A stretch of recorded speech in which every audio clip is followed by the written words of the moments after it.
Good morning, everyone. I'm Joaquin Esquivel. I'll wait here a moment for my fellow board colleagues to join. Good morning.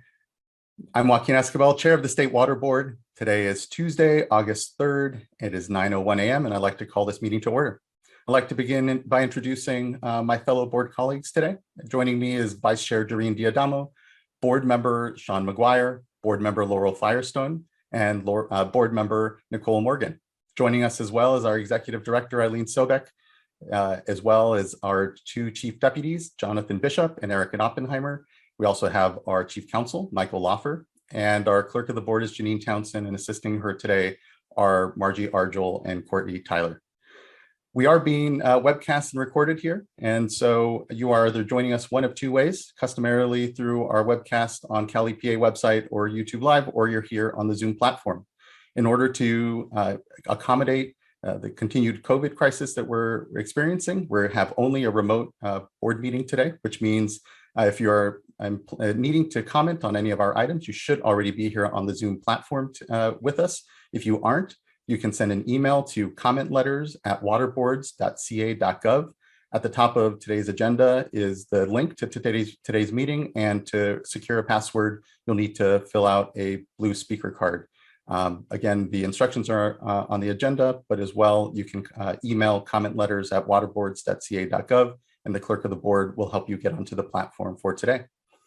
When you are on the platform here, you will be muted. Your camera will be turned off, and it is until it is your turn to speak on a particular item. With that, we can move on to public forum, where any member of the public wishing to address the board on an item not pending before the board or on the agenda may do so. I think this morning we have about 3 public commenters, and so would first call up Dan Tyrell.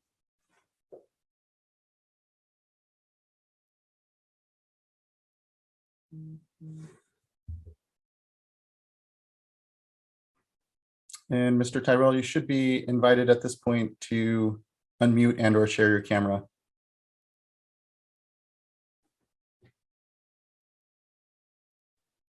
So Chair Esquivel, we have given Mr. Tyrell multiple opportunities. Maybe we can move on to the next public forum speaker and try him at the tail end. Okay, thank you.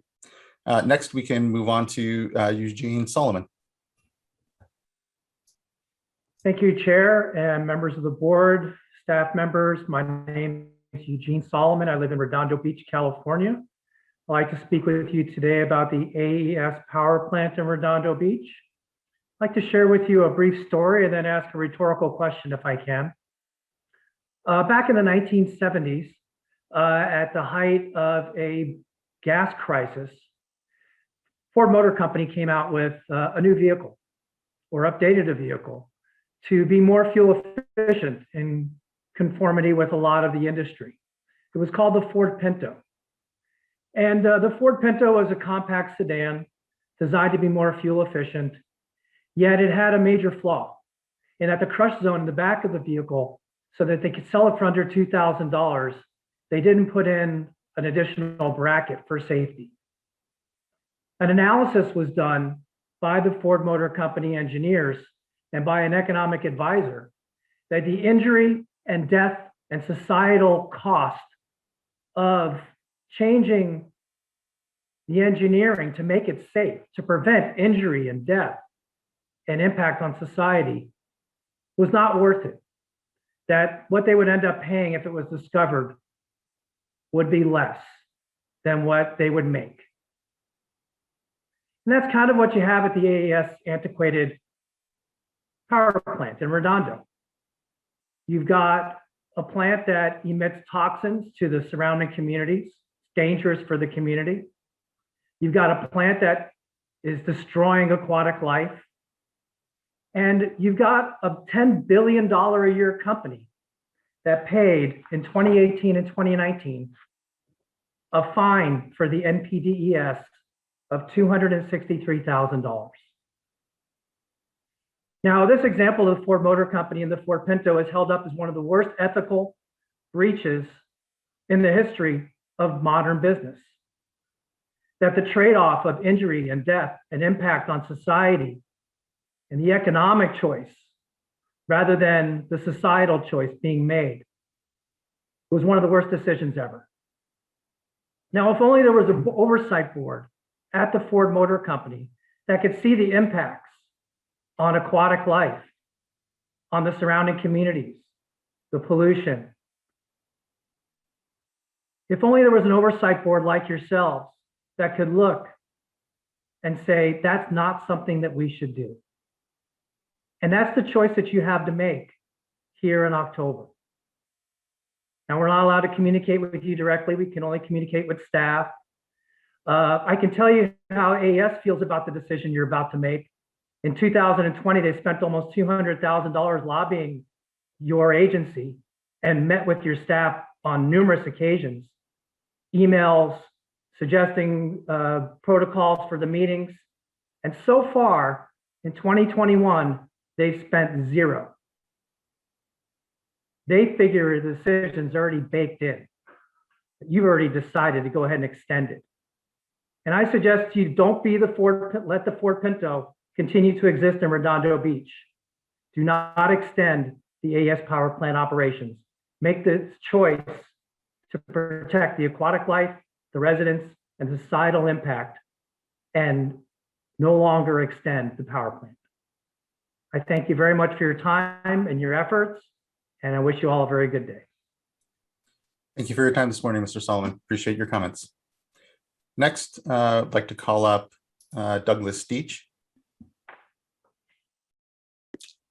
Good morning. How's my volume? Good morning. We can hear you well. Great. I have not spoken with you for a little while. No, first of all, can I confirm with you that, on my request to speak, you got a few links to, one would be to...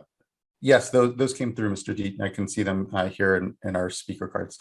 Okay, okay, so I think the first link is thebestthatmoneycan'tbuy.org.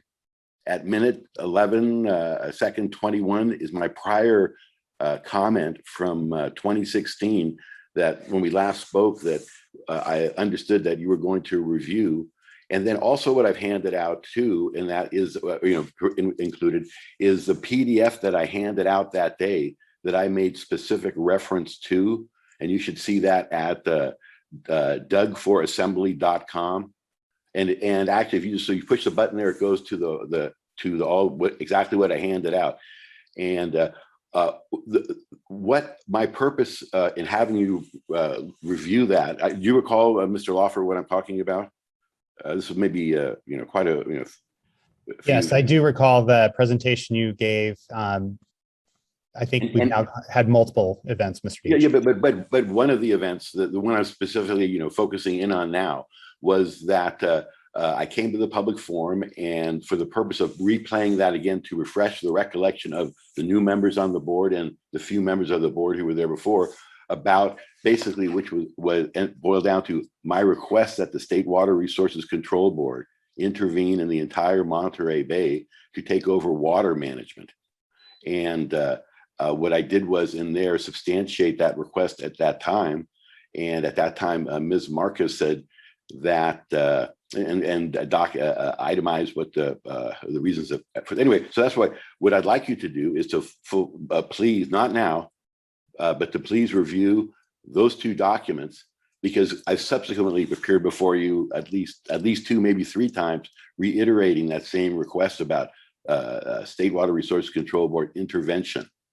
So we can move on from that. Can you please, members of the board, review that to refresh your recollection if you haven't seen it before, because I am again now, maybe for the fourth time, again requesting that you intervene. And I appreciate that. I'm going to explain what the reasons are now, why I think that should happen. First of all, there's, as you know, this drought emergency you're going to be dealing with later. But also, since that time, there has been a projection made by the Coastal Commission. Well, let's put it this way. Well, a projection made by the Coastal Commission of to plan for 3.5 feet of sea level rise in the next 30 years. If you go to minute 541 of sanfranciscorealestate.com, Sacramento realestate.com, and at that point in the 2015 video, you'll see the preeminent water expert in the state, probably Dr. Jeff Mount, saying that standing in the Delta, saying that 1 foot of sea, and this has been, much worse than he projected then. 1 foot of sea level rise standing in the delta will basically take out the water, the vast amount of the water resources for the vast amount of food, water, and real estate resources of the 5th biggest, most important economy on this planet, which is the state of California, which are all except for the Monterey Bay, inextricably connected to the San Francisco Bay, San Joaquin Delta, our biggest reservoir, which is our snowpack. And as I learned from you, the 9% of the total U.S. production, agricultural production, accomplished on 1% of the arable acreage, which is the Central Valley, which will all be basically taken out by 1 foot of, So the difference in the Monterey Bay is that there's no way to really deal with this. Now, if 1 foot is good, just logically, common sense, if 1 foot of sea level rise is going to, as Dr. Mount says in 2015, if that's going to basically salt up the delta, imagine what 1 foot of sea level rise, or maybe even 1 inch of sea level rise, is going to do to all of our coastal aquifers, which are at or below sea level. So I know.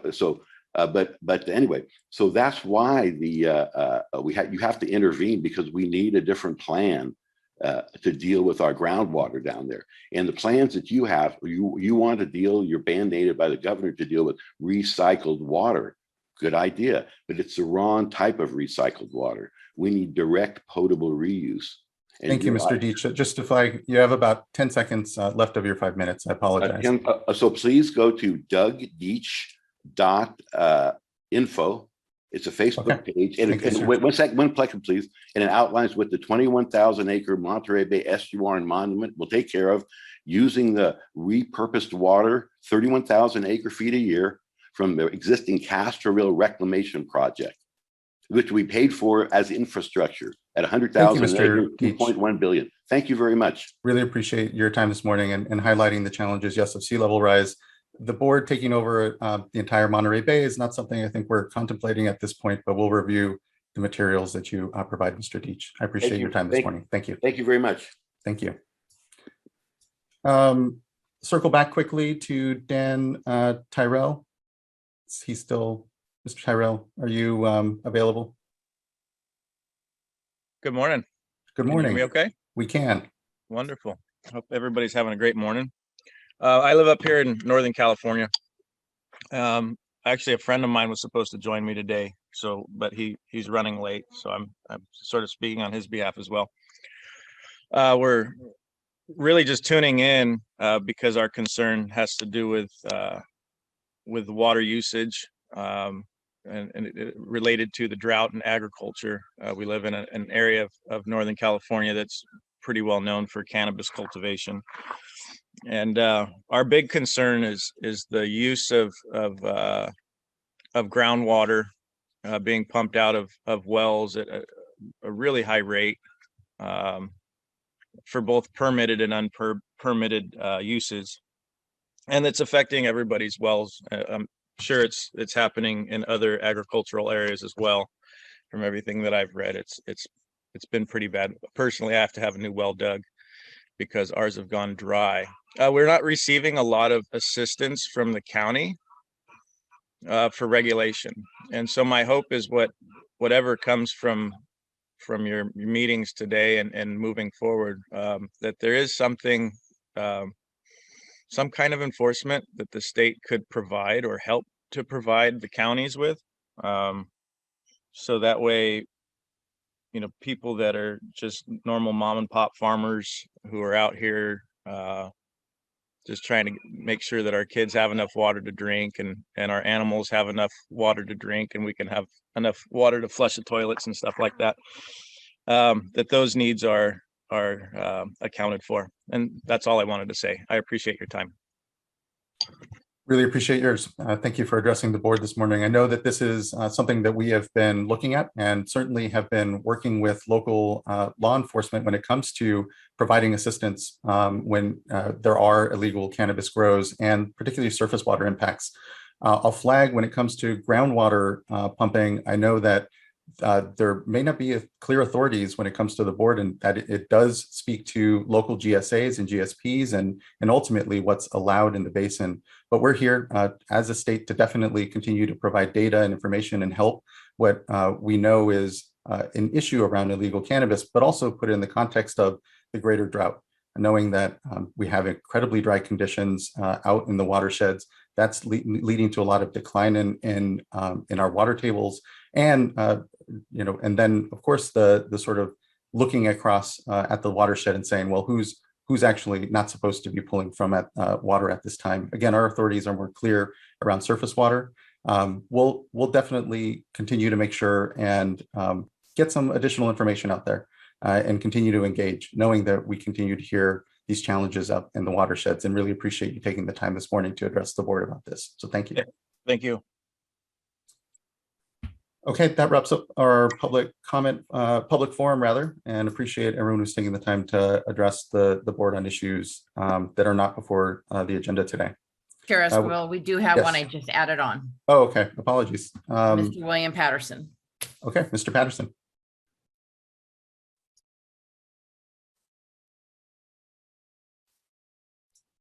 Mr. Patterson, you should be invited to unmute and or share your camera here. Good morning. Hi, good morning. Thank you for allowing me to participate. I'm just interested in listening into this forum. I requested the speaker card to get access to the meeting. Okay, great. Thank you, Mr. Patterson. Thank you. Okay, and that then wraps up our public forum. And thanks again to folks that spoke to the board this morning. Next, we'll go to, actually, I will skip over item number 1, which is consideration of board meeting adoptions from the last board meeting minute adoption from the last meeting. That'll be kicked to tomorrow's board meeting. We'll consider the minutes then. So that then brings us to items number 2 and 3, which we have combined into a single presentation. And I will kick it off to Mr. Eric Ekdahl, our head of the Division of Water Rights, to give us our drought update and current hydrologic update along with staff.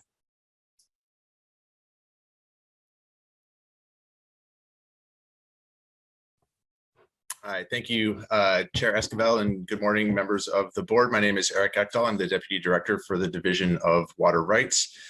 I'm here to introduce items number 2 and 3 and get those items started. We're going to run them as kind of a joint combination of a hydrology and drought update. And we can go to the next slide, please.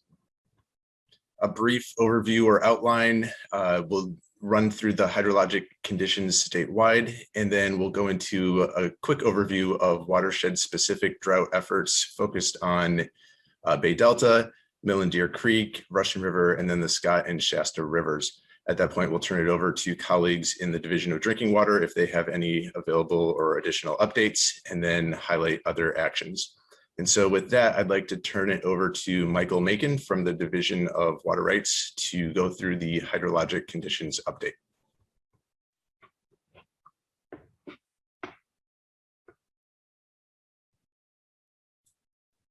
No, I don't think we can hear you, Mr. Macon. All right, now can you hear me? Yes, we can. All right, good.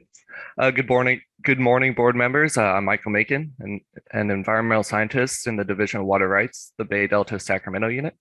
I'm going to be providing you the hydrological update today. Given that we're in the midst of the dry season, there's been no appreciable precipitation since the last update. So we're just going to skip over the precipitation summaries today and focus on reservoir conditions. If there's any interest in viewing those precipitation slides, we have those at the end of the presentation. So here's a familiar overview of the conditions of selected water supply reservoirs. Statewide, most reservoirs are well below historic averages right now, with some approaching the lowest level since 1977, except for New Melones, which is in relatively good shape at about 71% of historic average. Other state and federal project reservoirs are below half of what they have been historically at this time of year. Shasta is at 45% of average. Oroville and Folsom are both at 35% of average. So next slide. Some of these other reservoirs, Cachuma Reservoir is at 54% of capacity and 65% of average. Diamond Valley is at 79% of capacity. St. Louis Reservoir is at 21% of capacity and 42% of average. Next, we're going to take a little closer look at some of the project reservoirs, starting with Lake Shasta. So next slide, please. So a quick orientation for this figure. The current water year is in blue. The two red lines represent the driest year on record, 1977, and the previous drought year of 2015. 2015 is the one with the triangles. The green lines are the wettest years, represent the wettest year on record, 1983, and then water year 1978, which followed the driest year on record, 1977. For context, the previous water year 2020 is in black, and the historic average is this light blue shading. So for Shasta, you can see that we're sitting at 45% of historic average at the moment, and at 1.47 million acre feet, that's below what the drought year of 2015 was, but it's still above 2014, which isn't represented on this graph, but it was 1.34 million acre feet in 2014. So we're kind of sitting right between the 2 years at the moment. Next slide. Lake Oroville is in a less nice shape. Current storage is trending towards historic lows and even drier than 1977. Continued decreases are expected, so we expect it to drop below that 1977 red line at the bottom. Continued decreases may have impacts on power production at Hyatt Power Plant at Lake Oroville if the water elevation drops. I think reports I've read are below 640 feet, and they're approaching that pretty quickly. Next, we're going to look at Lake Folsom. So next slide, please. So currently, Folsom Lake is measuring a 35% historic average. That's sitting above water year 2015, but this will still be the second lowest storage seen at Folsom since 1992. So it's not great right now. Next slide is New Melones. As you can see, New Melones is doing better than the other reservoirs, trending at about 71% historic average. It's the best reservoir we have right now in terms of condition. Next slide. And St. Louis Reservoir, it's trending very similar to water year 2015. Storage is almost identical at this moment. And it's sitting at 42% historic average for the time of year. So that's a quick overview of the current reservoir situation. Next, we're going to move on to term 91. Next slide, please. So without any significant precipitation, term 91 is still in effect, and the delta remains in a balanced condition as supplemental water is being released. Next slide.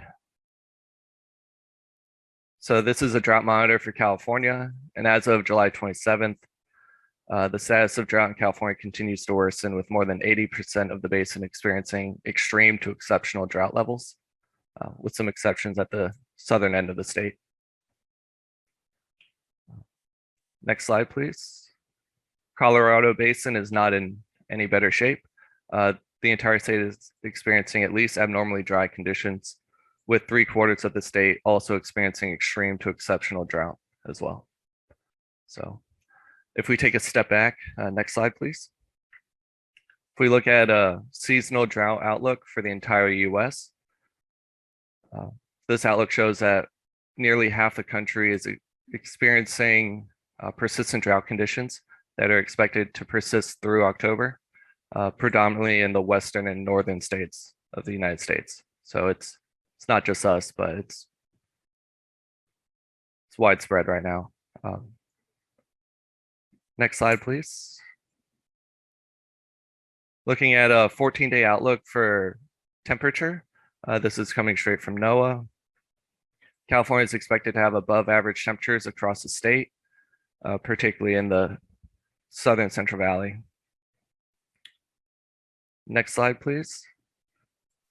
And for precipitation, California is expected to receive normal amounts of precipitation, but given that it's the dry season, normal amounts of precipitation amount to little or no precipitation at all. So we don't see any reprieve in the next 2 weeks. So thank you, board members, for your time. I'm now going to hand this back to Eric Ekdahl for the drought update. Thank you, Michael. We'll run through some specific watershed updates now. Next slide, please. We'll begin with the Bay Delta watershed. There's a proposed emergency reporting and curtailment regulation was released on July 23rd. We held a public workshop on July 27th from 1 to 5 p.m., which had over 250 participants. We incorporated some of those comments and released a revised emergency curtailment and reporting regulation and a notice of proposed emergency rulemaking for the Office of Administrative Law purposes on July 30th. And this is the subject of item 5 at today's board meeting, which will go into much more detail, and we'll hold any additional input on this item until item 5. Next slide, please. Mill and Deer Creek. We received a letter from the National Marine Fisheries Service, or NMFS, requesting that the board consider adopting fish flow regulations similar to those that were adopted in 2015. Board staff are preparing a possible emergency regulation for consideration at the September board meeting. If the board were to adopt them, these regulations could be in place by mid-October in time for fall migration. So more to come on Mill and Deer Creeks. Next slide, please. On the Russian River, the regulation, as noted previously, was approved by the Office of Administrative Law and is in effect. The emergency regulation included some triggers that would essentially foreclose the need to implement the regulation unless Lake Mendocino levels dipped below a specific level. And that threshold trigger was reached on July 30th. And so the division did issue curtailment orders for the upper Russian River on August 2nd, yesterday. That went to about 1,500 rights in the upper Russian River itself. And it essentially amounts to a near complete curtailment of diversions, with the exception of health and human safety diversions in the upper Russian River watershed. At the same time, staff released the data and supply demand methodology for the lower Russian River, and that's been posted on the division website and can be accessed there, with anticipation that curtailment orders will be issued for the lower Russian River on or around August 9th. Next slide, please. In the Scott and Shasta rivers, staff released draft emergency regulations for public comment on July 16th, and we held a public workshop on July 20th. We received over 100 comment letters received by the July 23rd deadline for the initial public comment period.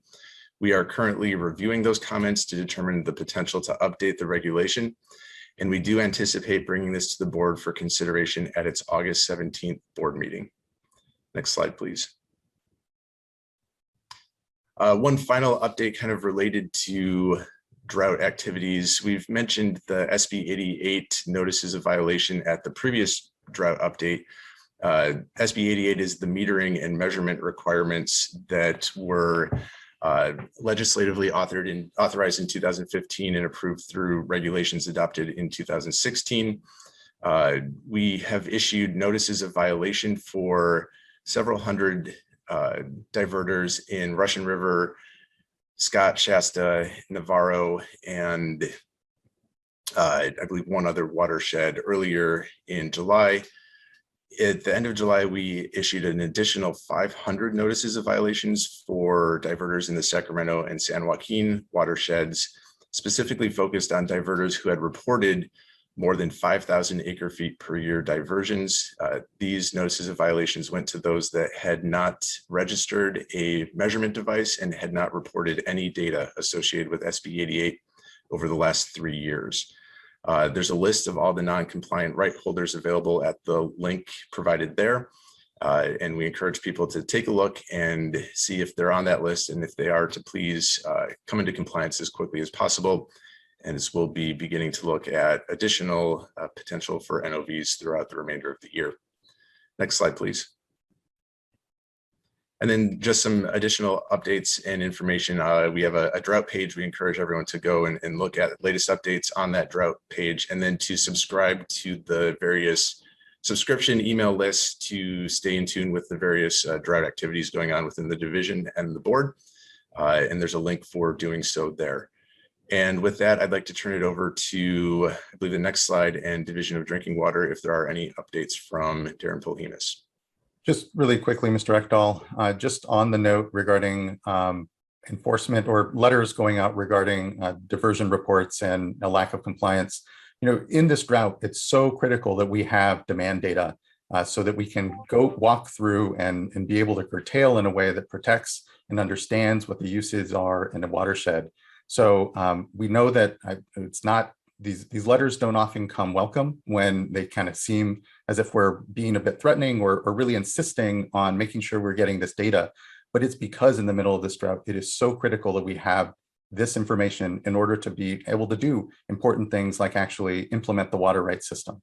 And so we really just ask that water rights holders see this as an important component of their duties around their rights.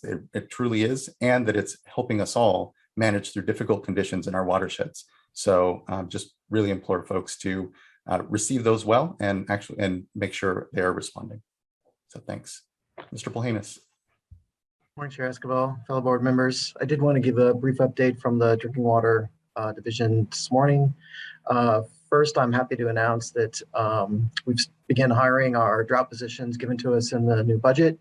One of those new positions will be Eric Zunica. He'll be a drought program manager within a division that's much needed effort, and he's putting all his time now in. Eric comes to us from a district engineer formerly in the San Bernardino district, and so has great field experience and will bring much talent to our pool and addressing drought as we continue forward. So great news there, and more resources to bear and more attention will be spent by Eric, and he'll probably replace me here at some point at the board meetings here in the future. So please welcome him once he gets up to speed and starts joining.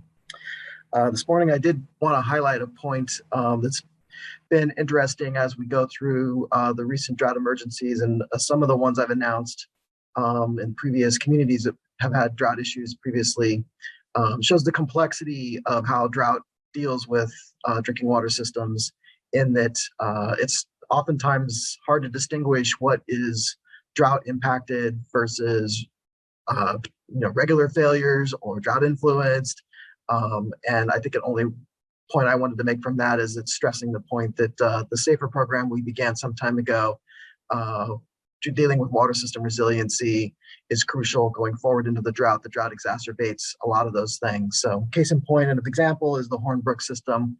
A large leak was discovered as being the large culprit for some of the reduced water flows within the community. There was a lot of other things being blamed, but once that was discovered, it became clear that there was the main issue. They do have reduced supply from their sources, but it now seems as if that's able to charge the system and they're back recovered. So drought influences, but maybe not necessarily black and white as to drought caused. And that seems to be the case in a lot of the systems we're dealing with. Of course, an emergency is an emergency and we want to move forward with that, but I did want to highlight that it is complex as we deal through that.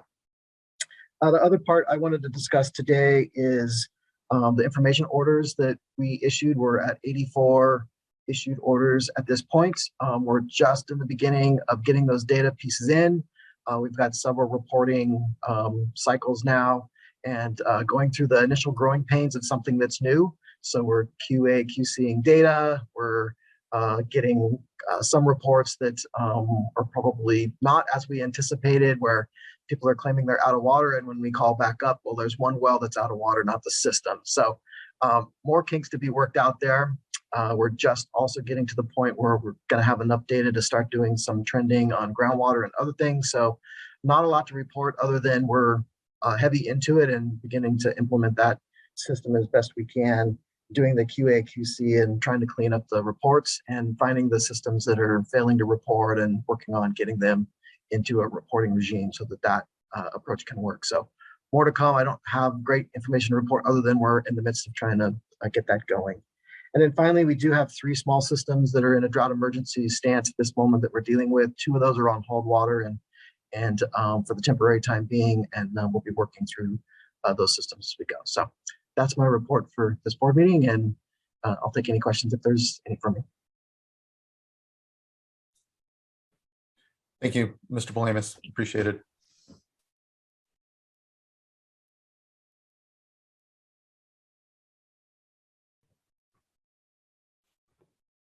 And so I think that concludes the drought and hydrology updates. If there are any other additional questions, we're happy to answer them, but I think then hand it back to you, Chair Esquivel.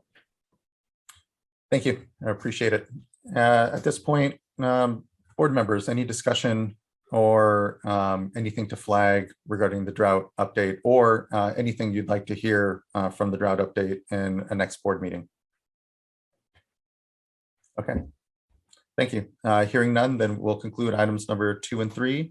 And now we can move on to item number 4, which is consideration of a proposed order denying petition for reconsideration of order.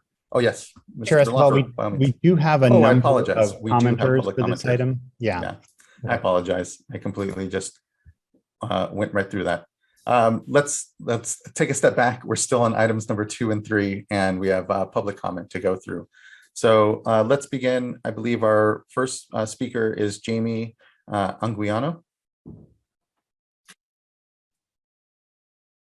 And Jamie has not yet joined us in the Zoom platform. Okay, then we can move on to Dante Nomalini Sr.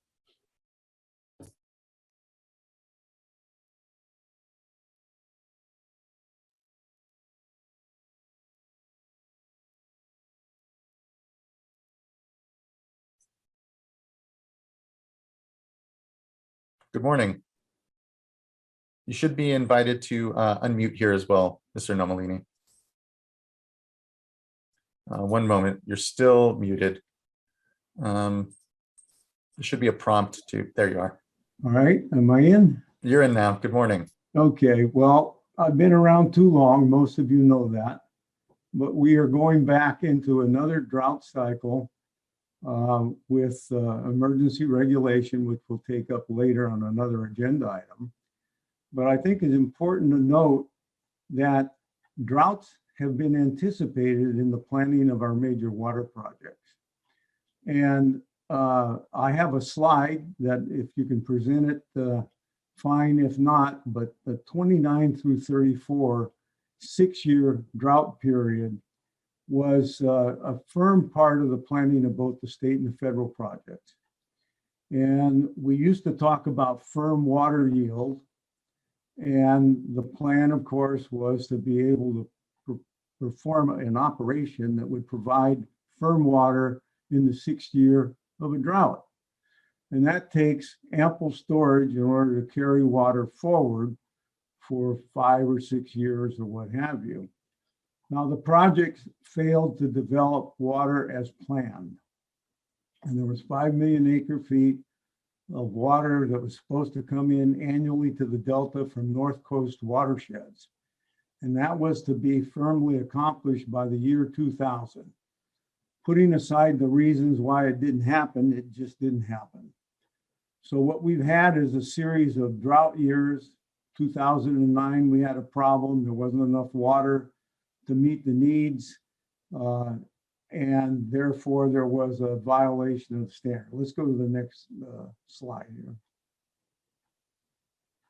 Anyway, and then in 2013, this is the hydrology for the Sacramento San Joaquin Valley. And if you look at it, and you can look at it later, but there were the 6 driest years that were planned for, leaving us in a shortage with no export of 8 million acre feet a year. Now, the 8 million acre feet a year was supposed to come from groundwater to supply in watershed needs. Now, since that time, what we've done is we've started to mine the groundwater. We have numerous water transfers taking place, some of which involve fallowing, some of it involves substituted groundwater.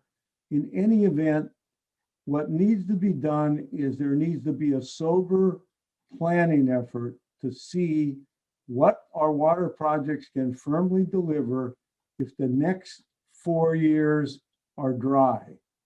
And you can take the hydrology from the past and try and do that. Now, we haven't done that, and what we found out is that what water deliveries were made to export interests have exceeded the safe yield of the system and put us into a further significant problem. And that's where we're headed right now. And only the board can encourage the two projects to come forward with a plan as to how they're going to be operated for the next 4 or 5 years, assuming that we have hydrology similar to the 29 through 34 period. That's the least we can do. There are 10-year droughts shown of record, longer periods even historically, but we should at least sober this process right now because we're going to be fighting over curtailments, and we need to know what our firm yield is and what we have to do to try and help everybody out. Anyway, that's my comment. Thank you very much. Thank you, Mr. Nomili. I appreciate your comments this morning. Thank you. And I believe we have you as well for our later follow-up items. So thank you. Next, we have Brett Baker.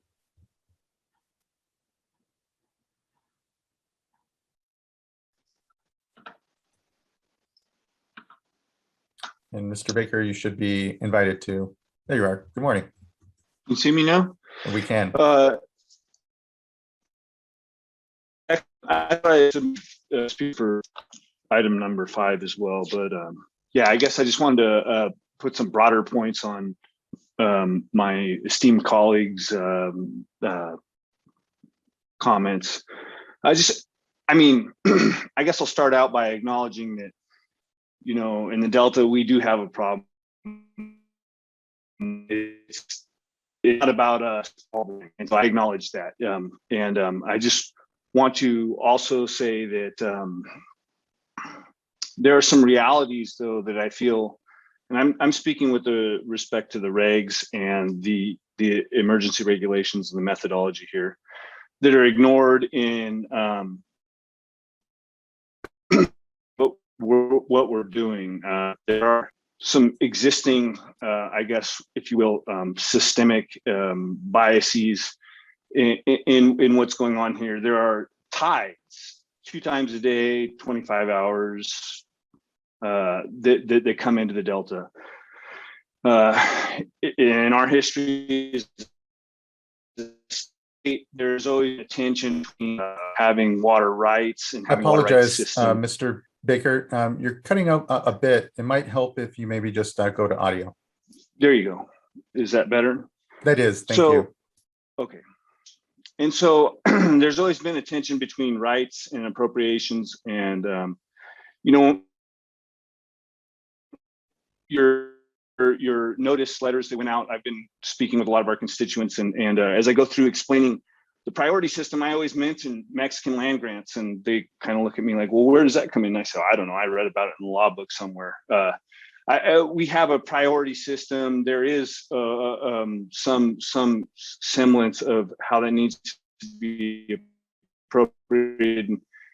And then, as Dante pointed out, that there's not a real sober look at how much water is available in the watershed, what it produces, what a realistic yield is.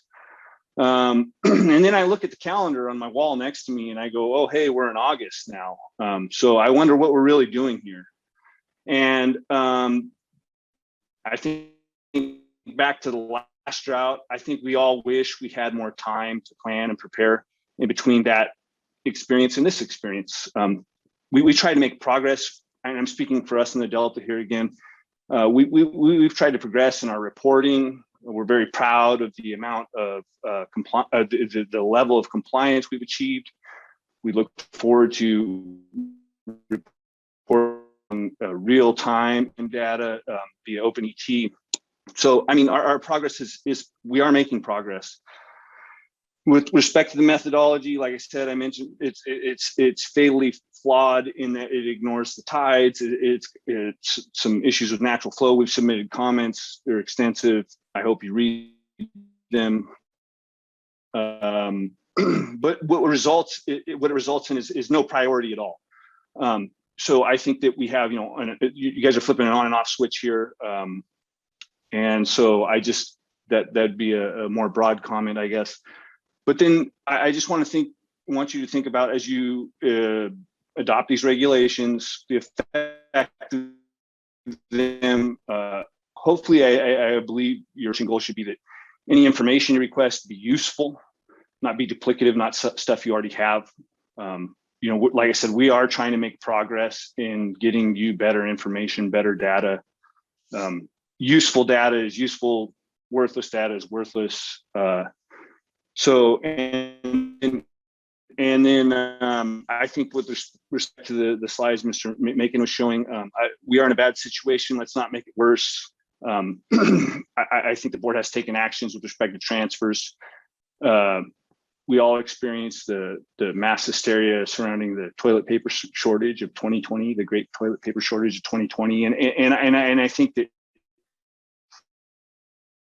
you're in a position to not let that happen with water. You know, I think that you guys can act without hysteria and be more prudent in your actions. And I guess that's my final comment would be to just ask you to act prudently and not punitively you're looking at this. It's a tough situation. I don't envy you one bit. Thank you, Mr. Baker. I'll note, I know a bit of your comment was probably more in reference to item number 5. So we're not going to have too much back and forth on what you said here, but we'll keep in mind some of what you delivered now for item number 5, but point taken around yield on the projects, and then just the drought conditions we find ourselves in, how to best make sure that we keep calm and we allow ourselves to work through the water rights system in a way that, you know, preserves senior water rights holders, but then also just ensures an orderly progression through this natural curtailment that Mother Nature has provided us. So, Mr. Lawford, were you going to say anything further? I was just going to indicate that we can go ahead and include Mr. Baker's comments in the record for agenda item 5, but I would encourage him, I know he's put in speaker cards for both this and item 5, to make his statements there so others who are participating in that item can hear it, but also he may want to ensure that he sticks around so that he can hear what others have to say on that point and the staff response on it. Yeah, thank you, Mr. Lawford. Next, we'll go to Andrew Crook. Yeah, my name is Andy Crook, and I'm speaking on behalf of Crook Cattle. We have cattle up in the Stanislaus National Forest on a grazing permit on our private land where we have the water rights. I'd ask the board, and I think I'm in the right section here, but I'd ask the board to consider, when thinking about riparian water right curtailments, that there are some issues as far as animal welfare and livestock welfare. It is very dry, as everybody knows. We're in the jawbone drainage. And as far as management of pastures, part of that is where you have access to livestock watering. If we lose our riparian water, then that's going to create a pretty serious situation for cattle welfare. We need enough water to supply for drinking. It's you know, cattle are now in the late gestation period. You know, some calves will start dropping up there, and they can't travel that far. So we do need access to water, and curtailment of the riparian water is going to be an issue. There's also consideration as far as wildlife. Historically, these ditches have been around for a long period of time. Wildlife have become used to them as far as a watering pattern. And I would ask that due consideration for wildlife be considered as well. The last point I want to make is at a very busy time for cattle people, when you're getting ready for the fall gather, you're getting ready for first calf heifer calving. And if there is an additional administrative burden beyond what's in place, I mean, we've got the water meter, we've been reporting, we've been doing all those things, but I just ask for common sense as far as reporting when we move forward. I appreciate the chance to comment, and I hope you consider these points. Thank you. Thank you, Mr. Crook. Again, it may be a little more applicable to our discussion around curtailment, your comments. And so, but I know you're signed up for item number 5 as well. So, but thank you, appreciate it. Next, we have Eric Oriana.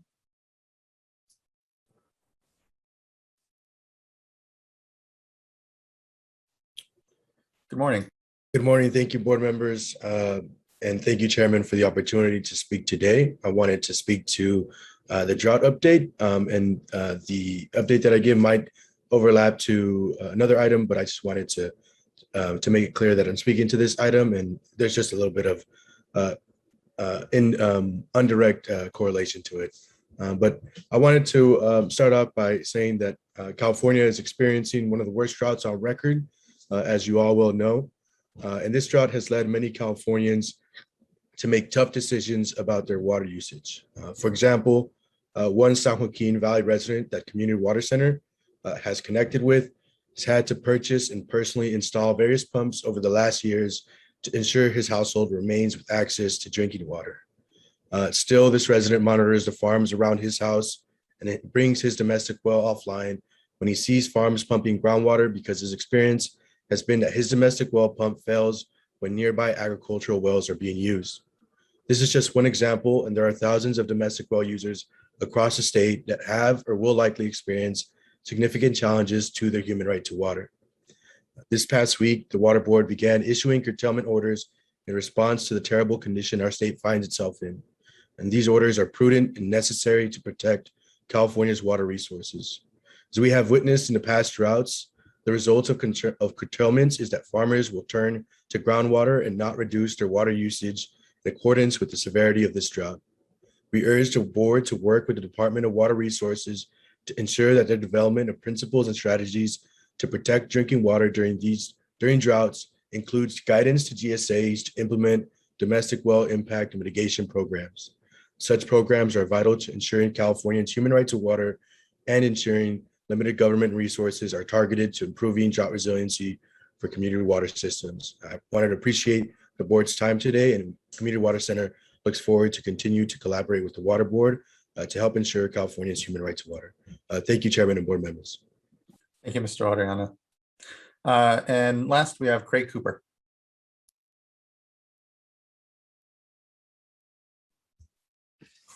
And Chair Esquivel, Mr. Cooper is not in the Zoom platform. And then this item, we combined both the hydrology report and the drought update. And so we did have a speaker card for the hydrology update from Mr. O'Laughlin, and he is not in the Zoom platform either.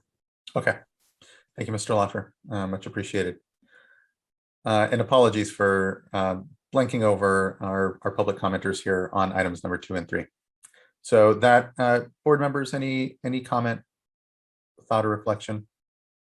Okay, seeing none, that does now actually end, wrap up item number 2 and 3, our informational items. Thank you, everyone, for the discussion. We'll move on to item number 4. I'll note that item number 5, we've noted here again, and that is our emergency curtailment considerations for the Delta, will not begin before 11 a.m. And so if we wrap up with item number 4 here quickly, we'll take a break until 11 and then start item number 5 at that time. So with that, we can move on to item number 4, which is consideration of a proposed order denying petition for reconsideration of order WR 2021-0001. I ask, I believe Mr. Alan Lilly is here. Good morning. Good morning. Chair Esquivel, this is Alan Lilly. I don't see myself on the screen, but can you hear me and see me? Yes, we can hear and see you. Okay. Oh, I see. I need to go back to the other. Here we go. Let me see if I can get that better. Okay. So good morning, Chair Esquivel, members of the board. My name is Alan Lilly. I'm the presiding hearing officer of the State Water Board's Administrative Hearings Office, and I'm here to start the presentation on agenda item 4. As you just noted, Chair Esquivel, on January 5 of this year, the board adopted order WR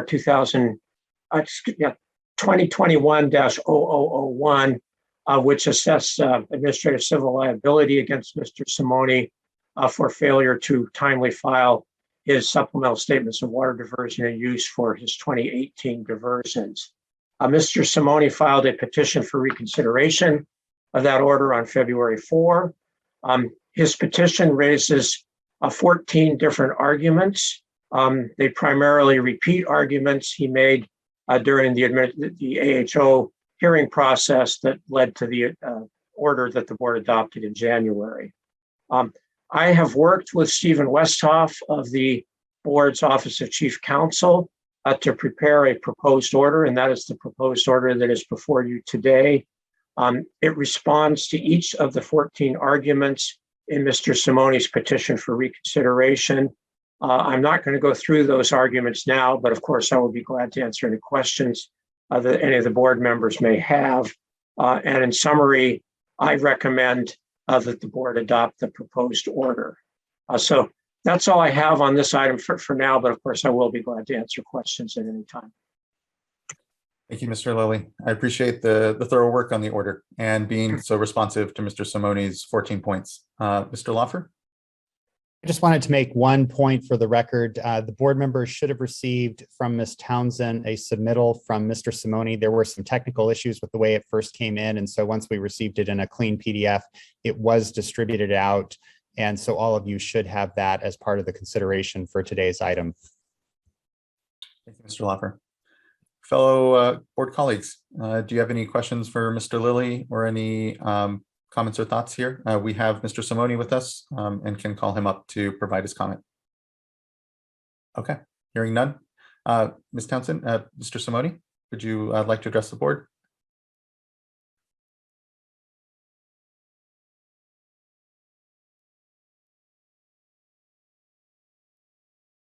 You should be invited to unmute and or share your camera, Mr. Simone.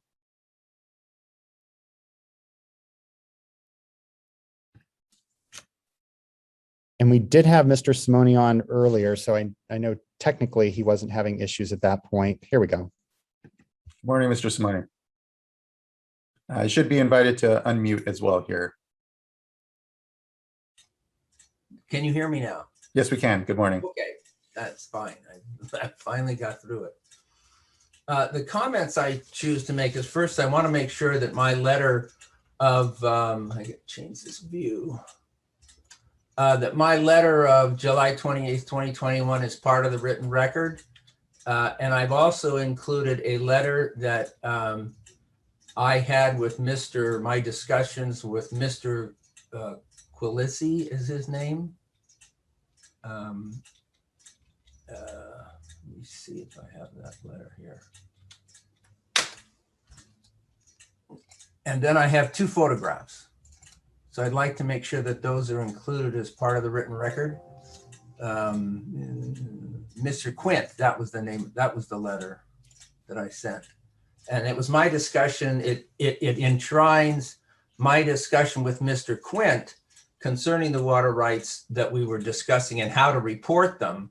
It's the first time in all of this proceeding that I was ever given the chance to talk to anyone about the reporting requirements. None of the questions of which I had were answered by the materials that Mr. Lewis and Mr. Lilly claimed that were available to me to review to learn how to report. And I'd like to remind the board that we only have so much time in running a ranch and running a business to try and figure out how to report, especially when the reporting doesn't make a difference. Now, the order that you have signed or tried to adopt in January is based on faulty evidence. That's the first thing the board should realize. The computer system created the evidence that is the basis of Mr. Lilly's finding. I did not. It added up what was our maximum rate to give you a conclusion that we were using some 6,000 acre feet. Well, now that my questions are answered by Mr. Quint, I can amend that report and give you a true picture, but I couldn't do it at the time.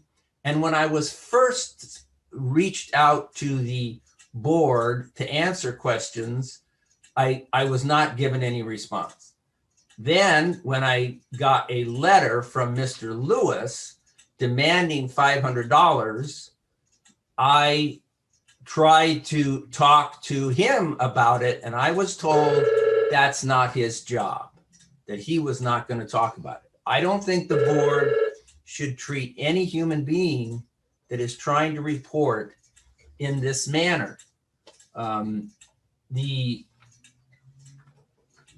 constant concerns that I have no respect for the reporting system is as false as anything can be. It is a hysterical response to what I was trying to do, which is to get my questions answered, which Mr. Quint helped me do. Now, to draw out and to say that the integrity of the reporting system is at question because of what I was doing is entirely wrong. The integrity of the system certainly doesn't depend on the Uvis Valley. It was never my intent to sit there and take a broad brush and say that the system, a reporting system of all the appropriate water rights and the riparian water rights and all of that is a questionable system in the sense that it shouldn't be done. It's never been my thought. All I'm making comments on is the Uvis Valley. Now, if you look at the two pictures that I'd like to have as part of the written record, you will see the Uvis Creek in its present condition. It is dry. That is where the Uvis Creek leaves our ranch. Okay, when it comes in, there is some flow at this time. Hopefully we will have drinking water throughout this drought. I've been through two droughts before, the 1976-77 drought and the 1978. I believe it was that year. There was a 2-year drought period. And then the 2014-2015 drought year. And we've made it through that. Now, hopefully the next 2 months will mean that we will have drinking water. But the board has special knowledge of this creek. And that knowledge was obtained when it did the supplement of the Uvis Valley report, the water master in the Uvis Valley report. Before you prosecute someone, I think you should look at and see what the history of the water usage has been prior to this computer system, and when whether or not the rights have been litigated on the creek. These rights have been litigated in the report of referee Upper Uvis Creek. This board's staff analyzed the flow of this creek and has intimate knowledge of the users that were involved in the lawsuit at that time. By and large, I guarantee the board that singling me out of the probably 50 users on the creek, and none of which were included in the lawsuit, is not fair and not just to find me with a penalty because I'm trying to get some answers that will help me do a better reporting job. I did the best I could at the time. There may have been a mistake where we were late. When we realized the mistake, we certainly repaired it as best as we can. No one, Mr. Lilly, Mr. Lewis, no one up the chain talked to me at all about my questions regarding the reporting on the Uvis Creek. Now, of course, during the process, I had to continue to defend myself, and then I was interpreted as irresponsible and irreverent. I'm not a serf. I am not someone who comes into this board and has to bow to a king. You are a board of people, as am I, and what I'm trying to do is to do my job the best way I can do it. Okay, this board knows that the Uvis Creek is fully appropriated. You have intimate knowledge of that. In low water years, the reporting on this creek is of little consequence, as you can see. Curtailment. Mr. Simone, I'm going to have to maybe ask for you to wrap up some of your points here. Almost at the end. Okay. Thank you. I have one. So anyway, what I'm asking you to do is to reverse an unjust order. Now, the system itself, if you want me to, that talks about the Uvis Creek. We know that what's going to happen here is that as water flows in the summer go down, irrigation may have to stop if there's not enough water. Then it goes down to watering, stopping on landscaping, and it goes down to stopping on livestock, and then it goes down to stopping on personal use, that is drinking water. That is set out in the orders of the court and in the supplemental report of the water master. And you know now, with the two photos I have given you, is the end result of many times low water flows in the Uvis Valley. We're not going to be able to help California in the drought. Curtailment in the Uvis Valley is automatic. There's not enough water. It's simply what it comes down to. Now, I would make these comments to the board. I am an attorney, and I believe that the system, I've had to make defense of myself using these tools, and I see the system is fatally flawed in the sense that if it's going to add up my error, I shouldn't be penalized because the system has done it, not me. That's not evidence. That's not how it works. When we have to do reporting, everybody's busy. I guarantee you that not sending out a notice violates the Constitution because you're dealing with constitutional rights of people. You are going to sit here and say, with this data, you cannot irrigate because California has need of the water, and which is their constitutional right.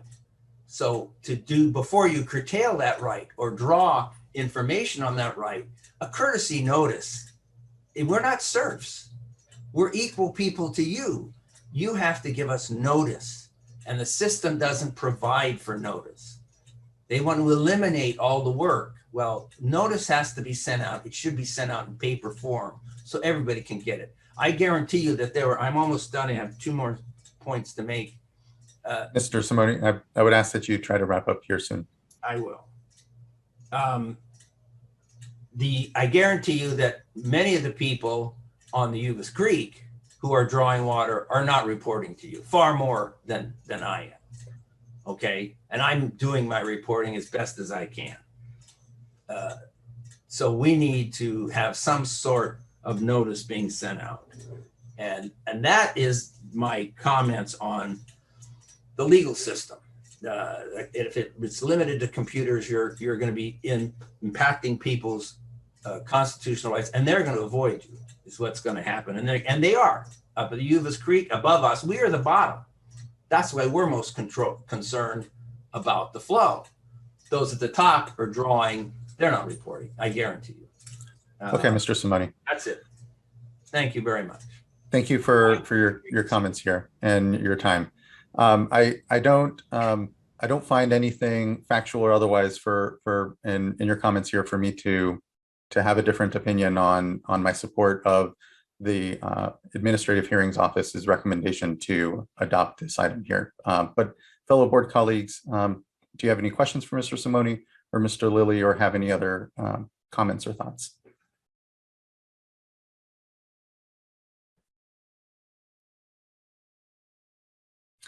And if not, we could entertain a motion.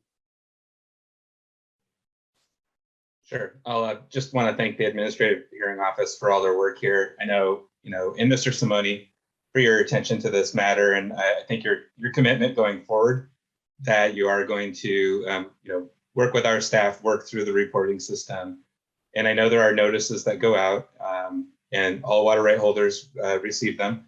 And in fact, there are reminder notices that go out as well. And so for me today, this matter is really about the petition for reconsideration as to whether we made any error in the order that we've already voted on. And so I'm really not persuaded by anything that I've heard today. And I did read the order carefully from the Administrative Hearing Office and thank them for their work on this and their diligence in reviewing all of the arguments that were made. So I'm comfortable today making a motion to adopt the order. Thank you, board member.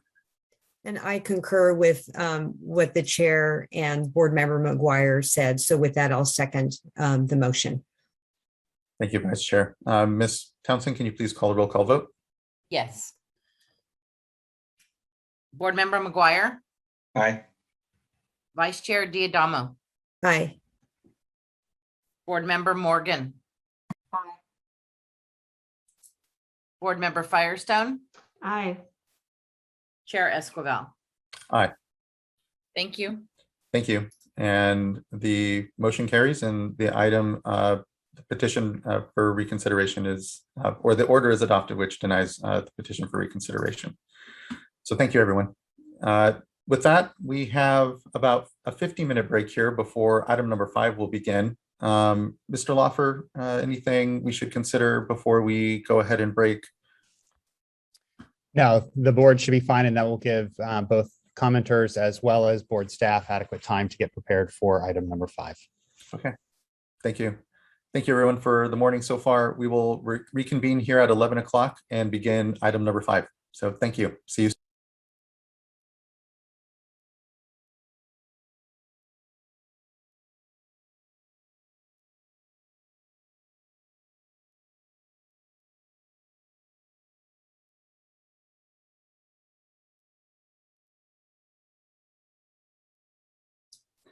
All right, everyone, it's 11 a.m. I think we can begin together back here and start item number 5.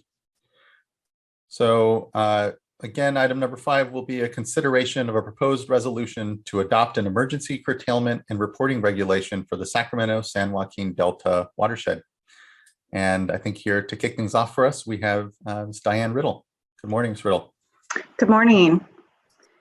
Thank you. I'll get things started off here. Again, I'm Diane Riddle. I'm one of the Assistant Deputy Directors in the Division of Water Rights with the State Water Board.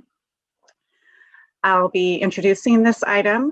And first, I'll give a little summary of the proposed item. The proposed regulation is focused on addressing when water demands from the Delta watershed are significantly greater than the supplies that are available to users under their water rights. The purpose of the regulation is to prevent impacts to senior water right holders and to prevent water users that do not have the right to previously stored water from taking that water that is needed for other critical purposes, including drinking water needs and preventing ocean water from moving into the Delta and making water unusable there. The proposed regulation does not include fishery flow requirements, but preserving water in storage may also help fish. Today, staff from the State Water Board's Division of Water Rights and the Office of Chief Counsel will provide background and an overview of the proposed emergency regulation. Next slide, please. This slide shows the general agenda for today. After introductions, I'll provide a summary of the emergency conditions driving the need for the proposed emergency regulation. Next, staff will provide an overview of activities and public outreach conducted to date, including discussion of the water unavailability methodology that is proposed to be used to inform curtailment decisions under the proposed regulation. As part of that overview, staff will discuss recent updates to the methodology, including the June 15th and July 23rd releases and comments received on the methodology to date. We will then provide an overview of the proposed emergency regulation and associated proposed resolution, including proposed changes based on public comments. After that, we will discuss next steps and schedule. We will end the staff presentation by going over specific proposed changes to the proposed resolution and regulations that are included in staff change sheets. We will then hear from an agency panel comprised of Director Namath from the Department of Water Resources, Director Conant from the U.S. Bureau of Reclamation, and Secretary Ross from the California Department of Food and Agriculture. Then we will hear public comments. Next slide, please. Before we get started, I would like to introduce the staff team of excellent technical staff, seniors, managers, and attorneys that have been working tirelessly on this effort for the past several months to provide for a thoughtful, timely, transparent, and responsive work products with limited time given the evolving emergency conditions. I would also like to acknowledge the input we have gotten from the public and agencies to improve and refine our efforts and the quick and professional manner in which we have received that input. We very much appreciate the gravity of the decisions related to curtailment and look forward to continuing to work with stakeholders to navigate these conditions. Next slide, please. Before we get into the substance of the emergency regulation issues, I would like to provide some context regarding the significant water supply concerns that exist this year, prompting the need to consider emergency action. Not only California, but the entire Western United States is facing a significant drought following one of the driest periods on record. The Delta watershed in particular has experienced 2 consecutive extremely dry years. Together, water year 2020 and 2021 are expected to be the second driest 2-year period on record, behind only 1976 and 1977. Later, I'll talk more about how conditions this year differ from the 70s. As you heard about in the hydrology and drought update earlier in the board meeting, and as indicated in this slide, precipitation has been well below average, as shown by the blue line on the chart. The precipitation index for the Northern Sierras, where most of the water supply for the Delta watershed comes from, is 46% of average for the state. In addition to the low precipitation this year, there was also a significant reduction in expected runoff from snowmelt this spring, when approximately 800,000 acre-feet of inflow, which is nearly the capacity of Folsom Reservoir, did not materialize due to extremely dry soils and warm temperatures. With respect to recent conditions, the May through June time period has been the warmest and driest on record since 1896. Next slide, please. Due to these hydrologic conditions this year, inflows to reservoirs have been significantly below average, while releases of water from those reservoirs have been relatively high, causing significant depletions in reservoir storage levels. This slide shows the projected low storage levels for Shasta, Oroville, and Folsom reservoirs. Those are the major Central Valley Project and State Water Project reservoirs that provide for salinity control in the Delta and treat critical drinking water supplies to the Sacramento area, the Bay Area, and Southern California. The table identifies the low storage levels that are projected this year, as well as the historic record low storage levels for these reservoirs. All 3 reservoirs are expected to be around 30% of historical average at their low this year.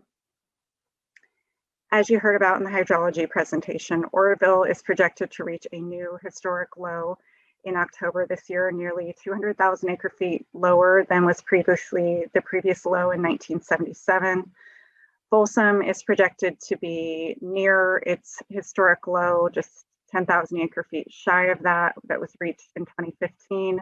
And Shasta Reservoir is projected to be at a very low storage level, but higher than the prior low in 1977.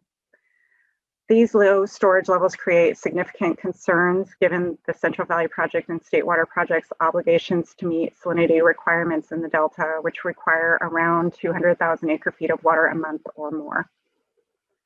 Next slide, please. This slide shows the additional water the Central Valley Project and State Water Project are releasing from storage to ensure that salinity control is maintained in the Delta, referred to as supplemental project water, which is tracked daily for the purpose of issuing curtailments under existing curtailment requirements as part of Standard Water Right Term 91. Term 91 is only included in a small number of water rights in the Delta, but the quantities of supplemental project water released indicate that there are substantial additional unauthorized diversions of stored water, which has been the case since April when Term 91 curtailments went into effect. The blue line represents Delta flows that are available to meet water quality and flow requirements. When the blue line rises into the upper red area of the plot, stored project water is needed to maintain Delta requirements and in-basin needs. As you will see on the graph, these supplemental project water releases have reached 10,000 CFS or more, which is a substantial amount of water. Next slide, please. This set of graphs provides another summary of current and projected reservoir storage conditions for Shasta, Folsom, and Oroville for 2021 compared to calendar year 1977. What is notable on these graphs is the reversal of reservoir drawdown that started in the fall of 1977 and water year 1978 due to the return of wet conditions. Essentially, what occurred in the 1970s drought is that conditions were very severe during 1976 and 77. We fortunately had a return of wet conditions in 1977. Or the end of 1977, beginning of 1978. What is also notable is that without a return to wet conditions, like occurred in water year 1978, reservoir storage conditions in Central Valley Project and State Water Project reservoirs are expected to be at concerningly low levels entering next year. At the same time, relative to conditions in the 70s, demands for water from the Delta for drinking water and other purposes are much higher than they were in the 70s. With that context for the current dry conditions, I will now turn it over to Connie Mitterhofer to provide background on the Governor's Drought Proclamation and the need for the emergency regulation. Thank you. Thank you, Diane. Good morning, Chair Esquivel, members of the board. My name is Connie Mitterhofer. I'm a supervising engineer and program manager of the Hearings and Special Projects section in the Division of Water Rights. So as drought conditions evolve this spring, various actions have been taken by the administration to respond to those conditions. On April 21st of this year, Governor Newsom issued a proclamation of a state of emergency for Mendocino and Sonoma counties and the Russian River watershed. On May 10th, Governor Newsom expanded the state of emergency proclamation to 41 counties, including those within the Delta watershed. The May proclamation finds that it is necessary to act expeditiously to mitigate the effects of drought conditions in the Delta watershed, both to ensure the protection of health, safety, and the environment, and to prepare for potential sustained drought conditions. The May proclamation directs the board to consider adopting an emergency regulation to curtail water diversions when water is not available at water right holders' priority of right, or to protect releases of stored water in the Delta watershed. On July 8th, the governor expanded the emergency declaration to 9 additional counties and called upon Californians to voluntarily reduce their water use by 15%. Water Code Section 1058.5 provides the State Water Board the authority to adopt emergency regulations in certain drought years, or when the governor proclaims a drought state of emergency in order to prevent the unreasonable use of water, to require curtailment of diversions when water is not available under the diverter's priority of right, or to require monitoring and reporting of diversion or use. Next slide, please.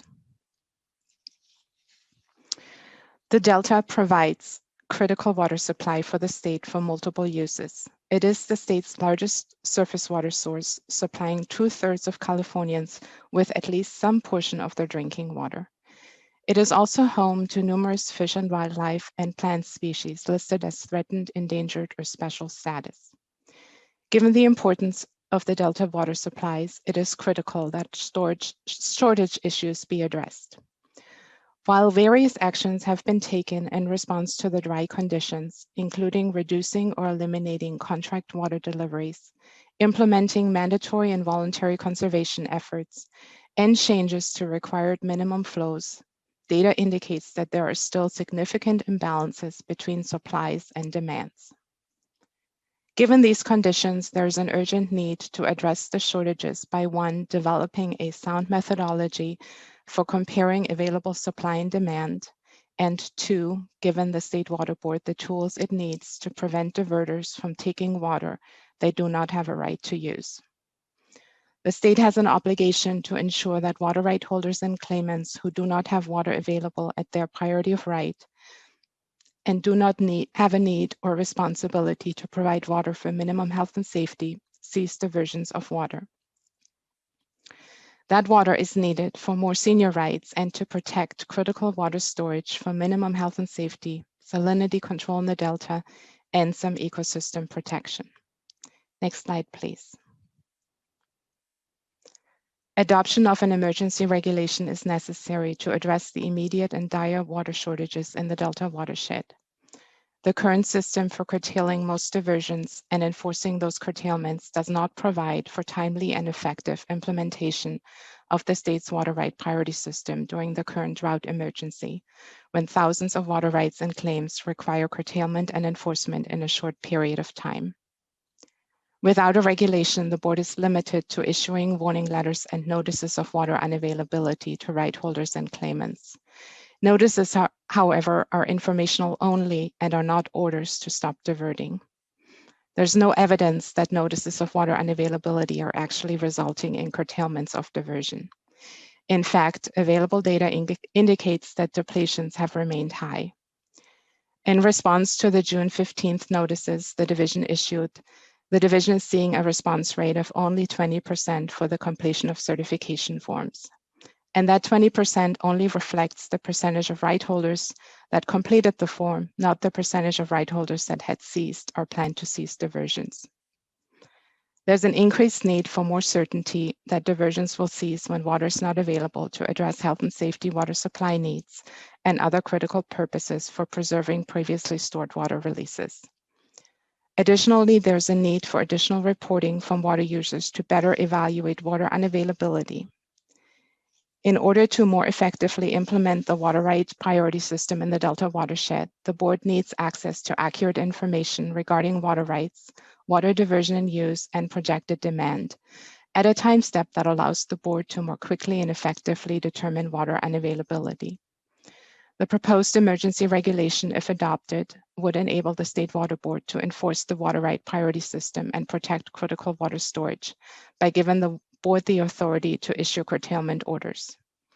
The proposed emergency regulation would also require water users to report on past use and to forecast future use, a significant information gap that is needed to fill to improve management of supplies through the ongoing drought. The regulation supports cooperative agreements amongst water right holders and claimants in the Delta watershed. Such agreements must not result in injury to other water right holders and claimants or cause unreasonable harm to fish and wildlife, and are expected to achieve the overall objectives otherwise served by curtailments. Next slide, please. I will now turn the presentation over to Riley Nolan. Thanks, Connie. My name is Riley Nolan. I'm a water resource control engineer in the Hearings and Special Projects section in the Division of Water Rights. I'll start off this morning by walking us through some of the actions taken to date in terms of a water rights response to drought in the Delta watershed. The slide you see on your screen contains a timeline going back to March 22nd, and I'll walk us through step by step.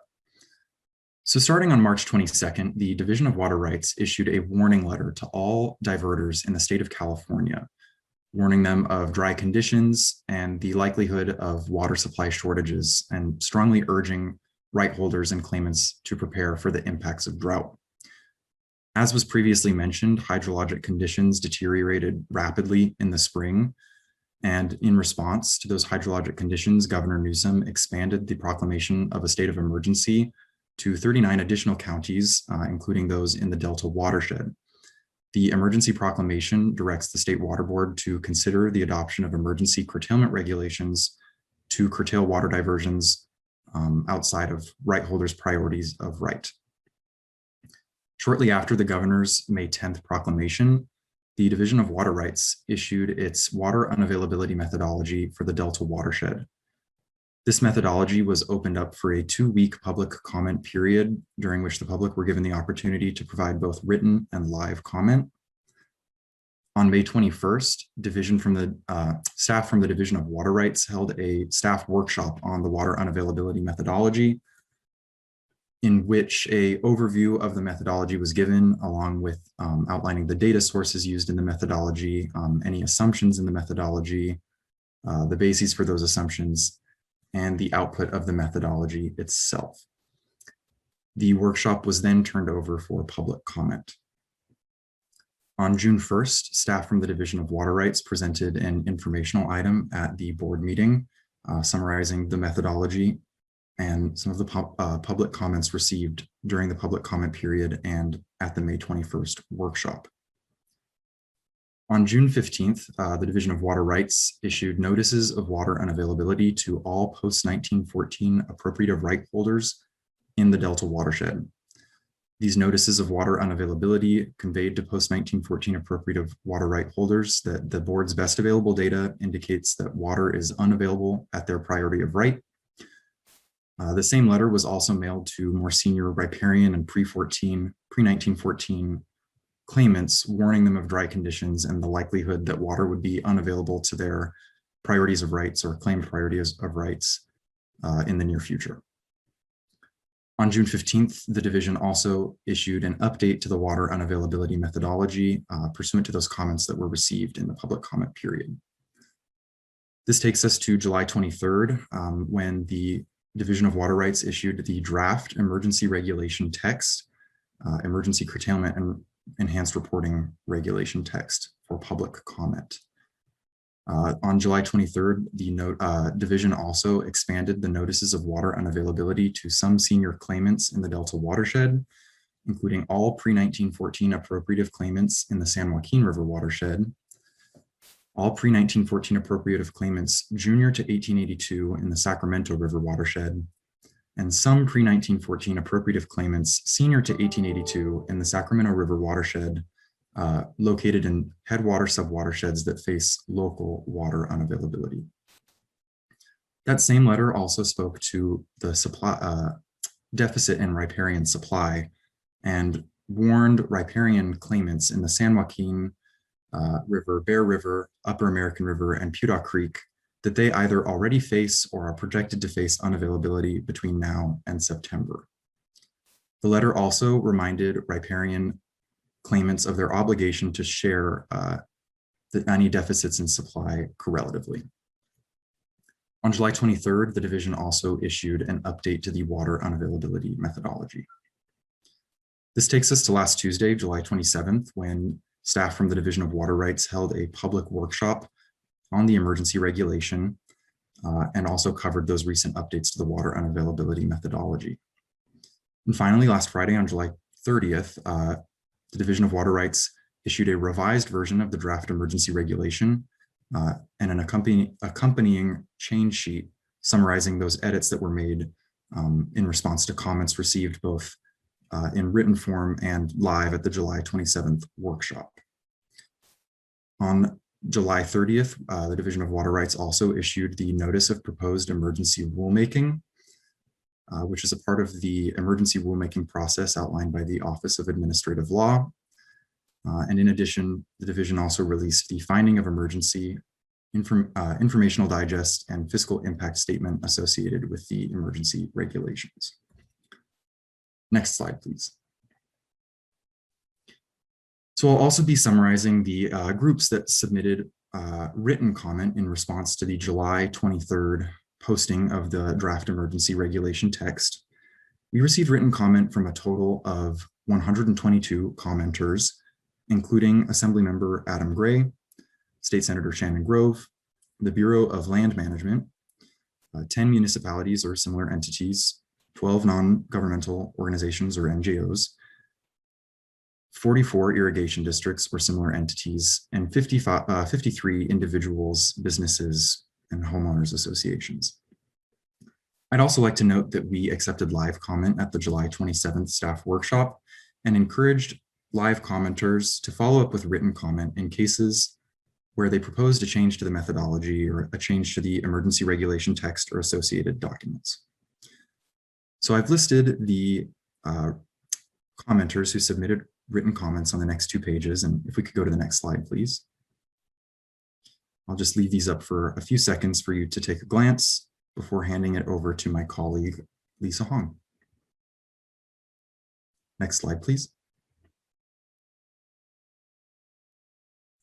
And thank you. I'll hand it over to Lisa Hong. Good morning. Thank you, Riley. My name is Lisa Hong. I am a staff engineer on this project, and I will be giving you an overview on the water unavailability methodology and the results from the methodology that we're seeing. So the water unavailability methodology is the technical basis behind the past 2 rounds of notices of water unavailability that were issued to water right holders and claimants throughout the Delta watershed. As Diane mentioned at the beginning of this presentation, it also plays a part in the proposed emergency regulation. The methodology is used to determine when we're expecting natural or abandoned flows to not be available for diversion and for what priority of rights. It does not address a water right holder's rediversion of their previously stored water or their contracts or transfers. So very broadly, the methodology took water demand information that were reported for 2018 and 2019, corrected for apparent errors in the data, and compared it against the anticipated supply. In the future, we can also incorporate additional best available demand information into the methodology, including projections of future demands by large water right users or demand data reported for 2020. This comparison between supply and demand shows the anticipated water shortage and therefore determines which water rights and claims may not have water available to divert. So we make this comparison for both headwater subwatersheds and for watersheds as a whole. Headwater subwatersheds are smaller regions within each watershed where the water originates. So for example, the Stanislaus River or the Feather River will be examples of headwater subwatersheds. And we compile data across the watersheds to also evaluate the Sacramento and San Joaquin watersheds as a whole. The methodology was released in May as a summary report, 2 technical appendices, an Excel spreadsheet showing all the data that we're using, and a visual display showing the result of applying the methodology. We hosted a staff workshop on the methodology shortly after its release, and the board received numerous helpful comments during the public comment period, after which we have released 2 rounds of refinements to the methodology. Next slide, please. So this slide shows the refinements to the methodology that we have made for the June 15th release based on public comments and further review. I won't go into too much detail about the changes since we have recently described them in a staff workshop last week, and you can also find more details in the June 15th version of the methodology report. But overall, we have refined how we account for abandoned flows and also revised how we compare water supply against demand in the legal delta to more accurately evaluate conditions in this region. We have also relocated some demand in analysis to better reflect their actual points of diversion and refined and updated our supply forecasts. To be transparent with the feedback that we've received, we created a new appendix to the methodology report describing the public comments. And very shortly, my colleague Mara Irby will walk you through the specific of those public comments. Next slide, please.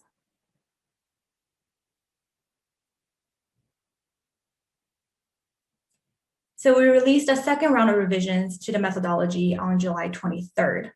With this revision, we added an evaluation of water unavailability to pre-14 and riparian claims to the prior analysis, which analyzed post-14 appropriative rights. We further refined analysis in the legal delta to improve its accuracy, and we revised the definition of disconnected subwatersheds. So in dry times, particularly during the summer season, some streams are so dry that they are no longer hydrologically connected to the rest of the watershed. We revised the criteria for which we deem the stream to be disconnected from the rest of the watershed.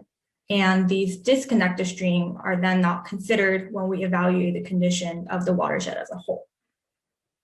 So lastly, we added a new visualization to our website to track supply conditions and further refined and updated our supply forecasts. Next slide, please. After applying the methodology, including all of its refinements, the current information shows a significant supply deficit in both the Sacramento and the San Joaquin watersheds. What you're currently seeing is the result of applying the methodology for the month of August. This month, supply is expected to be around 14,000 acre feet in the San Joaquin watershed, while water demand is expected to be around 230,000 acre feet. And this equates to a 215,000 acre feet deficit. So without any cutbacks, the demand is about 16 times the amount of supply available. In other words, only 6% of demand can be met with available supply and 94% cannot. This condition is expected to continue into September in the San Joaquin watershed. So based on current projections, only 8% of demand can be met in September and 92% cannot. In the Sacramento watershed, the story is similar, but a little less extreme.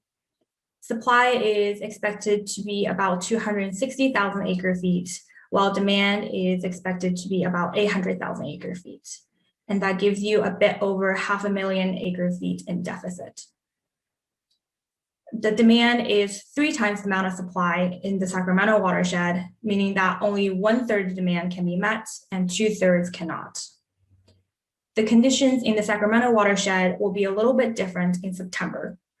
The watershed as a whole is expected to see a significant increase in supply due to rice field drainage in September, though the water availability will vary a little bit between the regions within the watershed. And this concludes the overview for the methodology. And I'm going to hand the presentation to Mayor Irby, who will talk with you more about the specific comments that we have received.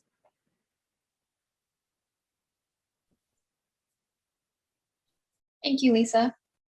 My name is Mara Irby. I'm an environmental scientist with the Division of Water Rights in the Hearings and Special Projects section. I'll be summarizing the public comments that we received regarding the methodology, as well as the division's responses to these comments.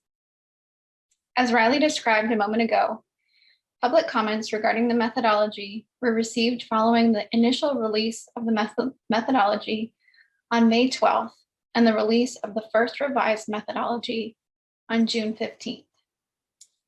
In addition to receiving written comments, oral comments were also received during public workshops on May 21st and July 23rd.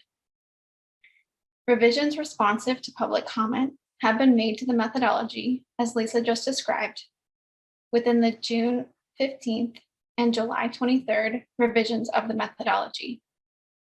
Given the recent conclusion of the last comment period just this past Thursday, further updates responding to those comments may be forthcoming.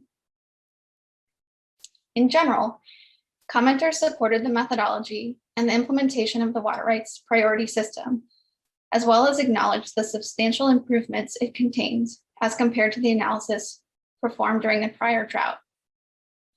Other commenters requested use of data and tools that do not currently exist and will not be possible to use for many years at the earliest. This first slide concerns comments regarding the supply data used in the methodology. Many commenters recommended the use of a more complex model. Given the urgency of the drought emergency, staff improved upon the methodology used in 2014 and 2015 to the extent feasible. At this time, a more complex model is not available for use, though the division intends to continue to improve its methods for use in the future. Other commenters suggested that a different source of supply data, other than Bulletin 120 produced by the Department of Water Resources, would be more accurate.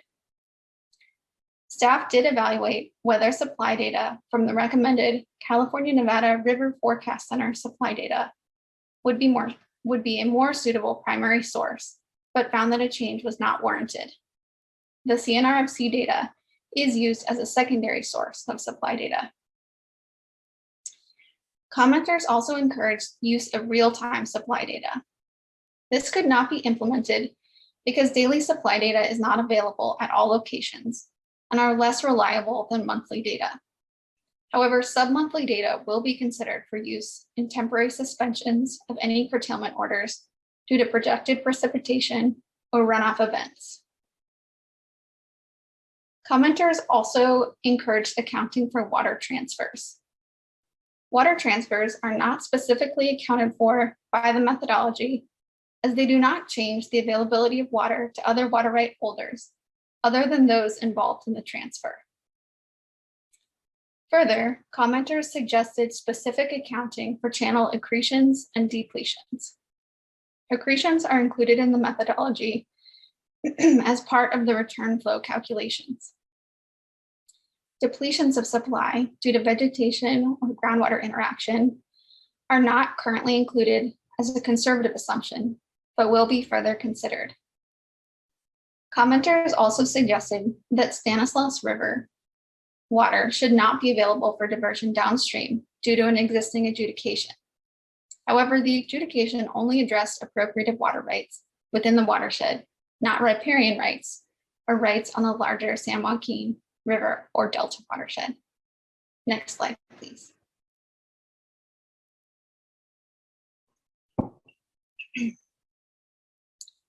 The second major category of comments regards demand data. Following the initial release of the methodology, where riparian and pre-1914 demands were lumped together, commenters recommended that the board separate senior claims of demand into riparian and pre-1914 appropriative demands. This was necessary given the severity of the drought and was included in the July 23rd version of the methodology report, as Lisa just described. Commenters also recommended that 2020 reported diversion and use data be used in place of 2018 data. When this effort began, the reporting deadlines for 2020 data were not yet passed. However, as time allows for quality control of that more recent data set, it may be used in the methodology. Others suggested that the 2018 demand figures be reduced due to drought conditions, potentially resulting in more conservation. The division proposes in the emergency regulation, to be discussed in more detail shortly, that the board gather projected use data from large diverters to address this and related issues.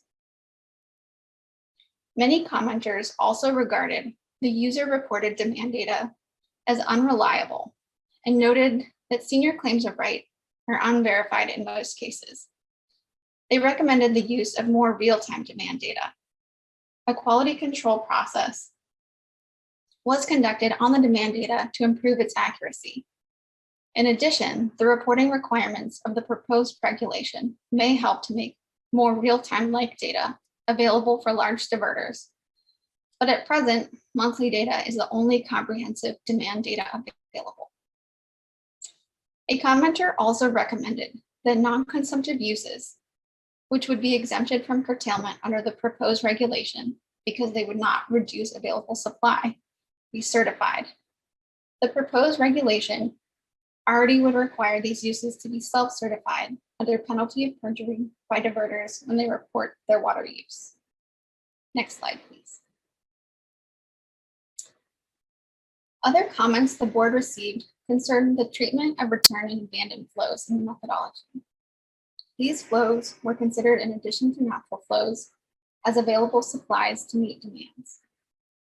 Return flows account for water not consumptively used by diverters, which return to the stream and is available for subsequent use, such as agricultural drainage. Abandoned flows, in the context of the methodology, are specific in-stream flows that are available for diversion below their intended reach. For example, if a license condition requires a minimum bypass flow for the reach below a diversion point beyond that intended reach, the flow is considered abandoned. Regarding return flows, commenters suggested that return flows from municipal sources be included. Municipal return flows, alongside agricultural return flows, are included in the methodology through the use of a single model-derived return flow factor. Commenters also suggested that the methodology be revised to prevent return flows generated in the legal delta from being allocated to upstream diverters. The smallest scale at which the methodology assesses supply and demand is the sub-watershed scale. Evaluation of water unavailability at a more granular scale throughout the Delta watershed will be evaluated and may be implemented in the future. Regarding abandoned flows, commenters suggested that releases from New Melones be considered as abandoned flow at Vernalis. Because these releases are being made to meet flow and water quality requirements in the Delta, they are not considered abandoned within the methodology. Commenters also recommended that reservoir releases in excess of full natural flow be included as available supply. To the extent that these flows might be abandoned, such as below a designated in-stream flow reach, they are included. Otherwise, this water is not available for diversion, other than by the water right holder or their contractor. Next slide, please.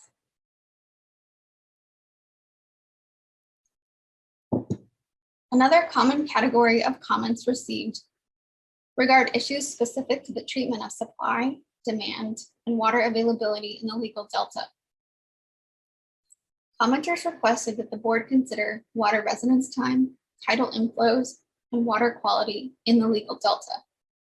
Staff have been evaluating these issues and found that during dry conditions, especially this late in the summer, the 1 month residence time used within the methodology is appropriate.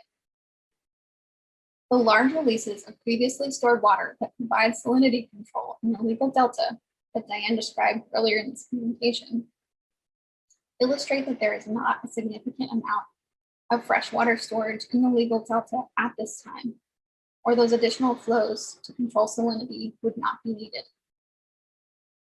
At this point in the year, any storage longer than a month would have been exhausted. The inverse relationship between residence time with molecules and flows also demonstrates that residence time is not a good indicator of water unavailability from a mass balance perspective. But simply, it is not reasonable to expect that more storage is available in the delta during drier conditions and less during wetter conditions. The assumptions about storage in the delta and residence time may be revisited as appropriate during the wet season. Additionally, tidal inflows alone are not generally of sufficient quality for use, and so are not incorporated into the methodology. Commenters also requested that special provisions be included for land in the delta that is below sea level, on the basis that diversions to these lands are often passive. As a result, the proposed regulation allows an exception from curtailment for delta lowland areas if diverters certify that continued irrigation will not increase net canal depletions. Conflicting perspectives regarding this approach were identified by other commenters. Additionally, the so-called delta pool concept was the subject of conflicting suggestions from the public. Generally, those in the delta argued that in the legal delta argued that the legal delta is a pool fed by both the Sacramento and San Joaquin rivers, providing water availability to riparian as well as the appropriate right holders in the delta. Other water users upstream of the delta and those receiving contract supplies from the delta refute these arguments. Consistent with the analysis contained in Water Right Order 89-8, the methodology assumes riparian diverters are only authorized to divert water within their own watershed, but assumes that appropriate diverters, unlike riparian diverters, can access water from either watershed. Next slide, please.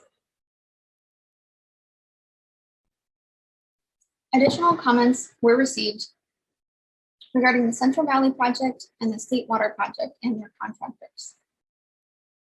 Commenters requested that staff clarify how the methodology deals with the demands of contractors. The report was revised to make clear that the methodology assumes most settlement type contractors will divert under their underlying right first. Therefore, these demands are included in the demand data set. Commenters also expressed concern that contractor demands were double counted.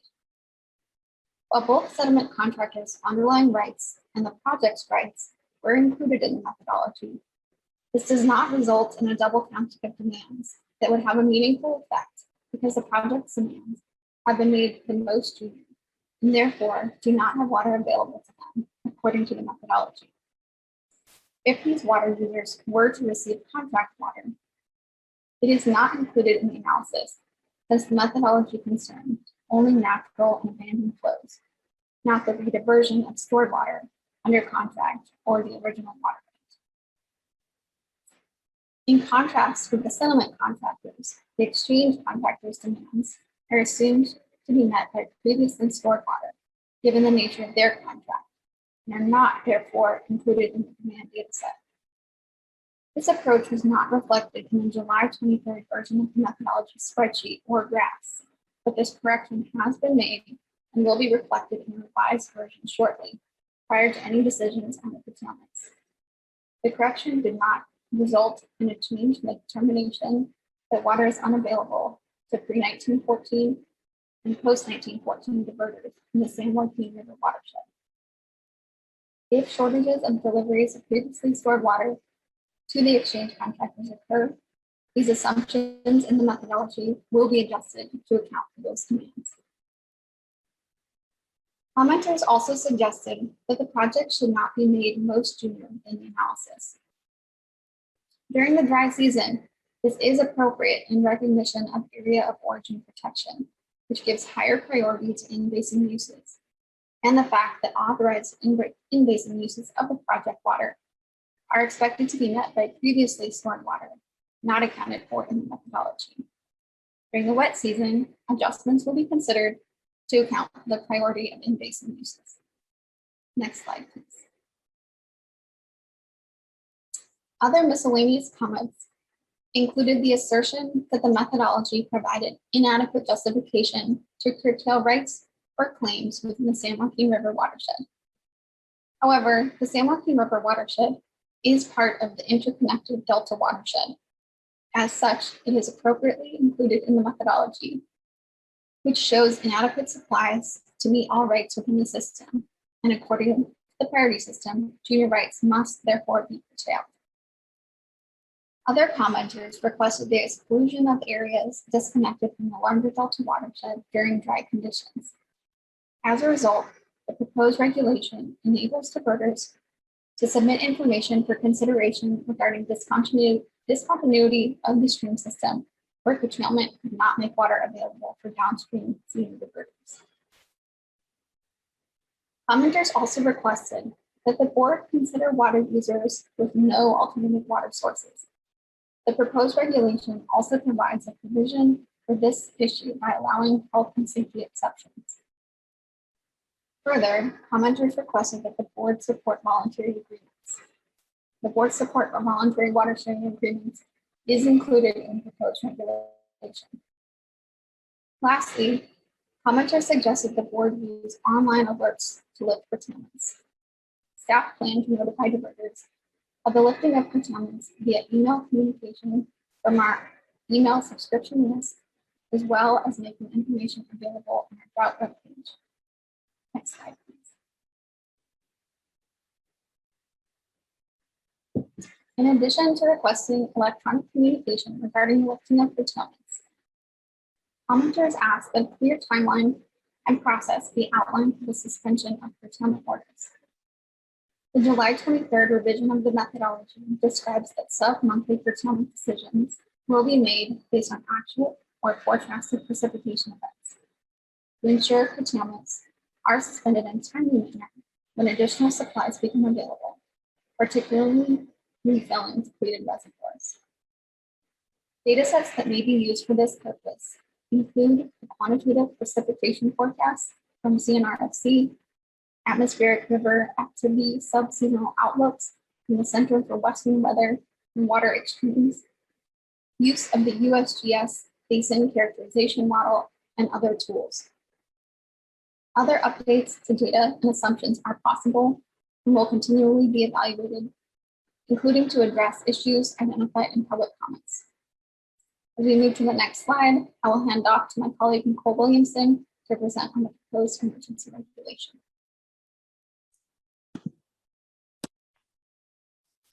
Thank you, Mara. Hello, my name is Nicole Williamson. I'm a senior environmental scientist with the Division of Water Rights. In the following slides, I'll provide a summary of the major components of the proposed emergency regulation.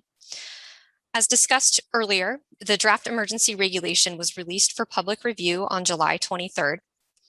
Based on feedback received on the proposed emergency regulation, a revised version was posted to the State Water Board's website on July 30th.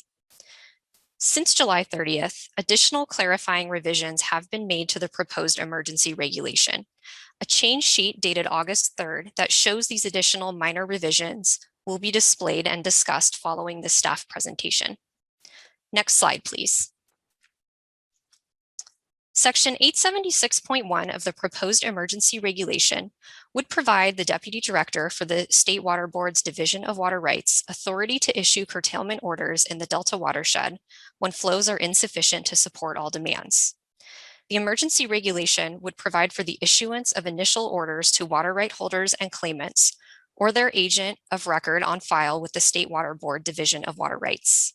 The initial orders would identify where curtailments are required and provide a process for updating curtailments, including notification of when curtailments are required and when curtailments are temporarily suspended or reimposed. Initial orders would also require water right holders and claimants to submit a one-time simple certification form and could require enhanced water diversion and use reporting for a relatively small group of larger diverters. Water supply forecasts and updates on curtailments would be posted to the State Water Board's Drought webpage and distributed through the State Water Board's Delta Drought email list in order to provide for timely communication, including for suspension of curtailments. Recipients of initial orders would either be required to subscribe to the State Water Board's Delta Drought email list or frequently check the State Water Board's Drought webpage to receive updated information regarding water diversion curtailment and reporting orders and water unavailability. Next slide, please.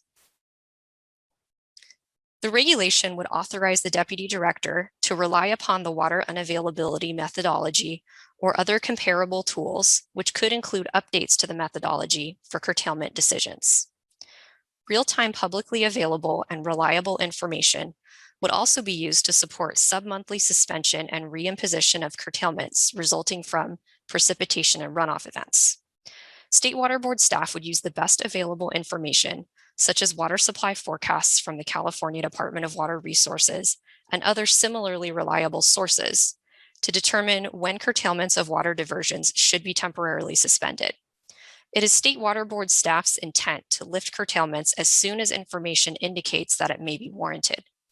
State Water Board staff would identify the specific sources used to support sub-monthly curtailment decisions as part of its email and website updates on curtailments. Water right holders and claimants who receive an order under this section may submit information to the Deputy Director to propose a correction to a water right priority date or provide other information relevant to the issue of whether curtailment was appropriate. For example, riparian claims of right are generally assumed to be senior to pre-1914 claims for natural flows. However, the regulation allows for water users to submit additional information if they believe that additional information should be considered regarding the priority of a claim of right. If a water right holder or claimant believes an error has been made in determining the water right priority date, the initial orders provide an opportunity to submit information to support a correction to the assigned water right priority date, along with appropriate supporting information. The initial orders would also provide an opportunity for water right holders and claimants to propose that curtailment may not be appropriate for a particular diverter or in a specific stream system, as demonstrated by verifiable circumstances, such as a system that has been adjudicated and is disconnected from the larger watershed, and curtailment would not make water available to serve downstream water rights or claims. Next slide, please. Under the regulation, there are three types of exceptions that could allow for continued diversion of water after a curtailment order has been issued. The first group will cover our non-consumptive uses discussed in Section 878. Diversions described as non-consumptive uses would not be required to curtail in response to a curtailment order if their diversion and use of water does not decrease downstream flows. This exception could apply to direct diversions for hydropower, direct diversions dedicated to in-stream uses for the benefit of fish and wildlife, or other direct diversions solely for non-consumptive uses. Any diverter wishing to continue a diversion under this section would be required to submit a certification to the State Water Board that describes the non-consumptive use and explains how the diversion and use do not decrease downstream flows.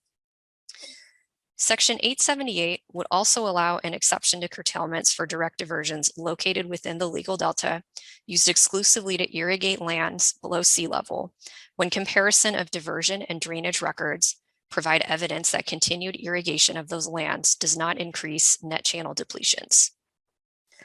Next slide, please.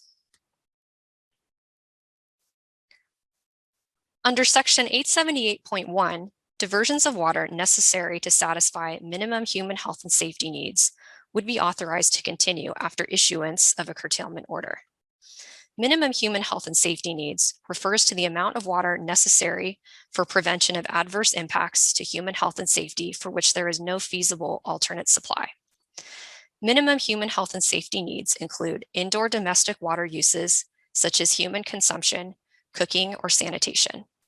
Other examples include water supplies necessary to meet needs identified by public agencies, such as water supplies necessary for energy sources critical to basic grid reliability, water supplies necessary to prevent tree die-off that would contribute to residential fire risk, water supplies necessary to address critical air quality impacts to protect public health, water supplies necessary to address immediate public health or safety threats, or other water uses necessary for human health and safety.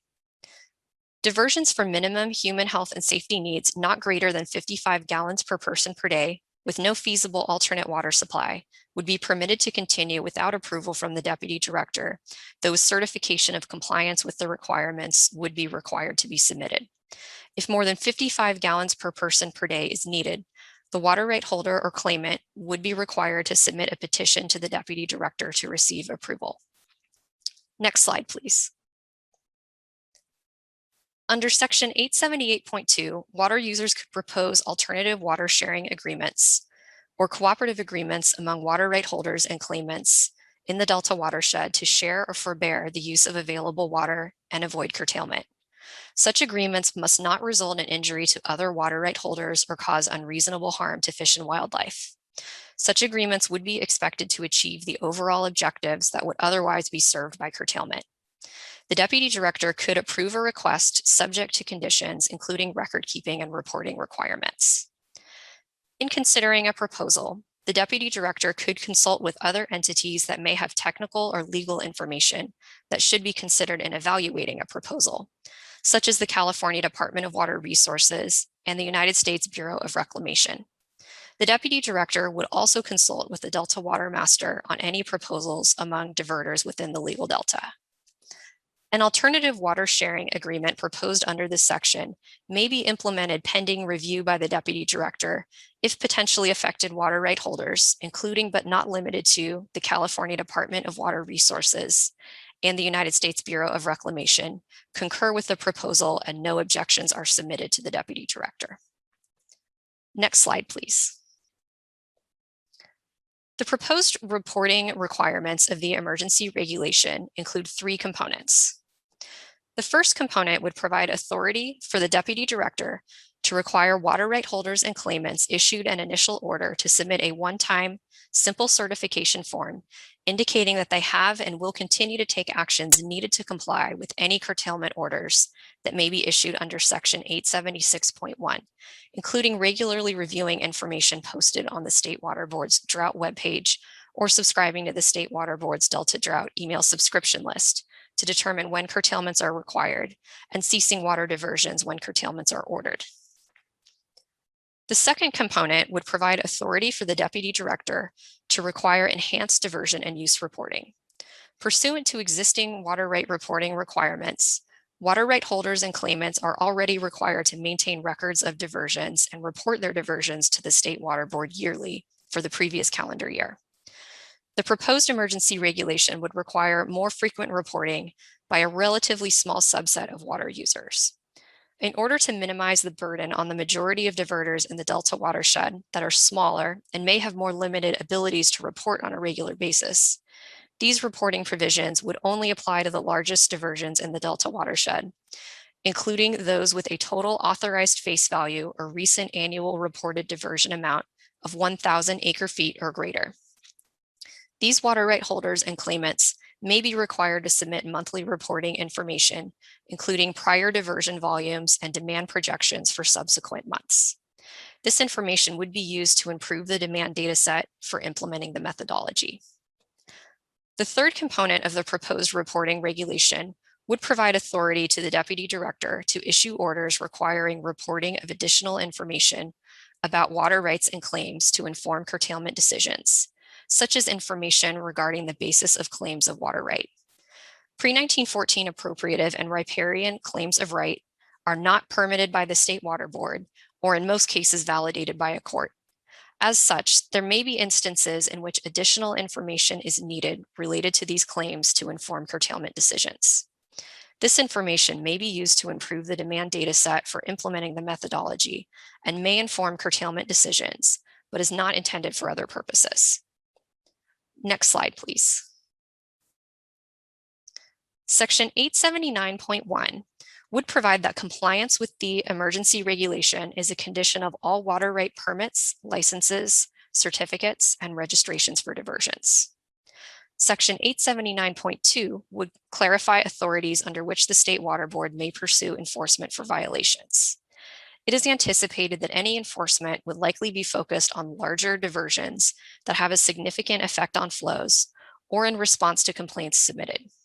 Generally, enforcement actions are incremental, with the first step focused on informing water users and assisting them to gain compliance. Next slide, please. As discussed previously, the draft emergency regulation language was posted to the State Water Board's website on July 23rd. Several revisions have been made to the proposed emergency regulation in response to feedback provided by water users and other parties. The following slides provide a summary of those recent revisions. Section 876.1 was updated to clarify that curtailments would apply only to direct diversions and diversions to storage of natural and abandoned flows and to the unauthorized diversion of stored water. Curtailments would not apply to the delivery of previously stored water under a water right or contract. The proposed emergency regulation was also updated to clarify that the Deputy Director will consult with and obtain the concurrence of the Delta Water Master prior to issuing curtailment orders to water right holders and claimants in the legal delta. Section 876.1 was updated to provide an opportunity for water right holders and claimants to propose that curtailment may not be appropriate for a particular diverter or stream system as demonstrated by verifiable circumstances, such as a stream system that has been adjudicated and is disconnected from the larger watershed, and curtailment would not make water available to serve senior downstream users. The Deputy Director will review timely provided proposals and supporting information and analyses, make a determination regarding the proposal, and inform the affected water right holder or claimant of any appropriate update for the purposes of water diversion curtailment orders. Next slide, please. Section 876.1 was also updated to state that by no later than October 1st, 2021, and by no more than every 30 days thereafter, the Deputy Director will assess whether to suspend or reimpose curtailments and publicly issue an update on curtailments based on the most recent water availability information. These updates will be provided on the State Water Board's Drought webpage. Section 878.2 was updated to allow for alternative water sharing agreements to be implemented pending review by the Deputy Director if the California Department of Water Resources, the United States Bureau of Reclamation, and other affected water right holders and claimants concur with the proposal and no objections to the proposal are submitted. Proposals that do not have concurrence from the California Department of Water Resources, United States Bureau of Reclamation, and other affected water right holders and claimants require the Deputy Director's approval before implementation. The proposed emergency regulation was also updated to require the Delta Water Master's concurrence before issuing enhanced reporting orders to diverters in the legal delta. In addition, the regulation was amended to clarify that the Deputy Director and Delta Water Master will consider the need for reporting information and the burden of producing it, and will take reasonable efforts to avoid requiring duplicative reporting of information that is already in the board's possession when making decisions regarding the need for enhanced reporting information. As discussed previously, the enhanced reporting requirements would apply to a small subset of water users, including larger diverters. Finally, other minor revisions were made to the proposed emergency regulation language, such as the addition of new definitions, typographical corrections, and edits for sentence structure and clarity. And at this point, I'll pass it back over to Connie Mitterhofer. Thank you. Next slide, please. Thank you, Nicole. The slide shows the provisions that were included in the draft resolution that was released with the board agenda. In the draft resolution, staff would be directed to notice any updates to the methodology through the board's email distribution list and posting the updates on the Drought website at least 24 hours prior to implementation. Staff would also be directed to provide updates during the regularly scheduled board meetings and to hold a workshop if those updates are substantial. Those workshops would be held as soon as practical, but maybe after implementation. And though not shown on the slide, the board also directs staff to engage with stakeholders by December 31st of this year, or as soon as practical, to identify and explore other possible approaches that could be developed and implemented to address severe water supply shortages and related concerns, including reservoir storage, minimum health and safety supplies, and maintaining salinity control in the Delta. Examples include, but are not limited to, a curtailment methodology similar to Standard Water Right Term 91, currently included in the more junior water right licenses and permits. Also included in the resolution, the board directs staff to process any proposals for cooperative agreements offered as alternatives to curtailment as expeditiously as possible. Next slide, please. This slide shows both an overview of the regulatory process as well as the timeline that these next steps could occur on. The rulemaking process is established by California's Administrative Procedure Act, the APA. There are two types of rulemaking in California, regular and emergency. For emergency regulations, the normal rulemaking process is simplified and generally includes a number of steps, specifically a brief public notice period, a brief public comment period, review by the Office of Administrative Law, or OAL, and an OAL decision. The adopting agency, in this case the board, issues a notice of proposed emergency rulemaking and, no sooner than 5 working days after this notice has been issued, submits the proposed emergency rulemaking file to OAL.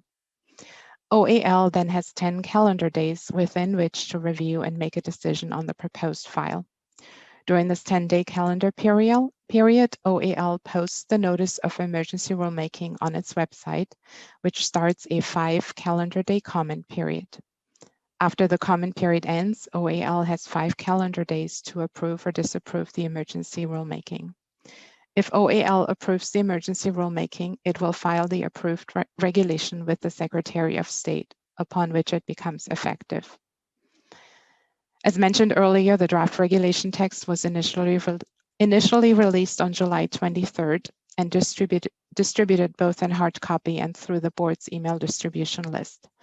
Last Friday, July 30th, revised regulation text with change sheet number 1 and the notice of proposed rulemaking were released, which included the informative digest and fiscal analysis.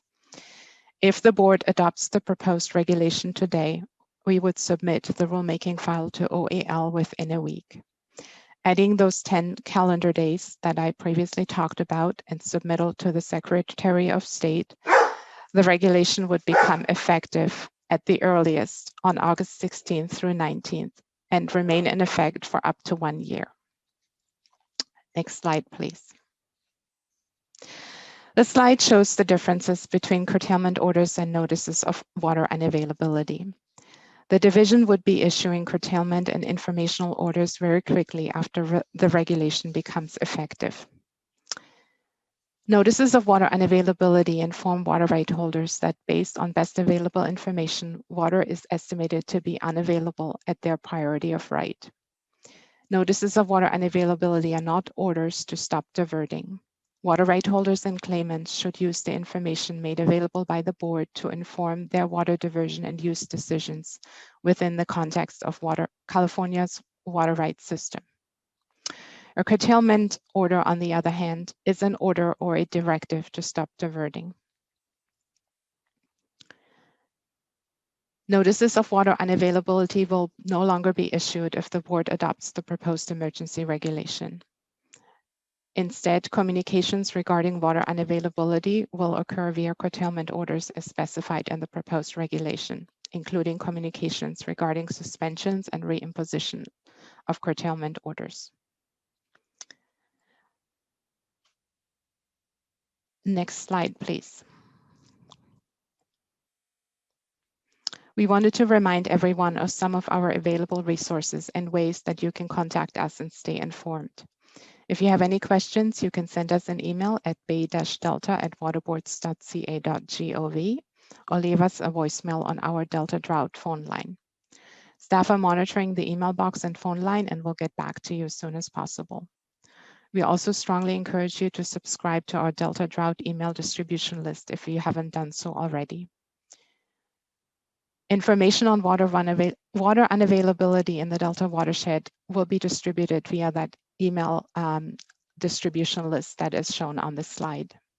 Please also regularly check our Delta Drought and water unavailability methodology web pages for current information. In response to public comments, staff is proposing additional changes to the emergency regulation text released on July 30th and the draft resolution released on July 23rd. Dana Heinrich from the Office of Chief Counsel will be discussing those changes now, and unless there are objections, we'll be reading them into the record as change sheets 2 and 3. Ms. Courtney Taylor will also be bringing up those change sheets so that you can follow along. Change sheets 2 and 3 will be posted on the Delta Drought webpage today following the board meeting. Next slide, please. And I will now be turning the presentation over to Dana Heinrich. Thank you.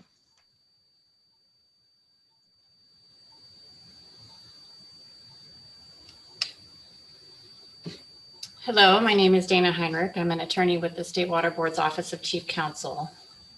Janine, can you put up change sheet number 2? Is that visible? Yes, we'll get it. Great, thank you. So the first change sheet is to the regulations. This is a set of clarifying amendments to the version of the draft regulations that was released on July 30th. So the first proposed change is to section 876.1 subdivision A of the regulations. And that is to add a sentence to after the existing sentence that reads as follows. This section also applies to the rediversion of water released from storage in the Delta watershed, except to the extent authorized by a water right or contract. Okay, and the next change is on page 3 of the draft regulations, again to section 876.1, this time to subdivision E. In the first sentence, the last clause, change the word or to and so that that clause reads as follows. Such as a system that has been adjudicated and is disconnected and curtailment would not make water available to serve senior downstream water rights or claims. The next change is on page 4. This is a proposed change to section 876.1 subdivision G. The proposal is to delete the word promptly from the last sentence. So the beginning of the sentence would read by no later than October 1st, 2021, and by no more than every 30 days thereafter, the deputy director will consider reliable and publicly available information that supports suspension, extension of suspension, or reimposition of curtailments of water diversions. And I won't read the last clause there, but we're not proposing to delete it. The next change is to, this is on page 15. This is a proposed change to section 879, subdivision D1B. And that is to add a clause to the existing sentence so that that subdivision would read, ceasing diversions of natural and abandoned flow when curtailments are ordered, except to the extent that continuing diversions are authorized in accordance with section 878, 878.1, or 878.2, comma, and ceasing rediversions of water released from storage, comma, except to the extent authorized by a water right or contract. And then the final proposed edit to the regulations is on page 16, section 879, subdivision D6.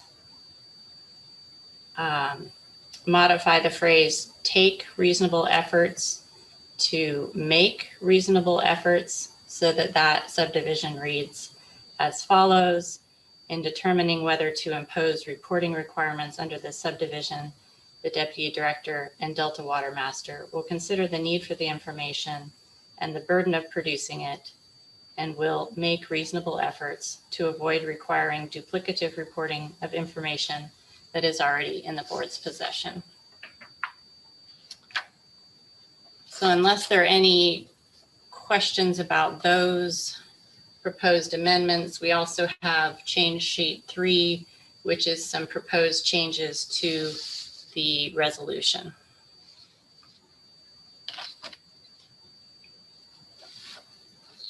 Not seeing any questions from the fellow board colleagues here, Ms. Heinrich. Thank you. So Janine, if you could put up change sheet 3 and scroll down to page, I think the first proposed edit, these are all in response to comments, I should add, that we received from commenters. The first proposed change is on page 5 of the resolution.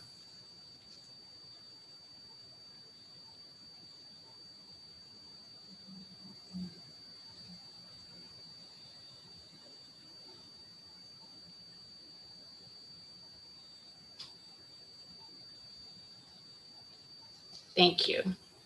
So we are proposing to edit whereas paragraph 17 to add the words and sub-watershed after the words sub-monthly, which appears twice in this paragraph. The next proposed edit is on page 6 of the that's right. On page 6 of the resolution, top of the page, whereas paragraph 19, insert the word may, so that paragraph reads, emergency regulations adopted under Water Code section 1058.5 may remain in effect for up to 1 year, semicolon and. The next proposed edit is to the resolve paragraph 14 on the same page here. So I believe that's 4, not 14. Oh, I'm sorry. I misspoke. Thank you, Diane. Yes, this is resolve paragraph 4. After the word unless, insert little Roman number 1. And then after change conditions, insert little Roman number 2 and the following text. The conditions specified in Water Code section 1058.5 subdivision A2 are no longer in effect, in which case this regulation is deemed repealed. Or then delete the word unless and insert little Roman numeral 3. And then the last, well, okay, so in whereas paragraph 6, delete the word and. I'm sorry, in resolve paragraph 6, delete the word and. On the next page, page 7, in resolve paragraph 7, add the word and. And then we have a new proposed resolved paragraph 8. This is in response to several comments we received. We are proposing to add the following text.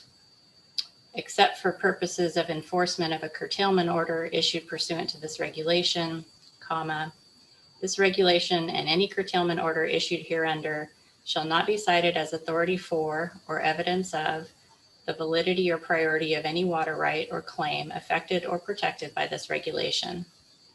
Given this, comma, it would be inappropriate to consider compliance with the regulation to be an admission or waiver of any rights or claims of affected parties. And this text, I should add also, is patterned after similar language that was in a resolution adopted by the board in 2014 in connection with curtailment, emergency curtailment regulations that were adopted that year. And that is it for the proposed changes to the resolution. Are there any questions on that one? No questions on my part. Looking to my colleagues here, thank you. I appreciate the reading into the record these changes. I know things are moving fast. There's a lot that we are trying to ensure that we're being responsive to, and especially to the feedback we heard at our recent workshop. So appreciate everyone's patience in allowing us to read those into the record and thoroughly going over kind of how we got to where we are and the importance of today's decision. Ms. Riddle, is there any other presentation? I'd like to make sure we transition over to our agency panel. I know that our directors and secretary have other schedules and want to make sure that we are able to get to them here. Yeah, that concludes the staff presentation. We're ready to turn it over to the agency panel. Thank you. Thank you, Ms. Riddle. And thank you. I have to acknowledge everyone's incredible engagement over these last weeks. This has been a bit of a sprint. And as we've said, the imperative here is to act. We have more than abundant information when it comes to the current hydrology and the need to enforce and enact the water rights priority system here to protect senior diverters and to protect, importantly, our watersheds as we prepare for the potential of another dry year. And I want to thank all the incredible stakeholders in the watersheds that have been working with us, that have been giving us good detailed feedback to improve as best we can the tools that we have now, knowing that we need to continue to perfect these tools and to have a water rights system that can be implemented, particularly in times of shortage, and provide certainty for our communities and our economies. So, and importantly, our ecosystems. So with that, I would just hand it over then to Director Namath and Director Conant and Secretary Ross. And thank you three for joining us here for this agency panel to hear the perspectives of your agencies on the work that we're being called here to do. And I know your schedules are busy, so I appreciate your flexibility in joining us here today. Thank you, Chair Esquivel. This is Carla Namath, Director of the Department of Water Resources. If y'all don't mind, I have a 12:30, so it's really important to me that the department voice its strong support for the board moving forward with this emergency regulation. I think we've all been tracking the hydrology, and the department did present a revised drought operations plan together with Reclamation to the Department of Fish and Wildlife. And that information really demonstrates just how increasingly difficult this year is and the true challenges that we have with Oroville Reservoir managing for water quality conditions in the Delta, even those that have received a waiver, even with a drought barrier in and carryover storage in Oroville. So I do appreciate the enormous amount of work that went into today, not just from board staff, but the stakeholders. It's just going to be critical that that the state of California begins to implement this, and DWR will offer its support and partnership to the board as you move towards implementation. So thank you. Thank you, Director. Really appreciate your time, and thanks for the flexibility. I know you're having to juggle a lot here, so thank you. Director Conant. Yeah, good afternoon, and thank you, Chair Esquivel and members. I'm Ernest Conant, Regional Director of the California Great Basin Bureau of Reclamation, and we oversee the CVP. I appreciate the efforts of the State Board staff in providing a very detailed summary of what's being proposed and response to comments and so on, and the interchange that has occurred. So I'm here to express Reclamation's support for the State Board's efforts to adopt these emergency regulations to implement water right curtailments. As you all know, this is the worst drought since 1977, the worst since 2014-15, worse than 2014-2015. And despite our best and collaborative efforts, the projects continue to struggle to meet temperature and storage targets in our reservoirs, to meet delta salinity conditions, and to provide water for public health and safety. And in short, we've run out of tools and ways to meet all of these competing demands. So Reclamation supports the emergency regulation being considered by the State Board in recognition of the extremely low inflow to our rim reservoirs and recognizing the need to take action on curtailment of water rights in an effort to meet our mutual goals. In coordination with the State Board and DWR, the two projects have taken a number of actions to preserve limited resources, many of which have been alluded to, including a temporary urgency change petition, which was approved by the board to relax the delta salinity standards in order to preserve storage, and also delaying transfers in order to preserve cold water pool. In addition, we reduced the CVP allocation for agricultural water service contractors to 0 and reduce the M&I allocation to 25% of historic use. Further, Reclamation has taken the unprecedented step, including releasing water from New Melones to help meet Delta standard salinity requirements while protecting Shasta's cold water pool.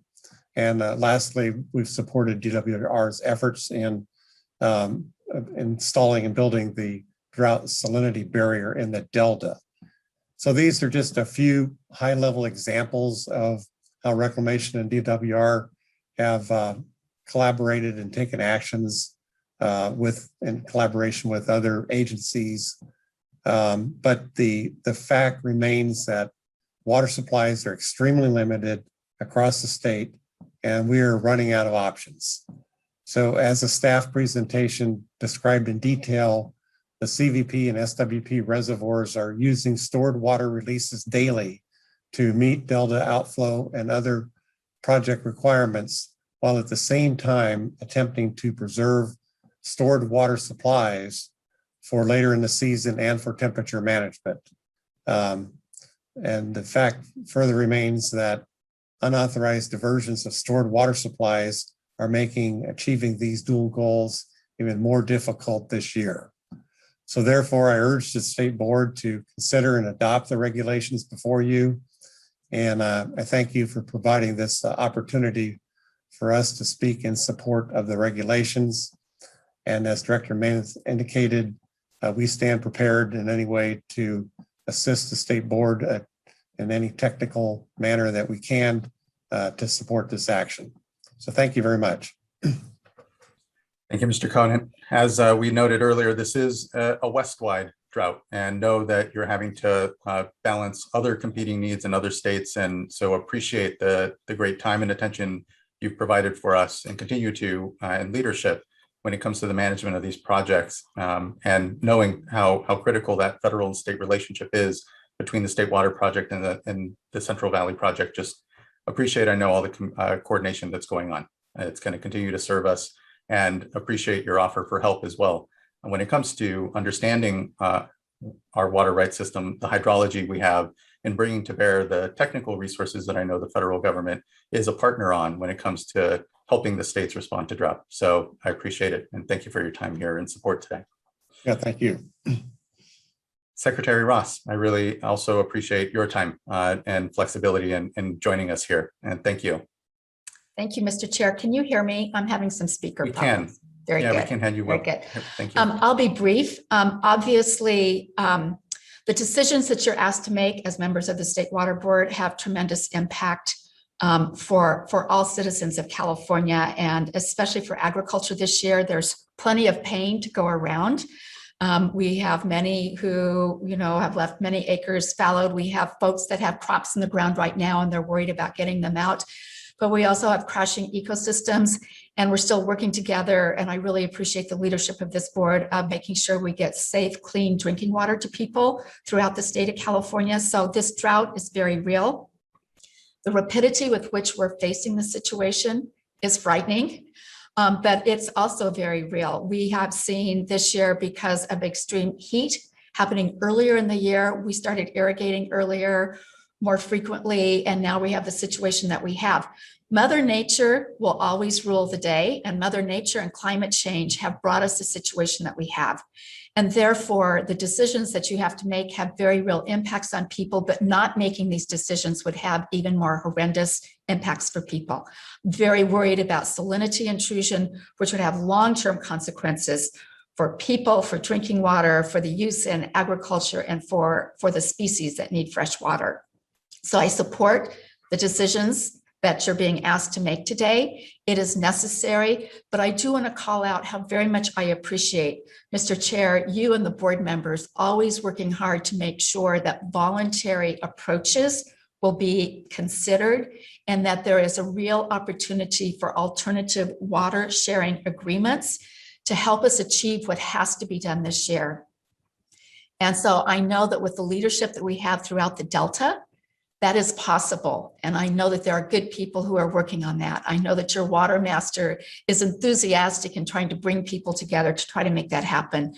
And so I just am very hopeful that people will accept that opportunity as a pathway to achieving what we need to have this year.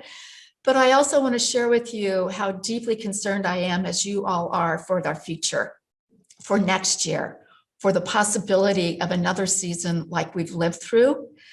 And that is where we really need to work together, because we're all in this together, to really look at what we can do to really bring about drought reliability under some voluntary measures. And I'm very hopeful that all of us working together will be able to bring about something. Mother Nature brought us here much earlier than any of us could have expected even 2 months ago. And the chances of this being repeated for next year are more than real. And so I don't want us to lose sight of what we have to do now under this very acute situation, but being very mindful of what we need to do working together to really prepare ourselves for this type of situation to be repeated and to maybe even be facing a deeper drought. I'm here to support you however I can. It is a painful moment. We know the impacts are real. I want you to know how very much I appreciate you stepping into this role as members of this board of making these hard decisions. And however I can support you, I want you to know that we at the Department of Food and Agriculture will be there. I have great admiration for California agriculture and what it provides for us on a daily basis. A couple of words that have come up in the last year and a half, especially as we've lived through the health scares of COVID, is how essential agriculture is. Our farmers, our farm workers who work to make sure that we can mitigate the disruptions in our food supply. I also know that a word that has come up over and over again is how resilient California agriculture is, as we are as Californians, to be able to bounce back and just keep putting one foot in front of the other. And the other word that is a hallmark of California agriculture is innovation. I know that we will be able to work together to innovate our way through this situation and making ourselves even more resilient for the future. So thank you for the decision you're being asked to make. I support you and what you are doing, and I appreciate the hard work of your staff. They have been very engaged in listening to constituents from all perspectives, which is how we get to the best decision-making possible. So thanks for a few minutes of your time today. Oh, thank you, Secretary, for your consistent leadership through these years. It is not lost that it was your leadership that helped the ag community in the last drought. And here, regrettably, in circumstances we find ourselves quickly again. But that's leadership that's hard-earned, and just really appreciate your perspective and ability to bring folks together here. We do have a lot to be proud of in California around our economies and agriculture and everything that we're able to do with what is obviously an increasingly limited supply. And we need to continue to think of the future. We need to continue to innovate with one another. And importantly, realize that all this activity that we're doing, all this information, it can all benefit both voluntary arrangements in watersheds as growers and other diverters own this challenge along with us, and can help with when it comes to resources from the state to get better telemetry, to get a better understanding of rights, and to administer and help protect this system and make sure that it works, that the Water Rights Administration system works in the state of California in an era of climate change. It's not lost on me that this is now only the third time this board has actually curtailed. And given the dry hydrology that California experiences naturally, it's obvious that we're going to have to become better at this. And when I say better, is more precise, based off of more real-time data, and ultimately protective, and allowing for us to account for every drop. When there's enough in the system, accounting for that every drop isn't as important as it really is here. Then now we find ourselves in drought conditions. So just thank you again for your leadership, your vision, and your support here, and know that we'll continue to have a lot of discussion here. Certainly we have now around 30 commenters, I believe. I'll go ahead and say we'll keep 5 minutes per commenter. That'll bring us to around 2.5 hours worth of comment. We'll go to a few comments and then, but first want to turn it over to my fellow board colleagues for any reflection or questions. But then otherwise we can go to a handful of folks. I know we have at least one elected joining us, and then take a break for lunch for about 30 minutes and then come back. But fellow board colleagues, please, any comments or questions here from both the staff presentation and the agency panel that we just heard from?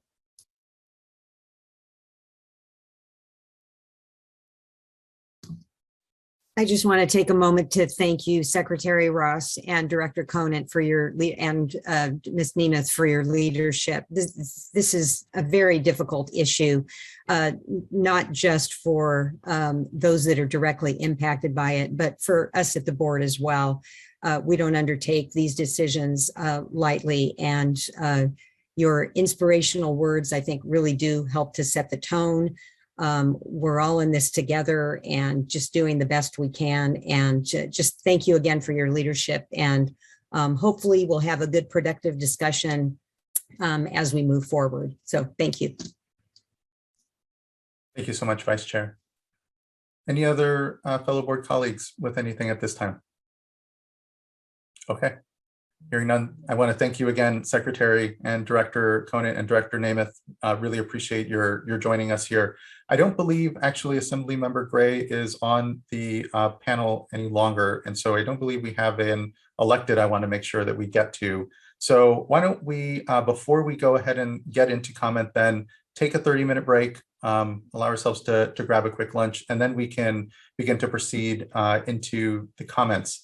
And I want to provide and make sure that we have 5 minutes at least for each individual. And I'll flag for our folks in the Water Rights Office here that to the extent that we can quickly respond to anything we might hear or clarify, I want to be sure that folks are ready and prepared to do so. I want to be able to ensure we have enough time to work through anything we may hear now, knowing that I know many of us participated in the workshop and heard comments then. Hopefully they're additive from those of you that participated in the workshop so that we can continue to winnow down onto our best effort here. So I don't want to just go through all the comments and then save back and forth for the end. It would take, I don't think we'd be able to as thoroughly get through things. So, but also don't want to drag us on here longer than we need. So I do, again, just want to flag for staff that they be prepared after each comment to, as appropriate and clarify if there are quick answers, provide them. And for larger things that we may still need to then discuss as a board, we can all take note and flag. That being said, let's go ahead and take a 40-minute-ish. Actually, we'll just come back at 1:30. Actually, I don't want to spend too much time at lunch. I want us to get to this discussion. So I'll keep it at 30 minutes, and we'll actually just come back at, say, 1:15, and we'll call it there. Okay, thank you, everyone. I appreciate your patience as we've worked through this item, making sure to set the right both adjustments to the current language, but then context for our discussion. And thank you again to our agency panel. We will see you here in about 35 minutes at 1:15. Thank you, everyone.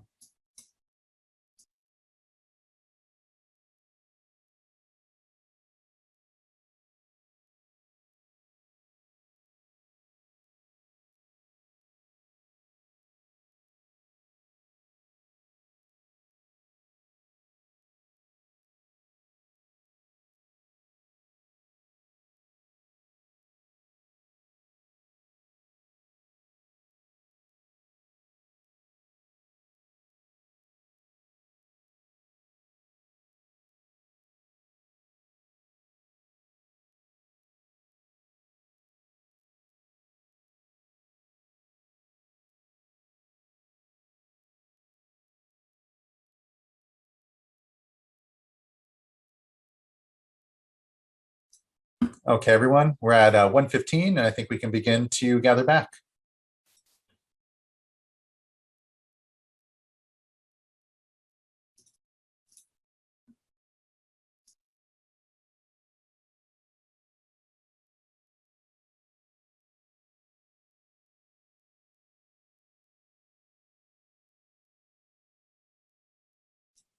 Apologize, 1 second. I'm trying to fix my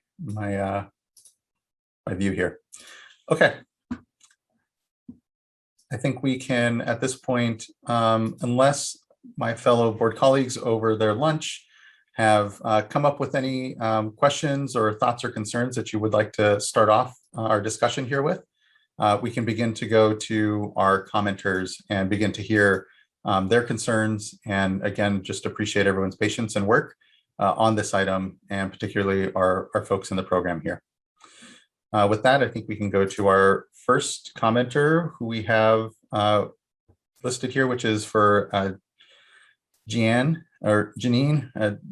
Zolezi. I apologize. I completely butchered your name there.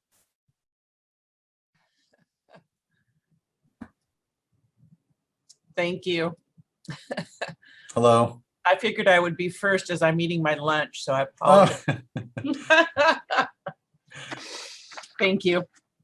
Jeannie Zalezi, representing Banna-Carbona Irrigation District, Patterson Irrigation District, and West Stanislaus Irrigation District. And I would refer you to our written comments to remind you of the district's position that staff's recommended methodology is insufficient and the proposed emergency regulations violate due process rights. In my comments today, I won't elaborate on those issues. I just want to ask the board to reflect on one issue. I would ask you to imagine a scenario where the only water right holders in the Sacramento San Joaquin Delta watershed are pre-1914 and riparian right holders. There are no state or federal projects. Now imagine we have a year just like this one, unprecedented dry conditions. Is there any doubt that the water supply available to the pre-14 riparian water users would be sufficient? Is there any doubt that the fish and wildlife would be in good condition, even in such dry conditions? Is there any doubt that delta salinity would be acceptable? And I think the answer to all three of those questions is no. There is no doubt that if the only water right users in the Bay Delta watershed were pre-14 and riparian users, there would be sufficient water, even in this year type. Fish and wildlife would be in good condition, and delta salinity would be acceptable. So if we recall that the state and federal projects by law are entitled only to surplus water, water not needed by prior right holders, And remember that operation of the projects cannot injure other legal users of water. And then we consider that the state board is considering adopting emergency regulations that would allow it to curtail pre-14 and riparian water right holders in order to protect the state and federal projects. I would hope that illustrates the folly in the proposed action today and any attempt to curtail riparians, pre-14s, and senior water right holders. And thank you for your time. Thank you as well. And sorry to interrupt your lunch. Next, we have Alexis Stevens.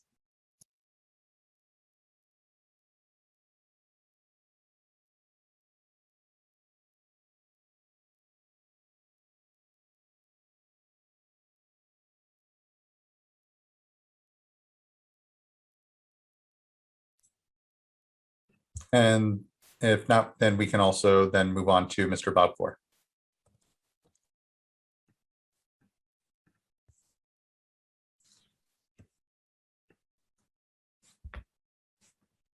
There we go. To the board and staff, grace under pressure is a hallmark of dedicated regulatory executives. Thank you. This climate change is palpable. We went up to Salem, where our youngest daughter works as a lawyer for the Oregon Court of Appeal, just in time for the 3 hottest days in Oregon. We visited Portland. Climate change was palpable. It's hard to describe what you saw. So with that context, please consider these 3 points as we move ahead together. Reflecting on Chair Esquivel's well-timed comment on adding real-time data as the technology enables and evolves, please strive for the fullest possible accounting of all in-stream flows and diversions, including the Delta. Secretary Ross referenced voluntary agreements, both to meet this drought and future water management. And we call on the board to provide staff technical assistance upon the request of interested parties completing voluntary agreements funded by general fund and any drought emergency appropriation, which we're sure to get. And finally, consult early and often with our Cal ISO friends with regard to hydroelectric impacts and actions. We thank you for your consideration and due diligence. I'll make a list of our clients available. Thanks again. Thank you, Mr. Gore. I appreciate your comments today and joining us. Next, we have David Guy. Good afternoon, Chair Esquivel, members of the board. Thanks for the opportunity to provide some thoughts today. I'm David Guy with Northern California Water Association, and we've been coordinating the efforts across the Sacramento River Basin this year, working together with your board members, staff, DWR, the Bureau of Reclamation, the fish agencies, and it's been a really good coordinated effort this year, and we really appreciate the participation by everyone who's really kind of rolled up their sleeves and gone to work. We provided comments to the board on July 29th, like a lot of others. And I think Secretary Ross said it quite well. There's plenty of pain to go around. We know that, and that includes the cities, rural communities, farms, fish, wildlife, birds, the whole suite of things. We know that. But with that said, there's 4 things I guess we would like to offer today. The first is we really appreciate the efforts that your staff has made this year. I have never seen a better coordinated effort by your staff on these type of issues, and just really want to laud the efforts for forward progress. And thank you for that. Second, we need an orderly water rights process in California. We all know that. And this year obviously is a year that gets tested. And so we really appreciate you moving forward with that. Again, we know there's pain, but the water rights system is meant to work in years like this. And in that regard, we appreciate 2 clarifications that were made that I just want to highlight that we really appreciate. First is to acknowledge that previously stored water is important and still available to those who have contracts or other rights to it.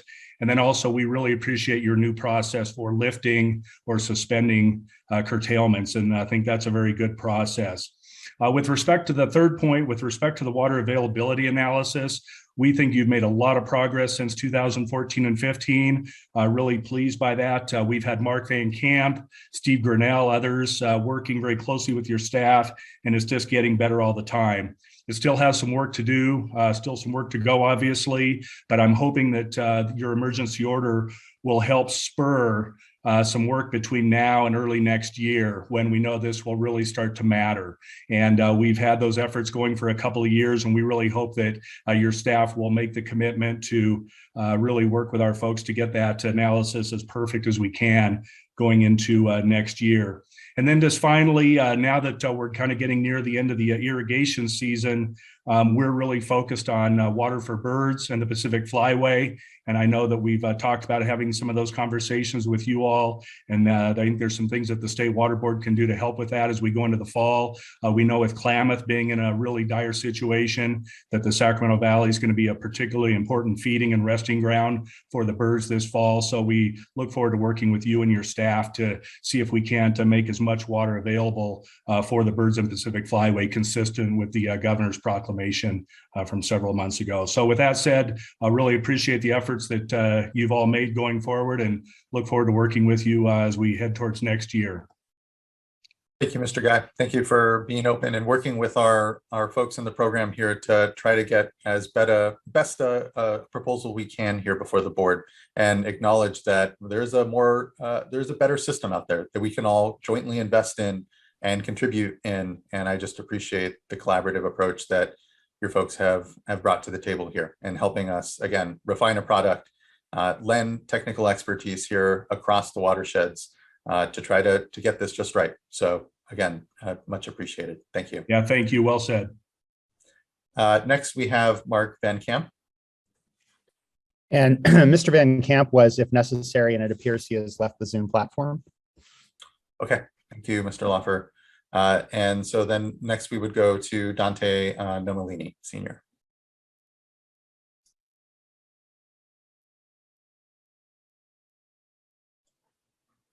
Am I unmuted? You are. We can hear you. Good afternoon. Thank you very much. First of all, I'm a little concerned about the timing of the regulatory process, which I think is going to bring forward the need for many of us that have technical issues with some of the legal provisions in the regulation.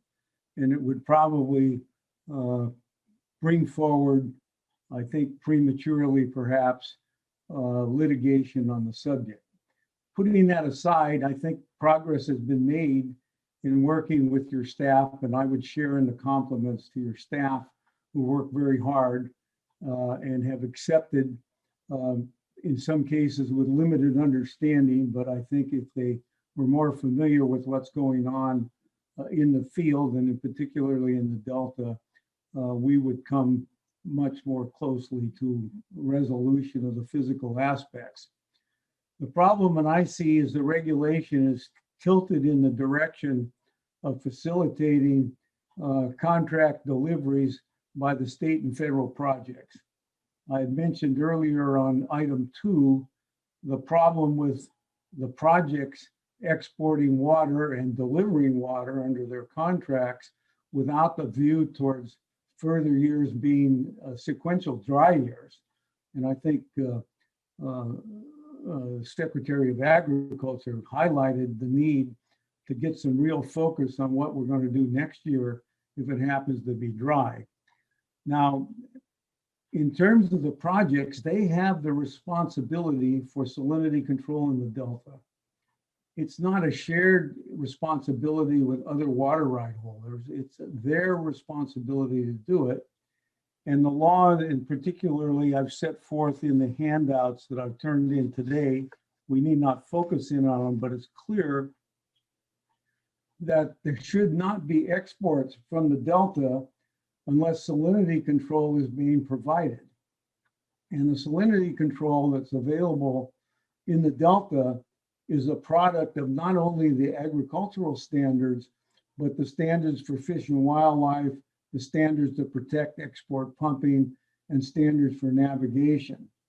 And what has happened is, with a temporary urgency change, salinity has increased in portions of the Delta just by reason of relaxing the fishery requirement. And over the years, your predecessor boards have said to the Delta that we don't need a full agricultural standard protection because we enjoy the incidental benefit of the water provided for fish, the water provided to protect the export pumps, and so on.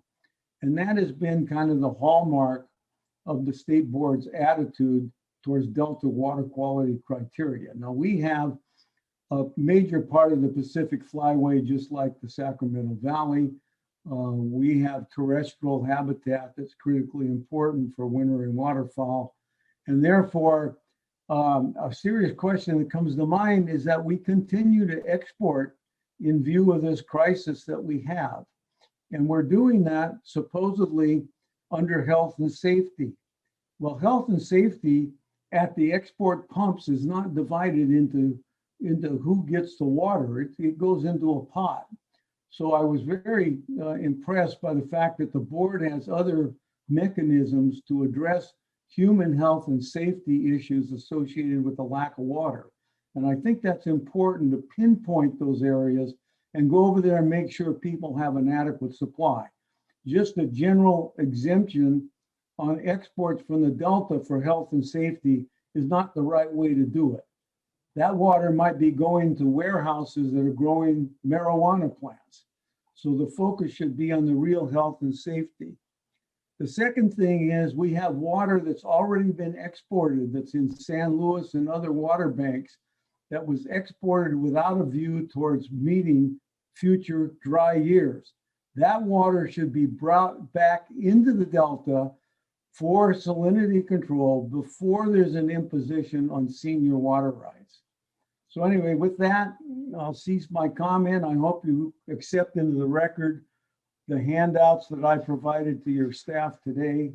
We need not go through that from a time sequence, but anyway, again, I would like all of us to continue to work towards positive solutions. I prefer that to the idea of spending a lot of time in court proceedings. Thank you.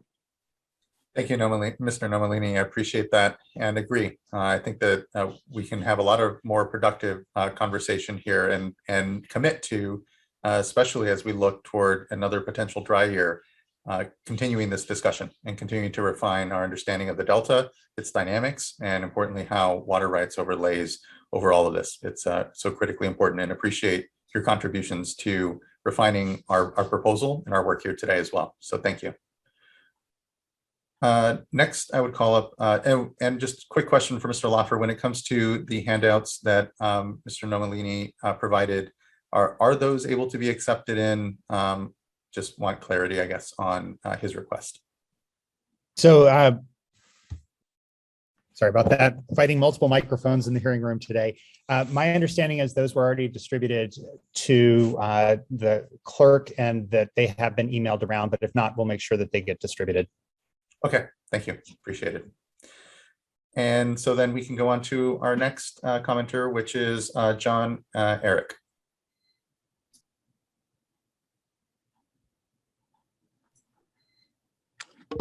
I think I'm unmuted now. You are. Good afternoon. Thank you. Good afternoon, Mr. Chairman and board members. John Herrick for South Delta Water Agency. As you know, this is not the forum where we're going to solve the water problems. This is a forum where, you know, we get to criticize, unfortunately, but I don't want that to take away from the fact that everybody's working, you know, diligently and trying to get stuff done. And we're especially in the Delta working to see if we can do something for next year, if it turns out to be as horrible as everybody's afraid it will be. With that, I'd also like to compliment staff. We've come a long way since the last drought and lots of progress has been made. I'd like to make a couple points though. We've said over and over again that the Delta always has water. And the reason we say that is because that availability of water then is what supplies the water rights in the Delta. Now, we thought that was self-evident, but people did dispute that. So South Delta submitted some very general modeling before the comment period was over, which shows if you turn off the San Joaquin River and then turn off the Sacramento River, there's always water in the channels. Why? Well, because the channels are below sea level and water comes in from the west to fill that. Now, the methodology assumes that water coming in from the west is unusable, but that of course is not true because it's a continuum of different levels of salinity from, say, Antioch out to the bay. And so as water comes back in on the tides, it depends on how much inflow has been occurring to tell you what the rate of salinity will be. So anyway, it's not unusable. And I pointed out in our comments that we provided the DWR map from the Delta Atlas, which shows the salinity intrusion in the worst years of our hydrology. And the people may recall the 28 to 34 drought was the worst through that, for a long time. And in that drought, that 6-year drought, the salinity levels only reached into the South Delta at the end of the season. So it was September, I believe, 18th, before the 1,000 parts chloride reached part way into the South Delta. And so that shows you that under natural conditions, that's pre-project, that the salinity, the water coming in from the west is not of a salinity that precludes beneficial uses until perhaps late in the season. And that was actually after most of the agricultural production was done. Now, I also provided a copy of actually a letter that deals with an estate sale from an old farming family in the Delta. And their diversion was in the South Delta. And in that flyer, it says, even in the worst drought, we still could divert after and through that timeline when the worst salt came in. So under those two physical conditions, it's our position that there's water available for diversion under those riparian and pre-1914 rights. Now, the answer to that from staff is, well, there's previously stored water in the system, but we've many times pointed out that the stored water cannot preclude somebody from diverting if they could divert without the stored water there. That's that Butte Canal case, which we've done, we've presented many times. And I'll just add that, of course, the projects are obligated to maintain salinity control. So it doesn't make sense to say the projects have to maintain salinity control for agricultural beneficial uses, but ag can't use the water when it's maintained. Now I'll move on to the second big issue I want to address, and that's the staff's reliance on WR 98-8. I think it's very clear, it's not a long decision or order, but it's very clear that that was not decided upon the issue of whether or not the Sacramento River water reaches the South Delta. What that water right order said was it's unlikely that the Sacramento water reaches the South Delta under natural conditions. Well, again, respectfully, that's incorrect. And all you have to do is imagine the Delta under drought conditions. And the last drought, the flow at Vernalis was 100 CFS. Well, the Sacramento River is much more than that. So if the inflow from the San Joaquin is 100, even the evaporation rates in the area are more than that. So what water is filling up the South Delta channels? Of course, it's Sacramento River water and water that may have passed Antioch or sloshed back and forward. So we'll be submitting more modeling to show that. But of course, the Sacramento water disperses on the tides. It disperses as it flows through, and it does reach the South Delta under natural conditions. So anyway, I'd just like to kind of finish up here and quickly say that we've referenced testimony submitted by City of Antioch and the the water fix hearings, and BBID has submitted stuff for this comment period. So my last comment will be, we need to make sure that this process includes the reference to what happened. And that is, I believe Department of Water Resources in its drought plan in February anticipated that there would be spring rains. And so that allowed them to export stored water. Well, that stored water should have been kept in the reservoirs so they could try to meet water quality standards. And they didn't do that. So the system is now trying to address that by shutting off superior water right holders who didn't have an obligation to plan ahead for Delta outflow. And then I'll just finally say that I'm smiling here. I don't know if anybody can see me, but it was unfortunate to hear the regional director of the Bureau say, we need to address all these illegal diverters of water. And I thought we'd kick that ball back under the table, but it bounced back out apparently. So we're here to work with you. But we think the facts and the law are clear that the in-Delta riparian and pre-1914 people have a supply. So thank you very much. I hope I didn't go past my time. And I wish the board the best of luck in this horrible time. Thank you, Mr. Herrick. And again, we're all in this together. So I appreciate your commitment continuing to work with us. This issue of tidal influences in the Delta, tracking the drops as they may come through what is a very engineered and complex system that you layer project operations on top of, and don't get a lot of clarity sometimes. And I think we've done the best to pursue this in a way with the data that we have that is justifiable and supportable, but understand that, again, there are complex dynamics when we talk about tidal influences, how we might account for drops of water within the system, and how to best ensure that we're being protective of everyone's rights. And so we'll continue to need to refine that. And so I appreciate your engagement on that project long-term here. So thank you. Really appreciate it. Next, I'd like to call up Thomas Berliner.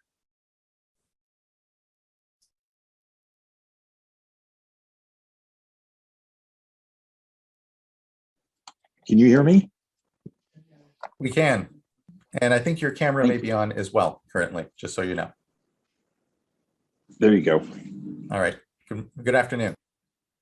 Good afternoon. Tom Berliner on behalf of the Merced Irrigation District. We too are looking forward to working with the board. We, along with some other entities, have been in conversation with the Deputy Director for Water Rights and the Delta Water Master concerning the idea of an alternative agreement consistent with the regulations. And we look forward to working with you and others in that regard. With respect to that, we would like to be sure that there's a provision for staying the implementation of the regulations while the negotiations are going on. Largely, we don't expect this negotiation to take very long, but sometimes we're wrong about how long negotiations do take.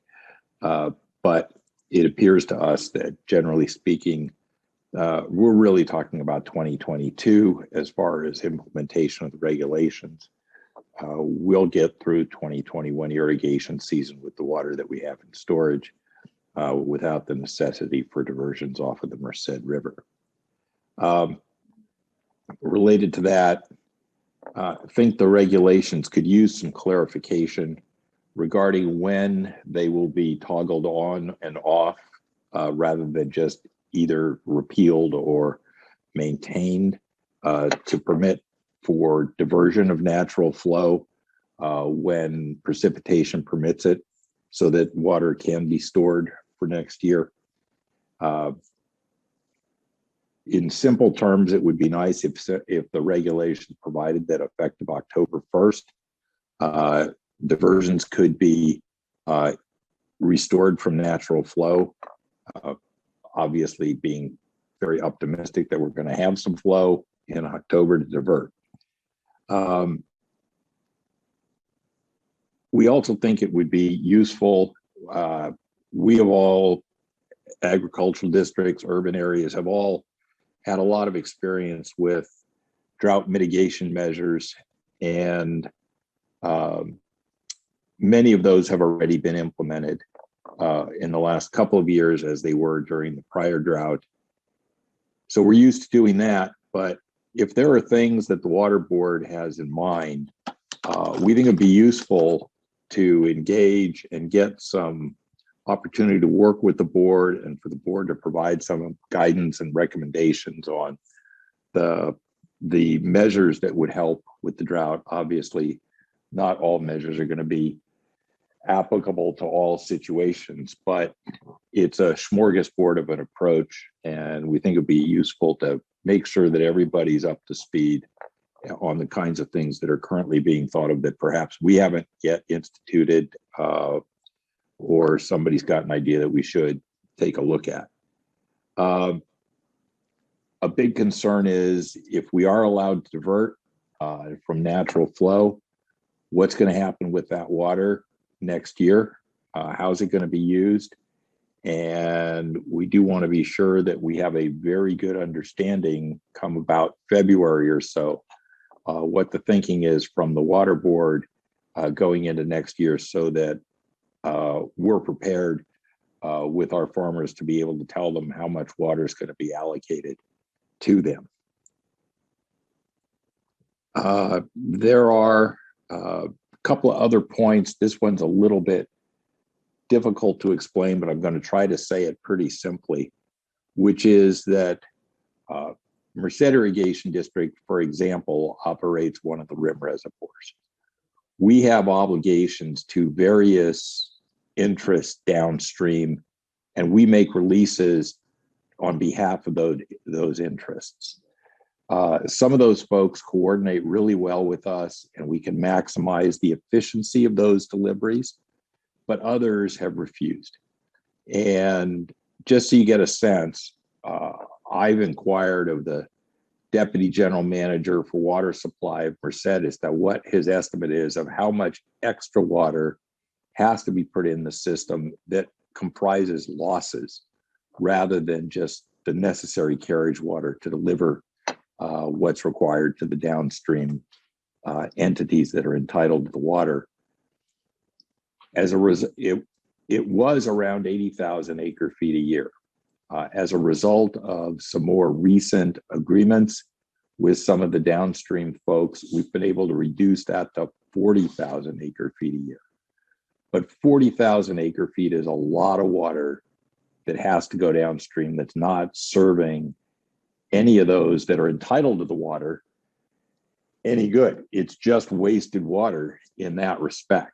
And what we'd like the board to do is to require those that are entitled to downstream water from releases from the rim dams to meet and confer with the rim dam operators with the idea of trying to arrive at solutions that make the most efficient use of water for purposes of meeting those downstream entitlements. So that may not be exactly clear, but I think you get the idea. I think there are others that share in those kinds of obligations that may have made similar experience. Finally, we've heard some numbers thrown around at the workshop about releases that are being made from various reservoirs and how that water is not finding its way to the Delta. Director Conant raised the point a little bit earlier about illegal diversions. The regulations do specify that diversions have to be based on water rights or contracts. That water is going somewhere, and the numbers are very surprising as to what's not reaching Vernalis. And that in a way is sort of the proverbial low-hanging fruit, going after those that are diverting that are not entitled. And it would be extremely useful for the board to start gearing up on more expanded quest for curtailing those illegal diversions, because that doesn't hurt any legal user of water, and it's better for everybody. With that, I'll conclude my remarks. Thank you very much. Thank you, Mr. Berliner. I appreciate your comments. I'll just say on the stay for negotiations to take place, that's hard given, again, how late in the season we already are and really needing to see some action here being taken. And we want to provide continued space for voluntary agreements, certainly, and we'll put the resources to being able to evaluate if they're going to effectuate the outcome we're looking here, again, to make sure that the water rights system is being protected and that we're preparing ourselves for a dry year. So on that request, I would just say, I think what we're definitely having to balance is our need and urgency to act and the ability to create space and time, but regrettably low on time. And is why I appreciate your comments on continuing to focus still as well on next year and continuing to be mindful of these projects in that vein. I will say that, we will definitely be wanting to broadcast even before February, not just what the water board intends to do, but with the project operators as well, evaluating the system that we have, knowing that we're way outside any measure of previous having to manage this system and needing to work with the project operators, the CVP and the Central Valley Project and the State Water Project, but importantly, even local project operators, to understand how best we implement the water rights system in a very complex series of watersheds that is the Delta watershed here. And so, again, just appreciate the nod and need to be able to be communicating here sooner rather than later as we enter a dry year as to how we're going to be managing into the next. Just thank you for, I don't think I have any further comment from your comments, but fellow board colleagues, do you have anything to bring up, Vice Chair? Yes, thank you. And thank you, Mr. Berliner, for highlighting some of these issues with scheduling. And I would like to, I don't know that this is the appropriate time, but just want to put a pin on it for further discussions. with staff. I'd be curious about what tools we would have, outside of the curtailment process, to address these issues, and where it fits in sort of big picture on tightening things up in a system that may at some point have future obligations under the Bay Delta Plan or VAs, et cetera. So thank you for flagging that, Mr. Berliner. Oh, Forward to and following up with you. And then as to the illegal diversions, I don't think we can say this often enough, and maybe request our staff, please inform us of illegal diversions or suspicion of illegal diversions, so that it can we can more accurately target the limited resources that we have for implementation. Thank you, Vice Chair. Board Member McGuire, I see a virtual hand. Yeah, I saw the button now, so I thought I'd try. So yeah, I appreciate Mr. Berliner, your comments today, and there's a lot that you shared with us, but I did just want to touch a bit more on the stay concept as it relates to the voluntary agreement proposal. In that I know that you and others in the watershed had submitted a proposal well over a month ago, and that there has been a bit of back and forth. And I think a commitment from division staff to continue to discuss that proposal with you. So in this case, I understand the urgency, Chair Esquivel, of moving forward quickly with the curtailments. I get that, but I also I feel like in this instance, there's a proposal on the table, there's discussions going on. So I guess I'd just like to hear maybe either from division staff or Office of Chief Counsel as to a stay. The other issue is that I know there's a provision to, like, in good faith, implement voluntary agreement, while those discussions are going forward. So I think I would just like to better understand how this could work, or any reaction from staff as to that idea.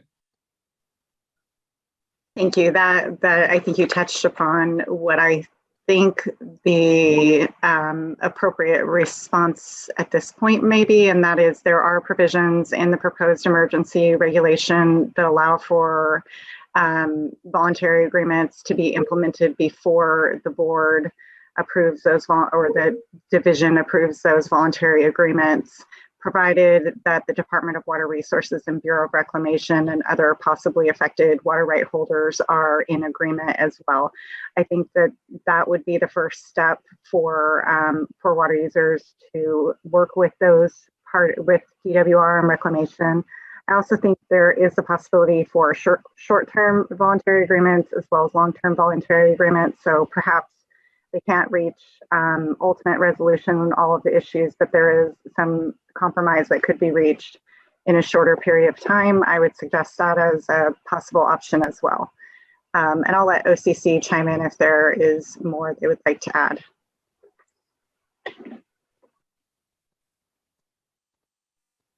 Hearing nothing further from Office of Chief Counsel. Nothing here. Okay, thank you. Board That's member? helpful. Thank you. Yeah, I appreciate that. Yeah, That's what I thank was you. looking for. Yeah, that was helpful for me as well. So much appreciated. Any other colleagues reflecting on Mr. Berliner's comments? Okay, thank you. And thank you, Mr. Berliner, again. Next, we have John Rubin. Yes, good afternoon. Chair Esquivel, members of the board. This is John Rubin. I'm Assistant General Manager, General Counsel for the Westlands Water District. I wanted to start by thanking your staff. They've done an incredible job developing regulations for your consideration, and very much appreciate your staff listening and obviously where they believed appropriate, responding to comments that they received from me as well as many others. The farmers and the communities depending on agricultural production within Westlands and other areas of California feel the impacts of drought acutely. The regulations before you that have been proposed by staff are important. They will protect transfer water that's been acquired to help mitigate, in part, the impacts of drought. They will also help protect stored water.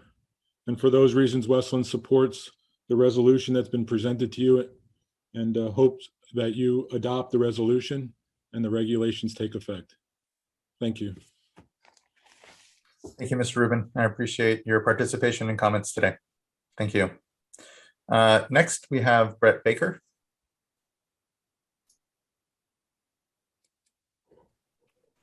Thank you, Chair. Thank you, Chair. I'll defer to the comments of my colleagues, and in the interest of time, save my thoughts for later. Okay, thank you, Mr. Baker. Next, I believe I have here on my list, I'm trying to make sure I'm jiving with what we have on our scroll as well, but I believe we have Tim O'Laughlin. Chair Esquivel, Mr. O'Laughlin has had to drop on and off, then we expect he'll be back in shortly. Okay, then it looks like Nick Jarbeau is not on the platform currently as well. Is that correct? Correct. Okay, and then I think next is Valerie Kincaid.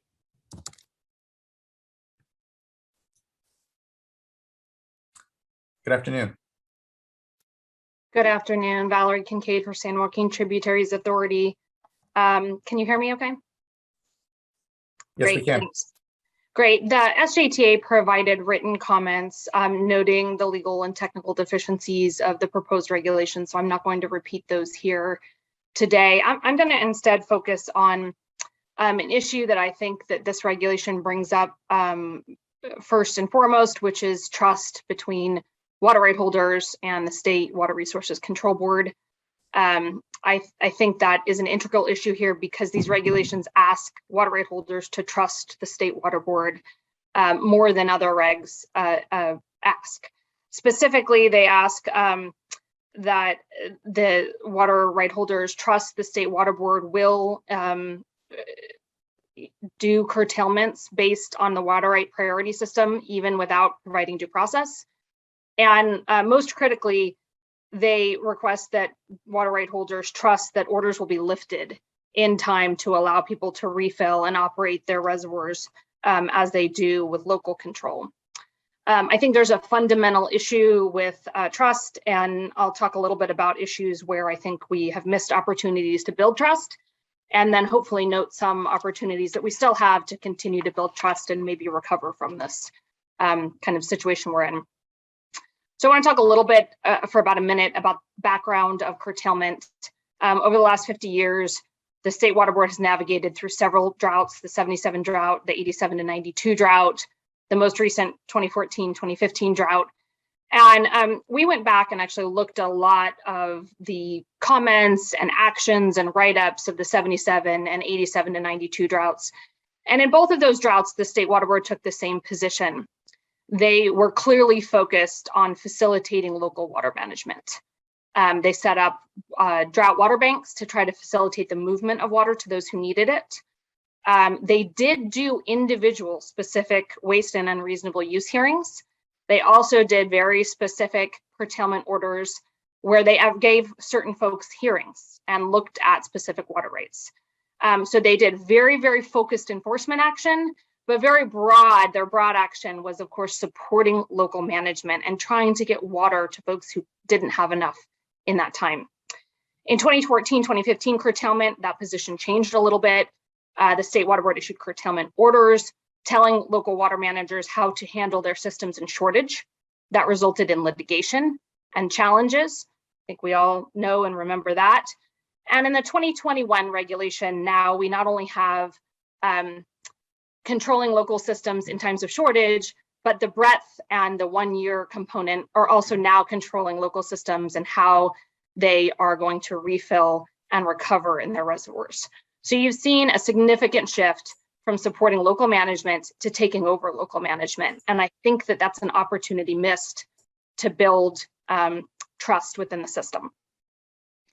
Another example is coming out of the 2014-2015 litigation. The court decision told the State Water Board it had limited authority.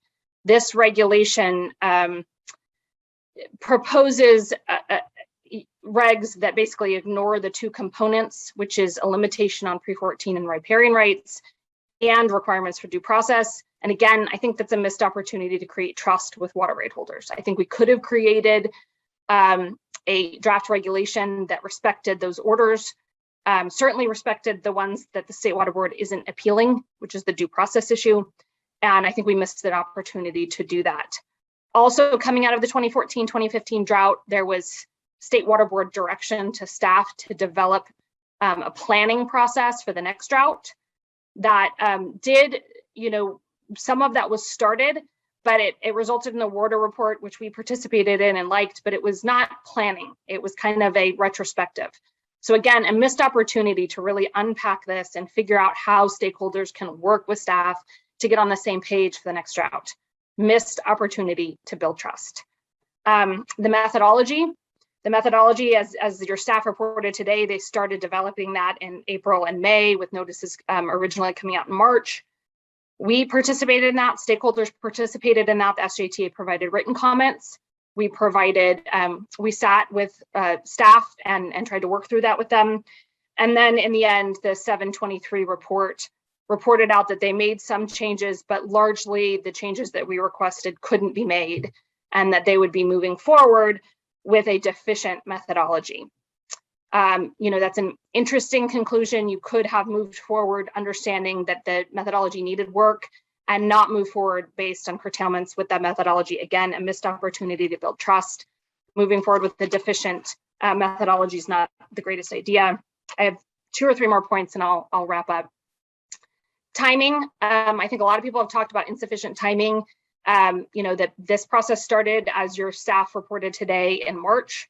We have now had a week with several versions of changes, and it's very, very difficult to not only understand the changes, but get client feedback on them. We had a workshop the other day where everyone was limited to 3 minutes, and then that workshop ended an hour early. And you were cut off at 3 minutes. People were not allowed to speak over that. So again, this seems awfully fast. My suggestion to build, water right holder trust is to slow this process down and to hear from us a little bit more. I understand you've been warning us, but these draft regs came out a week ago and they've undergone several changes. It's just too fast. You've got to listen to stakeholders in this process. Then finally, draft regs, there were 3 components that the SJTA requested. One was only curtail when necessary. There are several systems in the San Joaquin that curtailment won't have any effect. And what I mean by that is full natural flow is almost 0, or in-stream flows are higher than the full natural flow. And for speakers who don't know what I'm saying, there's 10 full natural flow CFS coming in, and there's 50 of stored releases and other accretions in the system. You have to look at that. And if curtailment is not going to take effect or not going to produce any effect in that stream system, it should be disclosed. We asked the State Water Board to disclose that. Again, no response to that in the regs, and no promise to narrowly tailor these curtailment regulations to only streams where they would have an impact. We requested suspension of the date or provide metrics when we can start diverting again. If it gets really, really rainy at this hydrology, here's when you can start diverting. Again, the State Water Board said no. And, that's our main concern, is this takeover of local management of our systems and refill to reservoir. So I'll stop there and I'll say that we now have a draft regulation that exceeds Water Board authority. It's not in compliance with the 2015 court decisions coming out of curtailment. It's overly broad. It applies even when there's no full natural flow in the system. And it takes over local management, and it asks local managers to trust the State Water Board to run their systems. And that's just a huge amount of trust that I don't think has been built up right now. I think we can fix that. I think the voluntary agreements are something we can talk about. I think we can go back and make changes to these regulations. We can put a specific October 1 suspension. We can start building stakeholder and water right holder trust back up. But right now, these regulations are all based on trusting staff and the State Water Board.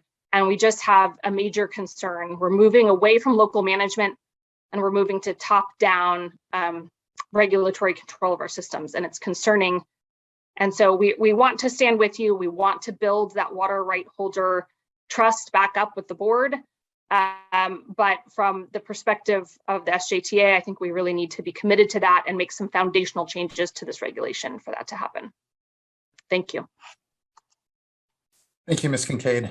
And thank you for your good faith commitment to continuing to build trust and bridge trust, importantly, to the water user community. I know that obviously you find our proposal deficient here. You brought up a number of points. I would disagree with a number of them, but I think Ms. Riddle, if you want to respond to some of the specifics of Ms. Kincaid's points, you may, but know that yes, we need to continue to build trust, and that is a two-way process here. And so I appreciate your good faith commitment to that relationship building, even as we may do things here that there will be fundamental disagreements between us on. So thank you. Ms. Riddle, if you would like. Oh, I'm sorry, you're still on mute. Sorry about that. I just wanted to note that we have added a provision in the regulation related to this issue of when curtailments would not make a difference in section 876.1 that allows parties to submit additional information and make that that argument, and the board would take that under consideration. So I think we have attempted to address the comments that we received. I think we agree with the ideas of local management, again, to the degree that that local management can occur in a way that it doesn't impact other legal users of water. I think that's really kind of the critical component of voluntary agreements. We're very open to them. We understand the system is very complex. We just need those types of voluntary agreements that don't violate other water right holders' priority of right. So I think we are open to these issues. I think in terms of due process, there is also the petition for reconsideration process. And, I understand the trust issue. We have attempted throughout the resolution and the regulation to make it clear that when precipitation and runoff events exist that merit lifting of curtailments, if that is something that we intend to do, I expect we will get further direction from you all. We also plan to be at every board meeting providing you updates. That's another forum where the public can provide input on that issue. I think, it's our intent to lift liberally to ensure that we don't miss opportunities to allow reservoir operators to regain their critical storage.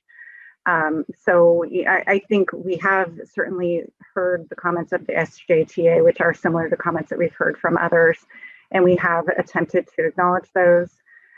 There's also, related to the issue of an automatic end to the curtailment period, we did hear those comments as well. There are additional provisions in the regulation that would requiring the staff to evaluate possible lifting no later than October 1st. And in actuality, we are monitoring lifting every single day. We have a tool on our website that evaluates whole natural flow on a daily basis against demands, and we are certainly tracking that on a very regular basis. The concept of an automatic lifting, I think it may be that and I hope it's the case that we get precipitation events in the fall, but it may be the case that we do not, and that curtailments are still appropriate after that time, but we will certainly consider the information. I think that covers the responses I wanted to provide. OCC might have responses on the legal issues if you want to hear those, but I'll leave it at that if you don't. Thank you, Ms. Riddle. I appreciate your good response here. Vice Chair. Yes, thank you. I just had a follow-up question on the issue of curtailments where it wouldn't make a difference, and Ms. Riddle, the process that you outlined. I just want to better understand where that fits in light of the other. I don't have the language before me, but in light of the requirement that the department concur. So I'm just wanting to better understand in a situation where, as Ms. Kincaid asserts, it wouldn't make a difference. looking for information as to how to nimbly move forward, as quickly as possible. There we go. Whoops. Sure. So I think there are two different possibilities for considering this issue. There's a provision that allows the deputy director to consider information independent of a voluntary agreement. And then there's a voluntary agreement route. I would say that we anticipate we're going to get a lot of information, that the proactive planning with DWR and Reclamation would be helpful on both of those counts. Many of these parties, particularly the larger water users, are accustomed to working with DWR and Reclamation on transfers. I think these involve very similar issues to transfers of mass balance accounting issues and tools that can be used to do that mass balance accounting. So I think that's an avenue that would be, helpful to explore those relationships, the existing relationships and processes with DWR. Also, again, if there is a circumstance where parties have information that demonstrates that their stream system is disconnected from the larger watershed and curtailing diversion would not make water available for a senior claimant, the board can consider that independent of a voluntary agreement and coordination with DWR and Reclamation. We would probably do that coordination on our own to make sure we had the best available information, but we can definitely take that into consideration.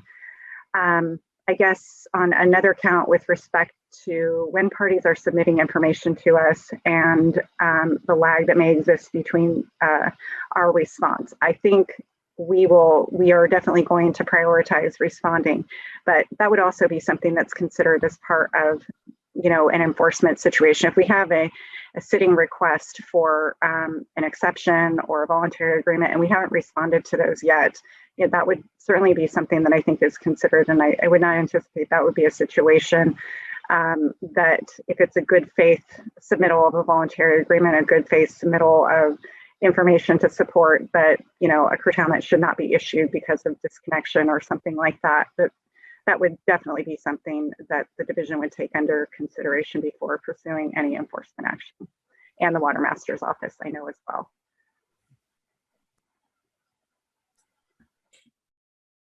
Thank you, Ms. Riddle, and thank you, Vice Chair. Any other comments or questions from fellow board colleagues? Okay, thank you. Thank you, Ms. Kincaid. I appreciate your comments today. Next, I would like to call up Osha Meserve. Good afternoon, Chair Esquivel. Osha Meserve, representing local agencies of the North Delta. Can you hear me all right? I can. Apologies for butchering your last name. Oh, that's all right. You can pronounce it the French way if you want. I don't try. Anyway, thanks for taking comments today. I guess I've just written to the clerk because of one of the things I'm struggling with is I don't even really know what the current version of the regulations that's being considered by the board right now. I do have change sheet number 1, and I listened to the presentation about change sheet number 2 and number 3. And then I saw the presentation, but we don't have those materials and they're not posted in conjunction with the agenda as far as I can tell. So I am concerned that I don't understand what the draft regs are that are under consideration right now. And I'm concerned that also the board may not have access or have had a chance to review this quick moving package. And, it does impact a lot of different types of people and diverters, in a huge part of the state. And so it is really important to get it right. I did submit comments last week quickly as I could about making some suggestions on behalf of land, which most of those districts and water users are in the North Delta. But I do work with water users throughout the Delta, so I do concern myself with folks outside of the North Delta contract, and also just having survived the 2015 drought, and the order for additional information. I'm very cognizant of process and, in dealing with the individual farmers like I deal with, and like a lot of the folks you've heard from today and who aren't here today because they're out working on their farms, and they're just not able to sit through a meeting while they try to do other work in their office like many of us have been doing.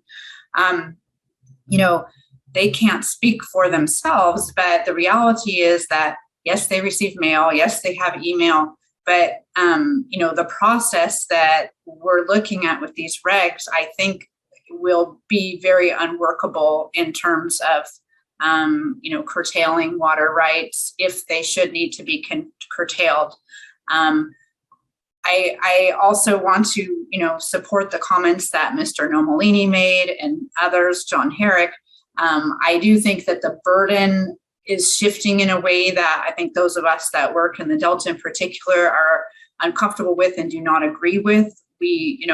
This water that's been stored has been commingled with water in the Delta. There's always water in the Delta. And now the burden's on our mostly small farmers to try to figure out how to prove that they have a right to the water that their families and the lands that they're working adjacent to the river and the waterways where they've located are. So yes, we're all in this together. There's a great deal of, I think, interest in trying to move forward through the drought. And I think the burden has been shifted in a way that does not comport with the conditions under which the major projects taking water out of the Delta, as Ms. Lalezi pointed out at the beginning, they have the obligation to meet water quality. And now the burden is being proposed to be put on other water users to try to prove that they are okay. And that's similar to what happened in 2015. So I'm not quite sure, since I don't really have a copy of the current regs, but I don't think most of the comments that I made did get responded to. In particular, one of the things I'm really worried about is 7 days to respond. That's not enough time to really do anything, especially when, people may have multiple diversions, and there's only so many of us that work with water diverters in the Delta that even, have the ability to try to help out these folks. I understand you, and I think I had tried to suggest maybe 14 days with an extension, things like that. We need to, otherwise you end up with a situation where you got all these people in violation and it's going to be a mess for your staff as well. I think having more realistic timelines and, keeping that communication burden on the board and within a reason, expecting that people are paying attention, I think would make more sense. And I think in terms of there's been comments about illegal diversions and lost water in the system. I think if I remember the slide correctly, I think that looks like the board is not considering, transfers to be part of this issue. And I think, just having been watching what's going on with transfers and looking at groundwater depletions and things like that, water transfers may well be impacting what's going on here. If you have, in the system, a lot of it's not just water transfers, but just more groundwater pumping in general, that is leading to more depletions of your river and keeping water from reaching the river that might have otherwise. So I think leaving transfers out of the picture, I think is, maybe one of the things that, really should be looked at in more detail before deciding that it's just irrelevant. If that's in fact if my understanding is correct, that's not being taken into account. In addition, the regs do say that, if you have health and safety, you need to prove that. And I do think, as Mr. Nomolini pointed out, how is it that 1,500 CFS export from the Delta during a time when there's a TUCP in place, lowering and waiving water quality standards? Why doesn't that have to be justified? What amount of water is health and safety needed to be exported out of the Delta? I don't think it's fair to ask people who you're curtailing, whether they be in the Delta or anywhere else, to prove that they are using water for health and safety when the projects are not having to prove up whatever that amount is as well. Lastly, I think, we do need to do more planning. I think, we did make some progress, but I don't think enough has been done since the last drought. I know the report to the legislature from the Resources Agency talked about some of the things that need to get done that came in early 2021.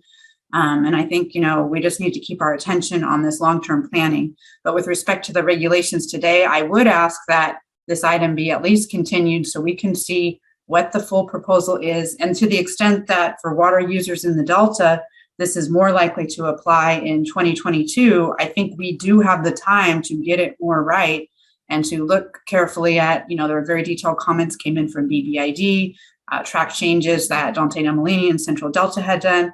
There's a lot of, I think, improvements in methodology that could be done that would perhaps increase the level of trust and continuity, as Ms. Kincaid referred to as well. So I think, yes, it's good progress, but the breakneck speed is concerning, as well as trying to combine Delta regs that affect Delta water users in with Russian River, which are very different geographically and hydrologically. I think is something that we should really try to get it right and take the time we need. At the same time as I know you want to move forward expeditiously, but I think this is a little too quick. Thanks. Thank you, Ms. Meserve. When it comes to version, there was a change sheet that was publicly available, and then what has been read into the record was change sheet 2 and 3. I'm looking now to Diane Helbest and or Mr. Loffer to ensure that Ms. Meserve has, in fact, access to whatever written materials we may have here as well, if possible. Chair Esquivel, I have emailed her. She should have them in her possession now. Okay, thank you. Yeah, and they will be going up, as Ms. Riddle indicated earlier today, or perhaps it was Ms. Mitterhoff. They will be going up on the program web page as quickly as they can get through the posting process. But for anyone else that's in the Zoom platform or on the webcast and wants to see the language that Ms. Heinrich read into the record earlier this morning, in terms of the regulation itself, it is very, very limited. Obviously, it's responsive to comments that were received, and it's designed to improve the clarity and address some of the specific concerns that were raised in those comment letters. And it's certainly within the scope of what had been noticed for today's meeting. So we'll get that out to anybody who emails the clerk of the board. And like I said, they can look for them on the program page later this afternoon as well. Thank you, Mr. Loffer. Ms. Riddle, was there anything?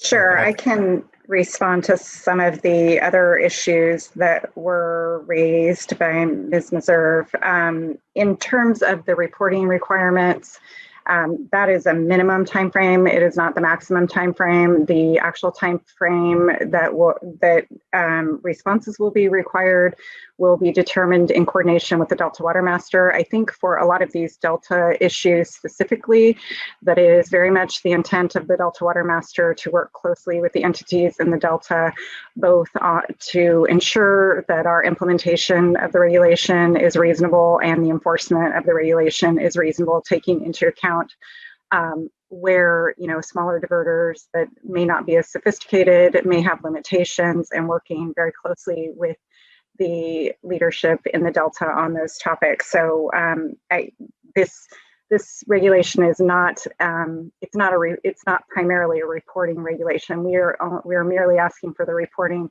that is needed for us to implement the curtailment. So the focus will not be on pursuing enforcement related to reporting related issues unless that's absolutely necessary. That is not the focus of the effort. In terms of the project exports, I just want to note that the projects are not diverting any natural or abandoned flow at this time. They're supplementing with previously stored water to meet water quality standards, as well as to ensure that there's water in the system that's being diverted by other water users that may not have the right to that water. They may not know that. We've tried to inform them through notices. The curtailments would inform that of that as well, and they're meeting the other system losses that are occurring. The supplemental project water releases from the project facilities have been greater than 10,000 cubic feet per second. The exports have been around 800 to 1,000 cubic feet per second. There's a very big discrepancy between what they're exporting and what they're releasing from storage. So I think, in terms of curtailments, the projects are essentially automatically curtailed by their obligations in most instances because they are responsible for meeting water quality obligations. When there's a shortage, they're taking the shortage first. In our methodology, we assume that their water right priorities are the lowest priority.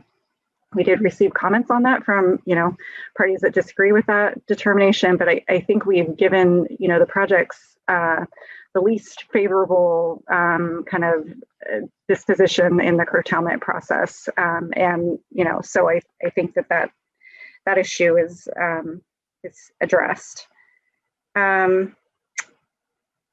Related to the transfers of groundwater, I think in terms of all of the issues related to the methodology, if we have better information, staff is ready, willing, and able to consider that information and incorporate it into the methodology. We are continuing to work through all of the comments that we've gotten, and we are looking where there is information available. This groundwater transfer issue is probably a little more challenging given there's probably not very good data on that. But to the extent that there is good data, we do intend to use the best available data that we can in the process going forward. I think that addresses everything I plan to talk about. Thank you, Ms. Riddle. I appreciate that response. And thank you, Ms. Meserve, for your points and your comments and continued engagement. Much appreciated. Thank you. Next, I believe we have Dean Ruiz.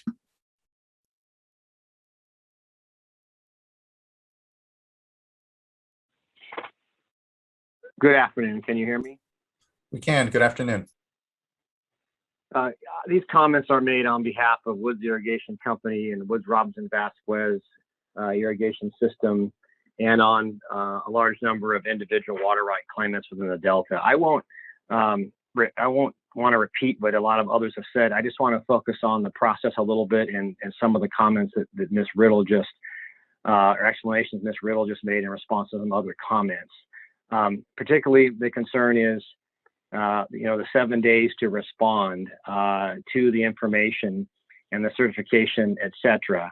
And there's a lot of trust that's been built up with the Delta Water Master and folks within the Delta, and that's all, and with Ms. Riddle, and that's all very helpful. But what the regulation says is what the regulation says, and 7 days is just too fast.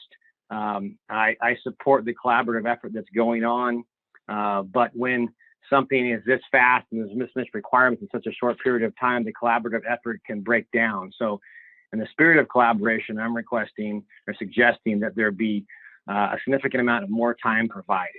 And also with respect to her comments, Ms. Riddle's comments, and the question that I already had on the petition for reconsideration process, it would be helpful if the regulation would define or address how that process works with respect to the emergency regulation.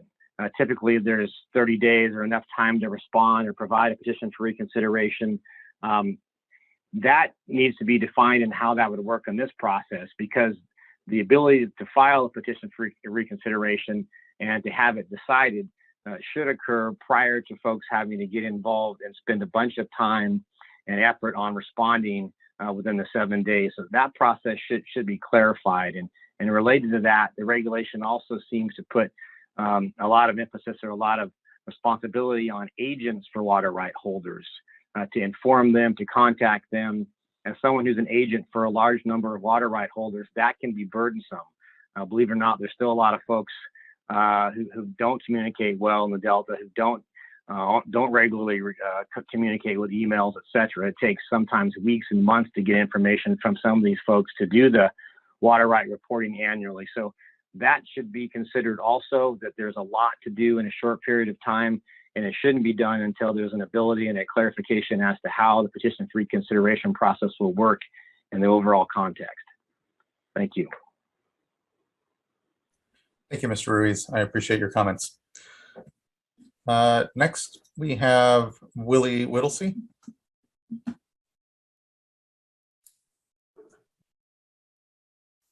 Good afternoon. Good afternoon. Can you hear me? We can. Excellent. Chair Esquivel, board members, good afternoon. I'm Willie Whittlesey, General Manager of Yuba Water Agency, and we appreciate this opportunity to provide comments on the proposed curtailment regulations. Yuba Water owns and operates New Bullards Bar Dam and Reservoir, a roughly 1 million acre-foot reservoir on the North Yuba River that is operated to provide water supply, flood control, hydropower, and environmental benefits. Our council submitted a comment letter which focused on the need for the regulations to clearly indicate that curtailments do not apply to diversions of previously stored water. We appreciate that the revised draft before you includes that important change. There are two thoughts I'd like to provide today as you consider adoption of the regulations. First, the need to account for the important role of hydropower in contributing to the reliability of the state's electrical grid. And second, Yuba Water's willingness and desire to contribute to new and innovative approaches to data management that can advance our collective ability to understand and manage storage. First, related to hydropower, on Friday, Governor Newsom issued an executive order and emergency proclamation intended to protect the reliability of the state's electrical grid in the face of energy supply shortfalls this year and next. As detailed in the order, the state now anticipates an immediate shortfall of 3,500 megawatts and a previously unforeseen shortfall of 5,000 megawatts for summer of 2022. Yuba Water's Colgate Powerhouse is an important source of peaking generation to support grid reliability. Colgate generates enough electricity to power over 400,000 homes using water stored in New Bullard's Bar. To continue to operate Colgate to meet peak energy demands, we will need the ability to divert and store water. It is helpful that the proposed regulations definition of minimum human health and safety needs includes water supplies necessary for energy sources that are critical to basic grid reliability, as identified by CalISO and other state agencies. Yuba Water submitted proposed edits to the regulations that would help clarify how this potential exemption would work by defining dispatchable generation to align the regulations with CalISO's definition of hydroelectric generation that is critical to maintaining grid reliability during peak load periods. While those edits are not in the proposed regulations, we encourage the board and staff to coordinate closely with CalISO, other state agencies, and generators to ensure that implementation of the regulations does not compromise the ability of hydroelectric facilities to contribute to basic grid reliability. Second, on ensuring that the state has the best data possible to help implement the regulations, Yuba Water Agency, working with other water agencies in the Central Valley, has produced a beta version Central Valley dashboard that displays real-time data for reservoir inflows, outflows, and storage in a map-based format. We plan to continue to refine and develop that tool, and we would welcome an opportunity to share it with you and your staff. We believe that the board, the water community, and all stakeholders have an interest in ensuring that the board's implementation of the regulations, including the lifting of curtailments, is informed by the best data possible. Yuba Water wants to help make that happen, and we think that the dashboard is a step in the right direction. Thank you for your consideration of these comments. We look forward to working with you and staff. Thank you, Mr. Whittlesey. I appreciate the comments. And yes, look forward to working toward a better system here and really have a 21st century approach to understanding our water availability and the water rights system that then is layered on top of that natural availability. So just thank you. I appreciate that. Thank you.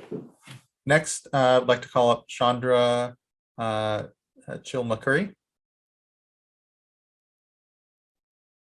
Good afternoon, Chair Esquivel and members of the board.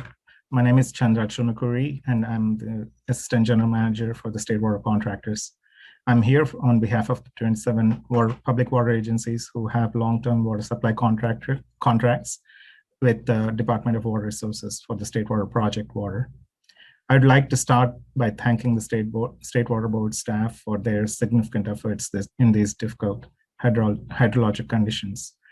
We appreciate the Water Board recognizing the importance of protecting the State Water Project and Central Valley projects previously stored water in managing through this unprecedented drought. As you know, SWP CVP stored water is not only critical for the State Water Project and CVP contractors' water supply, but it is the primary tool to manage upstream and delta ecosystem conditions and to manage delta salinity. We believe the current proposed approach is an improvement in comparison to the prior drought because the water unavailability calculations and regulatory approach is more transparent than before. We support the Water Board making decisions based on water right priority and water availability, and based on the numerous cases which have repeatedly affirmed that only DWR and its water contractors have a right to divert State Water Project stored water supplies. We appreciate that the water unavailability methodology rightly excludes stored water from the calculation of water available for diversion by non-water contractors. We also request the Water Board to reconsider the classification of direct diversions onto the Delta Islands below sea level as non-consumptive use. We believe such an exclusion is too simplistic and potentially exempts an entire region from curtailments. We are concerned that it will allow this region to continue to divert fresh water previously stored from the State Water Project and Central Valley Project reservoirs, thereby preventing it from reaching its intended use, and continue to draw down the reservoirs that are already at historical low levels. We urge the Water Board to continue to work towards improving these regulations through a public process. We have provided a few relevant edits to the regulations for your consideration. The State Water Project and Central Valley Project have been pumping at minimum levels for several months, while the historically high delta depletions continue without limitation when the natural or abandoned water is unavailable. The unprecedented low reservoir storages projected by the end of this year will result in difficult water supply conditions next year. It is extremely important that we conserve as much storage as possible immediately, especially if we face a potential third consecutive dry year. We respectfully request that the board adopt the draft emergency regulations and urge immediate implementation to protect the State Water Project and Central Valley Project stored water. We look forward to working with you and your staff to achieve a sustainable and legally defensible solution. Thank you for your leadership and attention. Thank you for your time today and your comments. I much appreciated. Next, I'd like to go to Laura Iraseburu.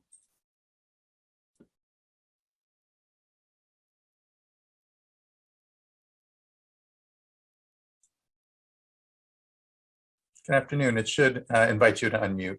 There. There it is. Good afternoon, Mr. Chair and members of the board. Can you hear me okay? We can. Good afternoon. Fantastic. My name is Laura Raceborough, and I am with the law firm of Brownstein Hyatt Farber Schreck. I'm here today representing Golden State Water Company, public water utility providing water service to approximately 262,000 connections across California, including in the Rancho Cordova areas of Sacramento County. Comments today with the understanding that water users, the State Water Board, and other stakeholders must work collaboratively to navigate this unprecedented water supply shortage. Golden State Water makes long-term business decisions based upon the rule of priority and the seniority of its water rights. Similarly, its shareholders have made investments in reliance on the strength of those water rights. Consequently, we appreciate the expressed intention to order curtailment by priority and not thrusting this board into the position of picking winners and losers. We note now, and will address pursuant to the appropriate correction procedures, that Golden State Water's rights on the American River have a priority date of 1851 and not 1973 as listed. Golden State would also appreciate receiving projections for meeting riparian obligations on the American River from October until the end of the year to the extent that they are available. We recognize the gravity of the current situation and appreciate your consideration of these comments. Thank you. Thank you. Thank you for your time and noted on the date and comment. So thank you. Next, I'd like to call up Kenneth Pirana.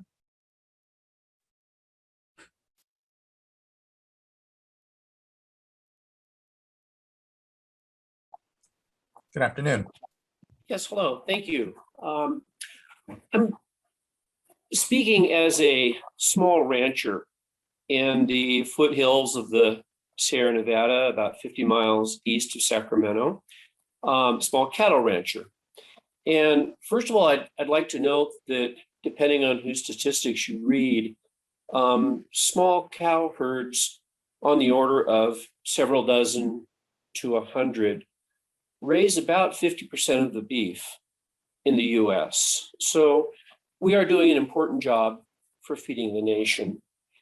And here in the foothills, many of us are sustaining our herds because over the last many years, or in some cases centuries, our families have developed small springs that otherwise would have been a mud hole and not have really flowed off of our properties.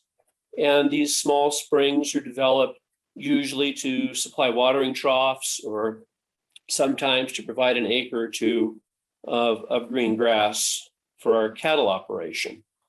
And something I'm hoping can be incorporated in this process are easy exemptions for us small ranchers that are oftentimes 100% reliant on these small springs to provide water and sometimes a small amount of supplemental food for our herd. And oftentimes, as is in the case of our family ranch, these springs are providing the only domestic water supply for several ranch houses on the ranch.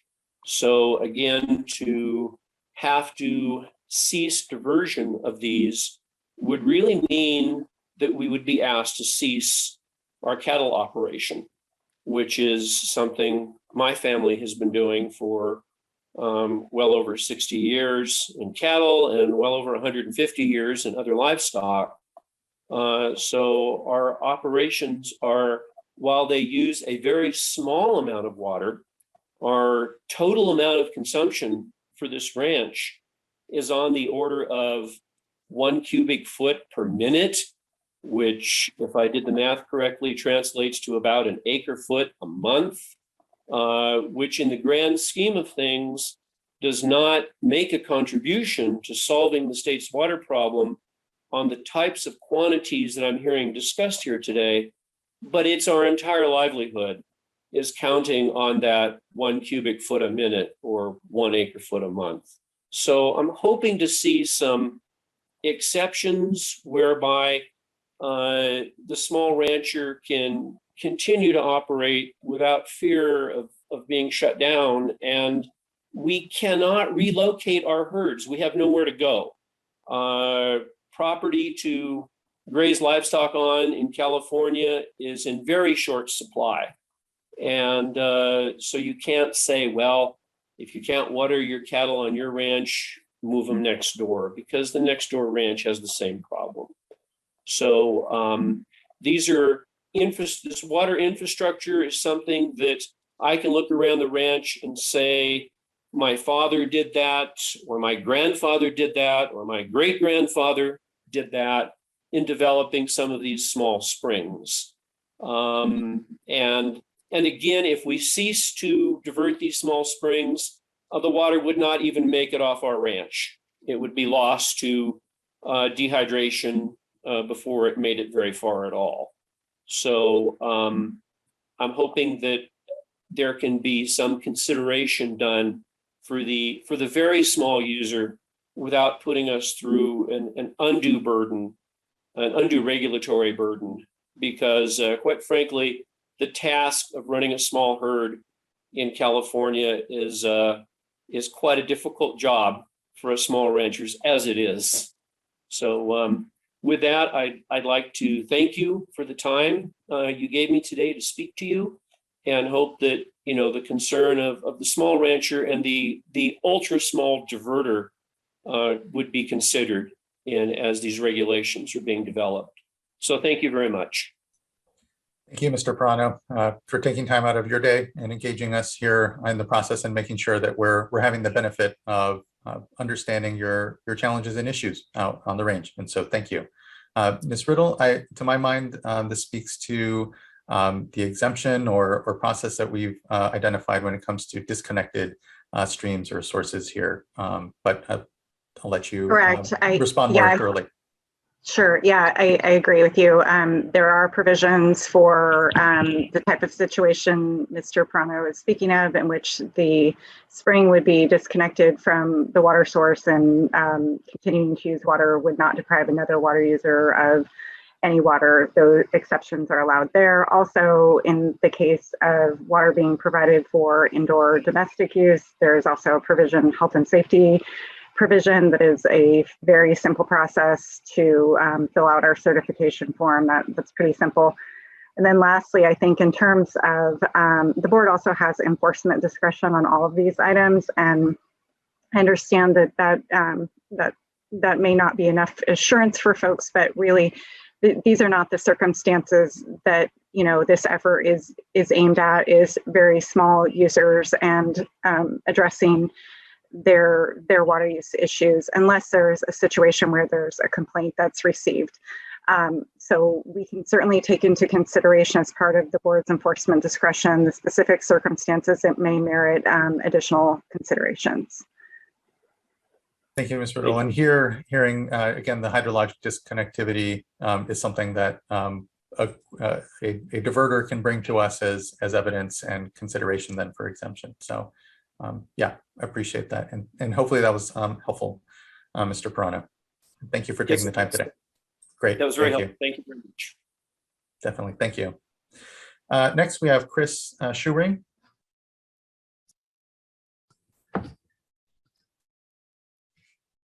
Okay, there we go. It takes a second to unclick all that stuff.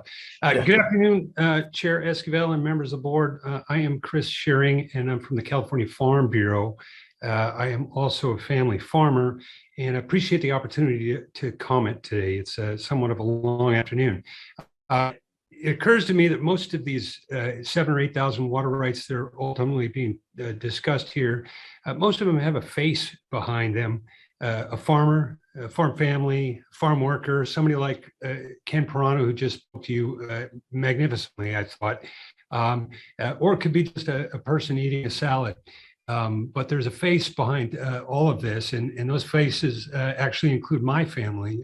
Yes, the Shearing family got their notice of unavailability in the mail not too long ago too, so you can add my face to the mix. A lot has been said, and I would certainly endorse some of the general comments about trust and process from folks like Ms. Kincaid, Ms. Meserve, and I think probably the best place to start on that footing is with the mood of the agricultural community, at least my members, farmers and ranchers, in how they feel. It's a bleak outlook this year. They are dismayed. They are discouraged. That is how they approach this. In general, farmers understand drought and they understand lean rain years. That's the business we're in, but they don't understand the downward slide in water reliability that we are facing in California, sort of on a systemic level. It's background, but you've heard about the zero project deliveries in so many places, low carryover storage, the cold water situation in Shasta. I know the board's well aware of that. The conveyance difficulties that are chronic, scarce surface supplies generally, perhaps a changing hydrology. And now our folks are faced with implementation of new water rights doctrines, including an increasing inclination to use the reasonable use doctrine, unimpaired flow criteria. That's sort of a new paradigm, certainly, that many of my folks are having a hard time with. We're watching at the same time on the other end of things, the slow permitting of new storage projects, groundwater, that sort of thing. So it's very frustrating. And on top of it all, you've got Sigma, which is, attacking sort of at the other end, what was thought to be a fallback supply, at least for some folks. Sustainable groundwater management is the law of the land, but it's not going to be easy for folks. So given all of that, I think what's most difficult for farmers is that in the face of an agricultural landscape that we're all so proud of in so many contexts, we find ourselves in this position again, shortage, curtailment, that sort of thing. And that's in the face of a known and recurring hydrology. So, and they're frustrated, perhaps not directly with the things under the board's jurisdiction, but the failure to execute on the things that might get us out of these places called curtailment, things like Proposition 1, new infrastructure, and so on. A lot of that's outside of the board's jurisdiction, and that's just preamble, really. I just give that to you to explain a little bit how our folks are feeling about these things, about particularly curtailment, because it just seems like we don't have to be here. With respect to the regulation before the board today, we have submitted written comments. I certainly stand on those. I just hit a few quick points for the board.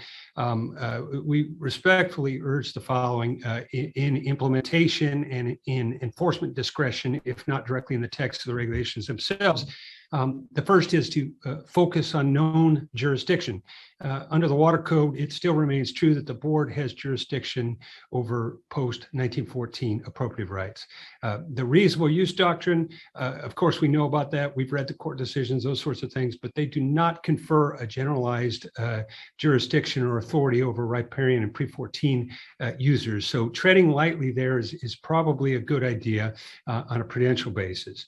Narrow application of the reasonable use doctrine, keep it to minimum human health and safety needs, and otherwise respect the rule of seniority. And then the last couple of things, seek those voluntary alternative compliance options wherever we can find them, cooperative water sharing agreements or whatever is going to get us through. Facilitate administration and implementation with discretion. You know, in my letter, I referred to the kitchen table test. That is for the small folks that could run afoul of an order or something in a very inadvertent way. We don't want draconian penalties there. And then finally, give due process. We support, understand and support the protection of stored water. At the same time, an unauthorized diversion proceeding is a serious thing for somebody on the other end of things. So we would want due process for all parties involved. With that, Mr. Chair, I will thank you. Thank you. I appreciate your comments, and would note we have to remember that it's the hydrology that's driving a need for curtailment here, and we're trying to preserve the priority system by enacting curtailments, and that to not act, especially seeing the depletions throughout the watershed, this isn't a self-policing system, obviously, and there does need to be the appropriate ability for us to all manage collectively and have state action here, especially when we're seeing the sort of depletions in the system that we are, and know that the hydrology can't possibly support the rights, and but appreciate that we need to continue to invest in our water rights system, that we need to see it as the appropriate tool that it can be to help us adapt to climate change, or the incredible hindrance it'll certainly continue to become in the face of not understanding and quantifying rights and adjudicating those throughout our watersheds, so as to be able to move through the priority system in a way that's understandable, knowable, and proven up by the water rights holders within the state. And so just thank you. I appreciate your comments and commitment to continue to improve the system with us. So thank you. Next, I'd like to call up Jennifer Spalletta.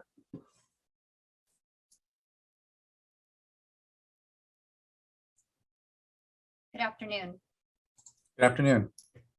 I provided written comments, so I will be brief today. I do represent a lot of landowners up and down the state, many of which are in the Delta. And so I have been following the development of the regulations and all of the activities of the board. I am very impressed with your staff and just wanted to compliment them again on doing a much better job this time around than last time. The one issue I wanted to emphasize in my oral comments is the issue of how to deal with the unresolved issues in the Delta. The issue of residence time, the issue of storage, the interplay of the different legal requirements that the projects have for protection of beneficial uses in the Delta and area of origin rights.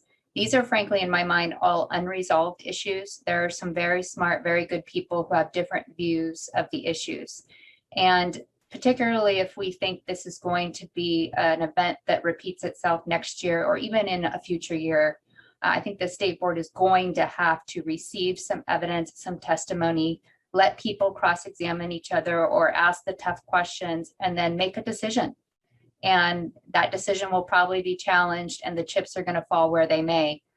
But one of the things that you are hearing from the people speaking today, and frankly, I hear from all of my clients, is we're going to manage this system during drought more frequently. We need to have as much certainty as possible in how that's going to play out. And people, even if they are going to end up getting the short end of the stick or not, they need to know one way or the other to make good plans and to negotiate good voluntary agreements. So while I'm working with all my clients to push on voluntary agreements and get us the water that we need to have to get through tough months, I would just urge the board not to shy away from the controversial issues and to really dig in and understand that there's not black and white and there's not easy decisions. but decisions are better than no decision when it comes to managing the system. So I'll just leave you with just some food for thought that dealing with this residence time and storage issue in the Delta, the only thing, frankly, that has really frustrated me at this point about your staff report is that we still are working on an assumption and a staff level discussion of why they believe residence time is 1 month. I certainly have not seen any information, scientific information, any kind of detailed presentation to support that assumption or that conclusion, but apparently staff are discussing it behind closed doors, not in this forum. And I do have an expert report that is available to the public that has been provided in comments and submitted to the board from Dr. Paulson that says otherwise. And so that really gives me pause that we have a great expert who has said it's one thing, and we have a staff internal discussion that says it's another. And I think it would be not wise to base any form of a curtailment order on that staff assumption when it hasn't been fully vetted.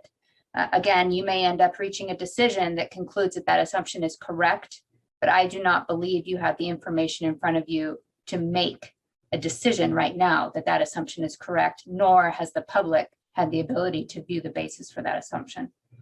So with that, I'll just say that's my biggest frustration so far this year. I do think it's something that can be resolved, and we certainly appreciate all the effort that staff and the board are putting in. Thank you. Thank you, Ms. Spalletta. Really appreciate, and I will acknowledge that there are thorny issues still yet to be resolved, and I commit to not punting on them. That we, I think in the water rights space, have grown accustomed to kind of sidestepping the wicked challenges that we are presented with, and they can mount. And it's in times of distress in the system now that they all are kind of here before us. This issue of residence time, and to my mind as well, the points made around tidal influences and how to best account for the drops as they enter a very complex space, is still, we need to focus on. And I'll just in just open recommendation think maybe the Delta Stewardship Council is an appropriate entity to maybe start to suss some of these things out in a more structured way. But would leave to folks, and here look to Diane, if you have any other thoughts, and then just how we might be able to work through what are these obvious differences still, and needing to just get our best understanding, if not here soon, certainly in the months ahead as we prepare for next year. Yeah, thanks. This is something that is definitely on our radar. We've been addressing a lot of different issues. We do intend to provide more documentation, more explanation. There's also a process as part of the resolution that if any significant changes are made to the methodology, that we would have a workshop on those. I think this is probably an issue that's ripe for that issue. There are probably, like was referred to, the need for a longer term resolution of this issue. But I think in the short term, we can commit to better documentation and a public discussion on those issues, and then figure out the right path forward for those issues. Thank you so much, Ms. Riddle. Thank you. And thank you again, Ms. Spalletta. Next, we have Tom Berliner here now, representing another client.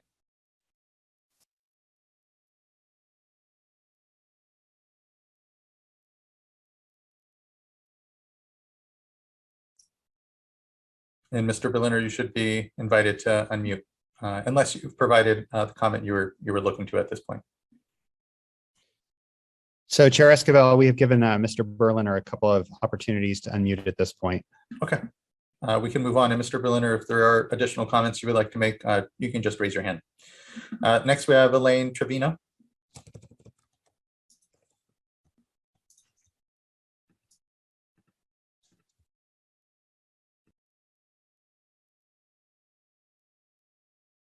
Okay, can you hear me? Wonderful, Yes, thank you. Good afternoon, Chairman and Board. My name is Elaine Trevino, and I'm the president of the Almond Alliance. We submitted our technical written comments on July 29th, and we just wanted to make sure they're included in the written comments for this agenda item. We participated in the recent curtailment and reporting regulation workshop by the state board last week. And we realize that this board is dealing with a very difficult year of drought. And as you've heard repeatedly, the proposed curtailments are definitely going to have a dramatic impact to statewide agriculture. So I won't repeat what you've heard from different stakeholders, and Chris from the Farm Bureau, I think, summarized a lot of the issues very well. But I would like to highlight some just general areas of importance to our industry. First, I'd like to say that we are in strong support and urge the board and administration to finalize the voluntary agreement process. While we understand that voluntary agreements are complex and many people have been working on them for some time, we ask the state to do everything it can do to accelerate the process. We ask also that we know California needs new water storage, both surface water and groundwater, in order to adapt to the changing hydrology referenced, the climate, and as well as develop usable and sustainable supplies to meet the existing demands for water. And so we're asking a little out of the norm here, but as part of the emergency declaration process, we think the state should appoint a task force to mitigate water storage and water recharge project obstacles and clear the way for needed federal funding. Storage and recharge projects should be re-examined and prioritized in this state. And we believe a timeline should be associated, and if possible, staff to facilitate the project funding and construction to the point of construction. As we continue to get clarification on the actual impact of the proposed curtailment actions, we encourage continued transparency as discussed and reliability of the board's water availability methodology. As discussed, the board's regulation should expressly clarify that the curtailment regulation does not apply to prior stored water. We also rely as agriculture and our water stakeholders, we know we must have reliable data sources and tools to make their planting decisions. So we request continued investment in predictable and reliable modern tools to help manage state water supplies and develop durable, pragmatic solutions to our water challenges. And we believe this should also be a priority for the board, which we have heard that it is, and that funds have been allocated to do so. As we look to the fall and winter, we encourage the board's flexibility in establishing a process to suspend curtailments based on precipitation and storm events, including a real-time online system as the conditions do change. And lastly, we ask the state to explore additional conveyance systems and provide more flexibility on water transfers where possible. We really appreciate the opportunity to provide these comments and look forward to partnering with you in any way we can. Thank you. Thank you, Ms. Trevino. I appreciate your participation today and sticking with us here in the discussion. Thank you. Next, we have Marissa Danielson.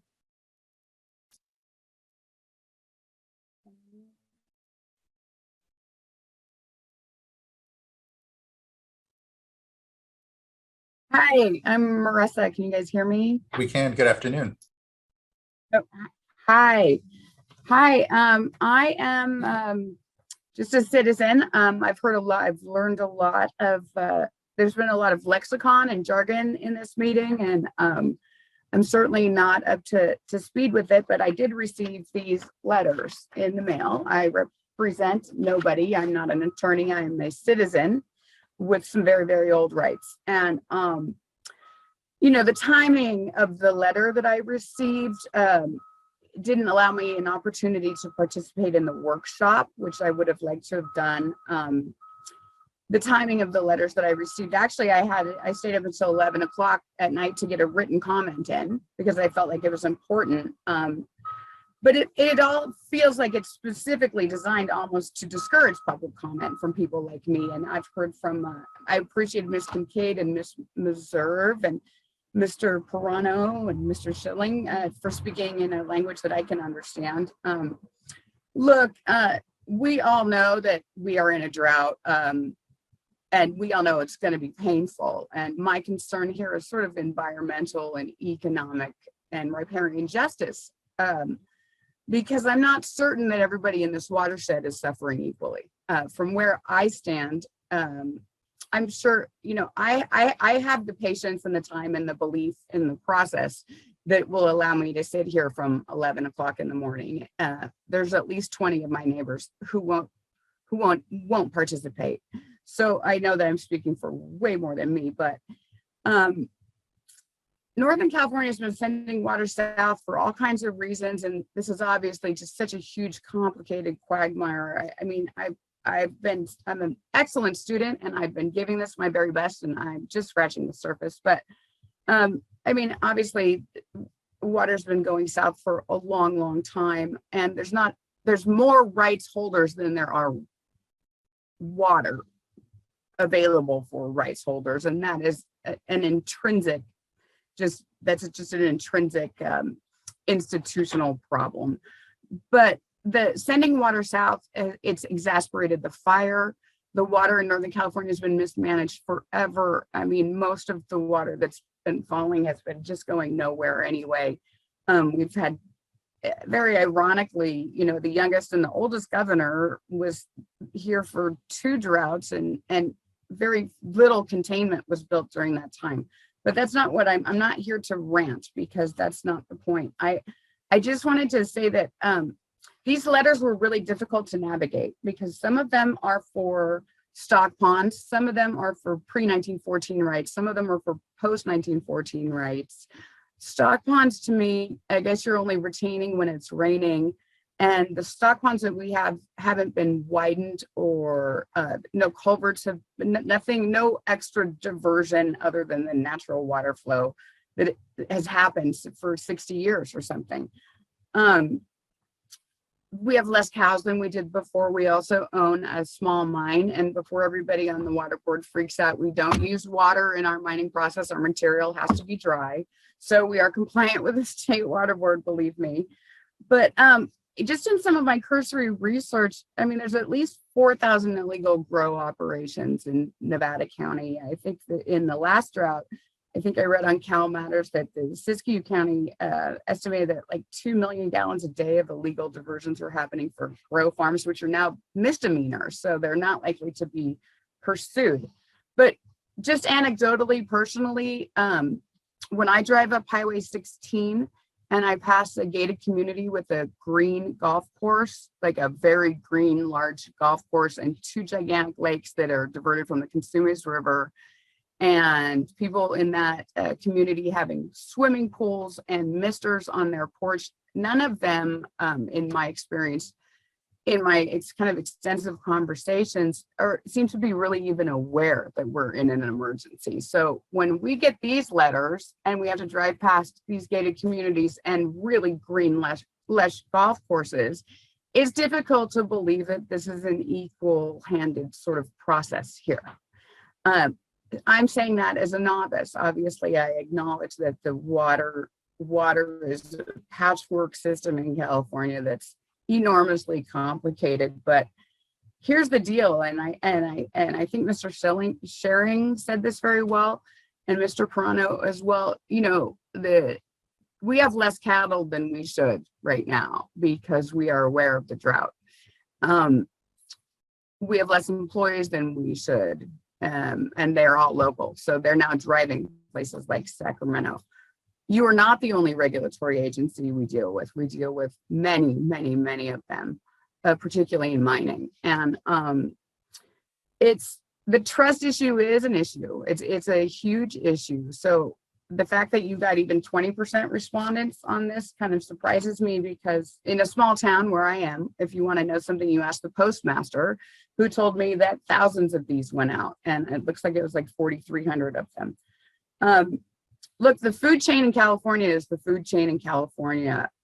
Tesla, HP, Oracle, all the 17,000 other businesses that have left California in the last couple of years, they can pack up and leave. You can't move a mine. You can't really move Graceland either. So the amount of time as a small business owner that I have devoted already to navigating this series of letters is astronomical to this business.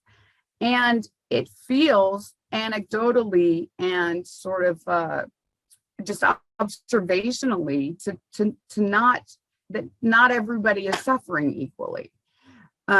I can't drive past a golf course and think that Danielson, everybody's suffering equally. I just can't. Thank you. Thank you for your comments. I'll flag, you've hit your 5 minutes here. If you can wrap up, please, with maybe any finishing comment. Well, that's just it. I mean, I'm a novice here. I've had to sit through a whole lot of lexicon and jargon that I don't understand, but I just want to tell you that to people like me and my neighbors, these letters are horribly confusing and onerous and not really even-handed from what I can tell. I hear you. Thank you. You know, when it comes to the work that we do, you know, I'll just note that I inhabit the public seat here. So us communicating clearly to all of our stakeholders here, but particularly those that may not be well versed in and steeped in within water law, to be able to understand how to use, in this case, it sounds like your water right in a way that is understanding of the conditions that we have and is easy to comply with, is very front of mind for me. So know that your comments are well taken. And ultimately look forward to ways that we can continue to make sure, and would recommend signing up for email notifications as well. So you're not just left waiting for paper notification, can be notified in more real time. But point taken and noted when it comes to our need to continue to communicate clearly what is being proposed and how best to comply, given the criticality of water rights holders doing so in the middle of this incredible drought. So thank you. Next, I'd like to call up. Thank you. Thank you. Next, I believe we have Nicholas Whips.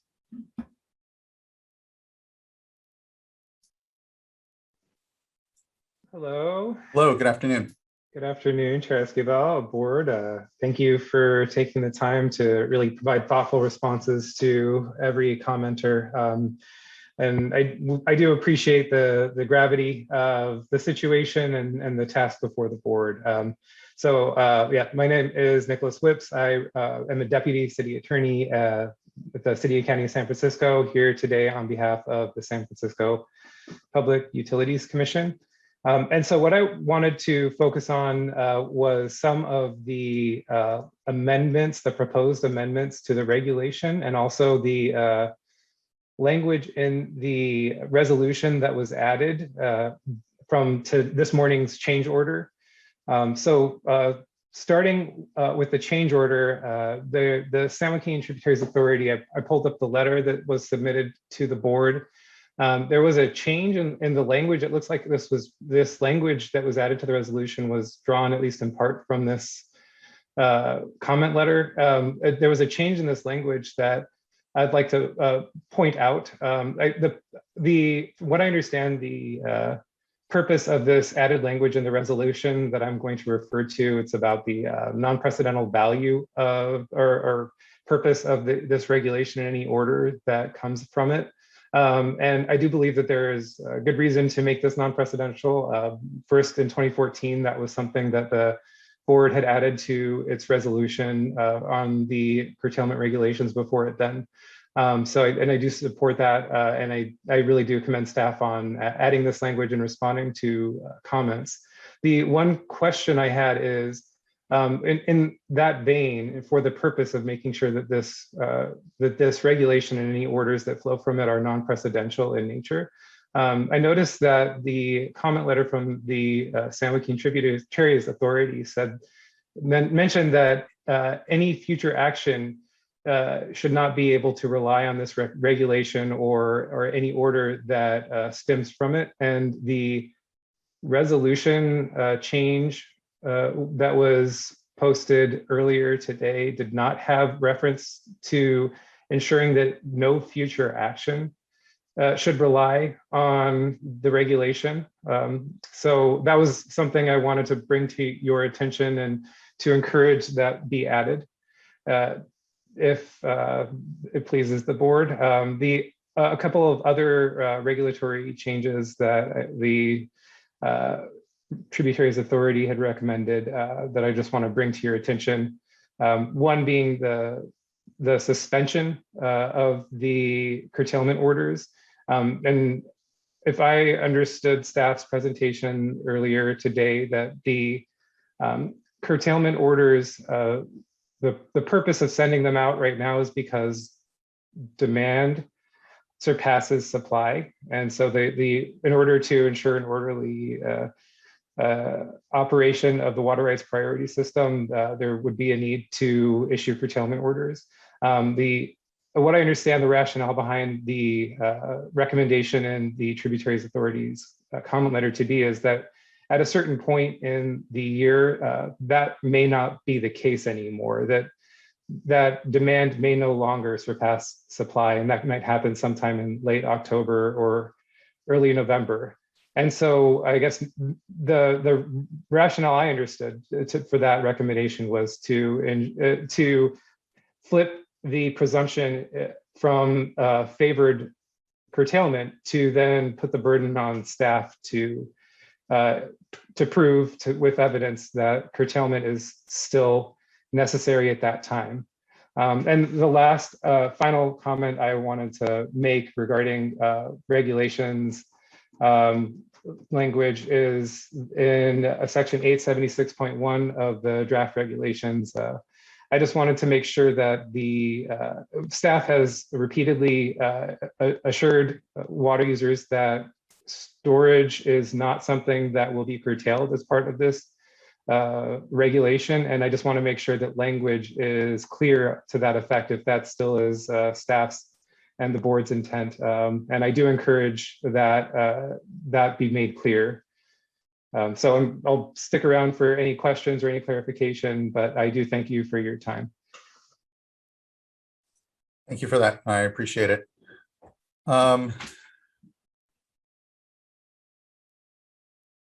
Just one second, looking back through. Ms. Riddle, do you have anything off the top you want to respond to?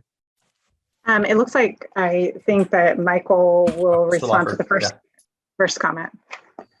Yeah, I just wanted to address the issue of the precedential nature. And as Mr. Whips indicated, we, in proposing the change in the resolution this go around, actually have a little bit of a hybrid between what the board had adopted back in the prior curtailment regulations with some of the added language that had been proffered by the SJTA. We did not, however, accept all of the language. And part of the issue was last go around, we made it very clear that obviously these regs have effect and have precedent for purposes of their enforcement. That is the introductory clause in the change sheet that Ms. Heinrich read into you. And the language as proposed by the SJTA included ambiguities in terms of how the regulations could be enforced. And so we were unwilling to accept that language in terms of a recommendation to the board. Thank you, Mr. Loffer. I appreciate that. Ms. Heinrich, anything further? Or Ms. Riddle? Yeah, well, I would just add on to that also that it, just as a matter of law, regulations are not precedential beyond their effective period, unlike an adjudicative order or decision of the board, which would have precedential effect unless the board were to specify otherwise in that decision. Once these regulations are repealed or no longer in effect, they wouldn't have precedential value. They couldn't be cited as authority for purposes of future regulations. So we didn't feel like that change was warranted. The other part that I will mention is that we did add language to the regulation to clarify that it does not apply to the rediversion of previously stored water by the original water right holder or their contractor. I am not sure if you've seen that yet or not, but I think we attempted to address that issue. Great, thank you, Ms. Riddle. I appreciate it. Mr. Whips, was there anything?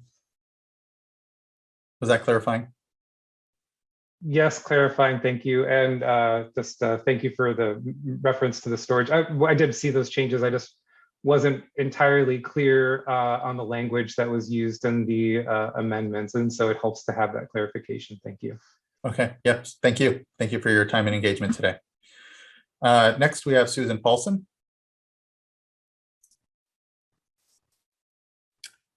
All right, am I here? You are. Good afternoon. Thank you for your patience and for joining us here. No, thank you for the opportunity and thank you for making the remote options work well. That's very helpful. I submitted 2 cards, and it looks like you have the Antioch card before the BBID card. Is it okay if I reverse the order of those 2? Yeah, no issue there in the least. All right, thank you. First, Chair Esquivel, members of the board, thank you again for the opportunity to comment. My name is Susan Paulson, and I'd like to just share some comments on behalf of BBID, and in particular to address the portions of the water unavailability methodology that address delta hydrodynamics and residence time. Residence time is critical because it's only when we get residence time right do we understand where the water in the delta came from and whether native water is available for use. And if the residence time that's assumed by the methodology is too short, then effectively it cuts off delta water users prematurely, users like BBID and others in the delta, and favors storage users. The revised methodology says, and I'll read you a quote, given the extreme dry conditions that exist and have existed for a prolonged period, there is no basis to assume that any remaining storage of freshwater flows would exist in the delta longer than the methodology's 1-month time step. The delta channels, the bottoms of those channels, are below sea level. And because of that, water will always be present in the delta channels. And the volume of water really doesn't change much between dry and average conditions. In wet years, it's wet conditions when the water elevations are higher, it's a little bit more. But in dry conditions, it's effectively fixed. You can estimate residence time as the volume of water in a system divided by the inflows. And inflows in drier conditions are lower, which means that the residence time in dry conditions is higher than it would be in average or wet conditions. Residence times of water in the delta during critically dry conditions are on the order of 2 to 3 months. And we've performed some modeling, preliminary modeling using the DSM-2 modeling tool to confirm that estimate of residence times for this year, and also to try to determine, to estimate where the water in the interior of the delta came from. But we can confirm that the residence times are significantly longer than 1 month right now, as they are generally in dry conditions. And so that 1 month assumption is just incorrect.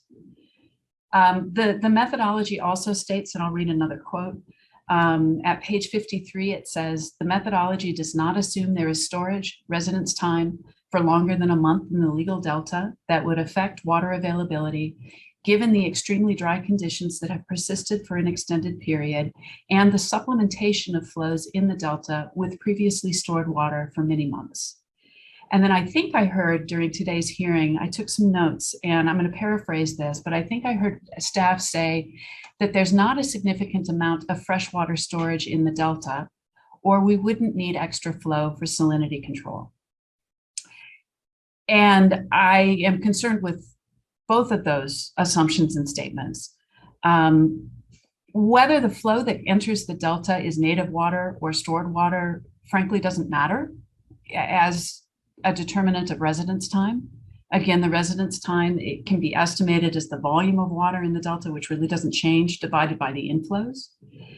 And to our knowledge, the state board hasn't analyzed either qualitatively or quantitatively the fraction of the water in the delta that is stored water. And I think it would be smart to think about a methodology to do that and to do those analyses to determine the distribution and the volume of stored water in the delta. But in any case, the presence of stored water in the delta doesn't change the residence time. The preliminary modeling that we did is attached to BBID's comments. And we estimated the volume of water in Clifton Court Forebay, which is BBID's main intake, is in the channel behind Clifton Court Forebay. And as of the end of June, roughly 40% or a little bit less than 40% of the water in Clifton Court Forebay was Sacramento River water that had entered the delta in April and earlier months. Roughly 20% of the water at that location was ag return flows, roughly 20% San Joaquin River water, roughly 10% from the east side streams, and less than 1% from the bay. And that gets to another point. staff asserted during the workshop last week and in the presentation today that tidal flows are not of sufficient quality for use. And that's of concern because historically BBID has used water that is saltier than anybody would like. Historically, they've used water that has a chloride level of up to about 1,000 milligrams per liter. And even during the 1976-1977 period, they utilized water with high chloride concentrations approaching 300 milligrams per liter. Bay water is only a small fraction of the water that is present in the interior delta, but it can be potent in terms of salinity. But that by itself doesn't render that water unusable. So in summary, I think it's critical to consider both the residence time and also where and when the water that's in the delta entered the delta. And frankly, we need to do that in order to get this right. I'd be happy to answer any questions. No, thank you, Ms. Paulson. Again, noted, I think that when it comes to residence time and influences in the Delta, we're needing to continue to refine and get it better. So I appreciate your thoughts and contributions on that and continued leadership as well. So thank you. If you would like, actually, you can have your second hit at comments with your other client right now too. And it probably just makes sense. Sure, I'd be happy to. And they sort of play off each other. Okay, Great. so this set of comments, again, thank you for the opportunity. And this set of comments is on behalf of the city of Antioch. I won't repeat the residence time stuff, although I think Antioch shares in those concerns and would ask me to incorporate it by reference. But really what I'd like to comment on for the city of Antioch is the unique circumstances that are related to its diversion of water at its intake in the Western Delta. So the city of Antioch has a pre-1914 water right with a priority date of at least 1868. The city also has a post-1914 license for storage purposes associated with municipal use. And the main issue for Antioch isn't water availability. Because the channel adjacent to Antioch's intake is below sea level, water is always present there. So really it's an issue of water quality, not water quantity. Antioch's intake is located in the Western Delta, and salinity intrusion has long impacted Antioch's ability to take water from that location. And in 1968, the state of California entered into an agreement with the city that reimburses the city 1/3 of the cost of purchasing substitute water when the water at the city's intake was too saline to be usable. And that's according to a formula that's described in the agreement. The state entered into that agreement in 1968 to partially mitigate the impacts of the state water project on salinity in the Western Delta and at Antioch's intake. In 2020, the agreement was modified to enable Antioch to mitigate the impacts of the state water project and increased salinity in the Western Delta by constructing a brackish water treatment plant. And that plant is in construction right now. The brackish water treatment plant will allow the city to use water at its intake that would otherwise be too saline to use without treatment. As noted in the staff presentation, and as I mentioned just a couple of minutes ago, the methodology has assumed that tidal inflows are not of sufficient quality for use. But given its agreement with the state and the city's investment in brackish water treatment, tidal inflows should be available for the city's use. The city is in effect using water that would be unavailable to other users because of its salinity. And so the city would request that it be exempted from curtailments because it will not be consumptively using water that would otherwise be available to other users. And that's it. Thank you. Thank you, Ms. Paulson. Ms. Riddle, on the issues around Antioch, any further discussion? Yeah, I won't repeat the comments related to the Delta pool issue and salinity issues with respect to the specific issue about the brackish water treatment plant. Those are issues that we can consider. I guess one of the key considerations there will be are diversions of water outside of priority potentially. Do they have the possibility of impacting other legal users of water? And that's an issue where I think, again, we would be looking at possible impacts to DWR and reclamation. We don't have a lot of information about this brackish water treatment plant. If Antioch would like to submit that information, we can consider it, including when it is expected to be online, the volume being diverted, what salinity level, what location the diversion is expected to be constructed at, that kind of information. We can assess it further. Fantastic. Thank you, Ms. Riddle. And thank you, Ms. Paulson. Again, really appreciate your contributions and time today. Thank you. Thank you. Next, we have Nicholas Bonsignor.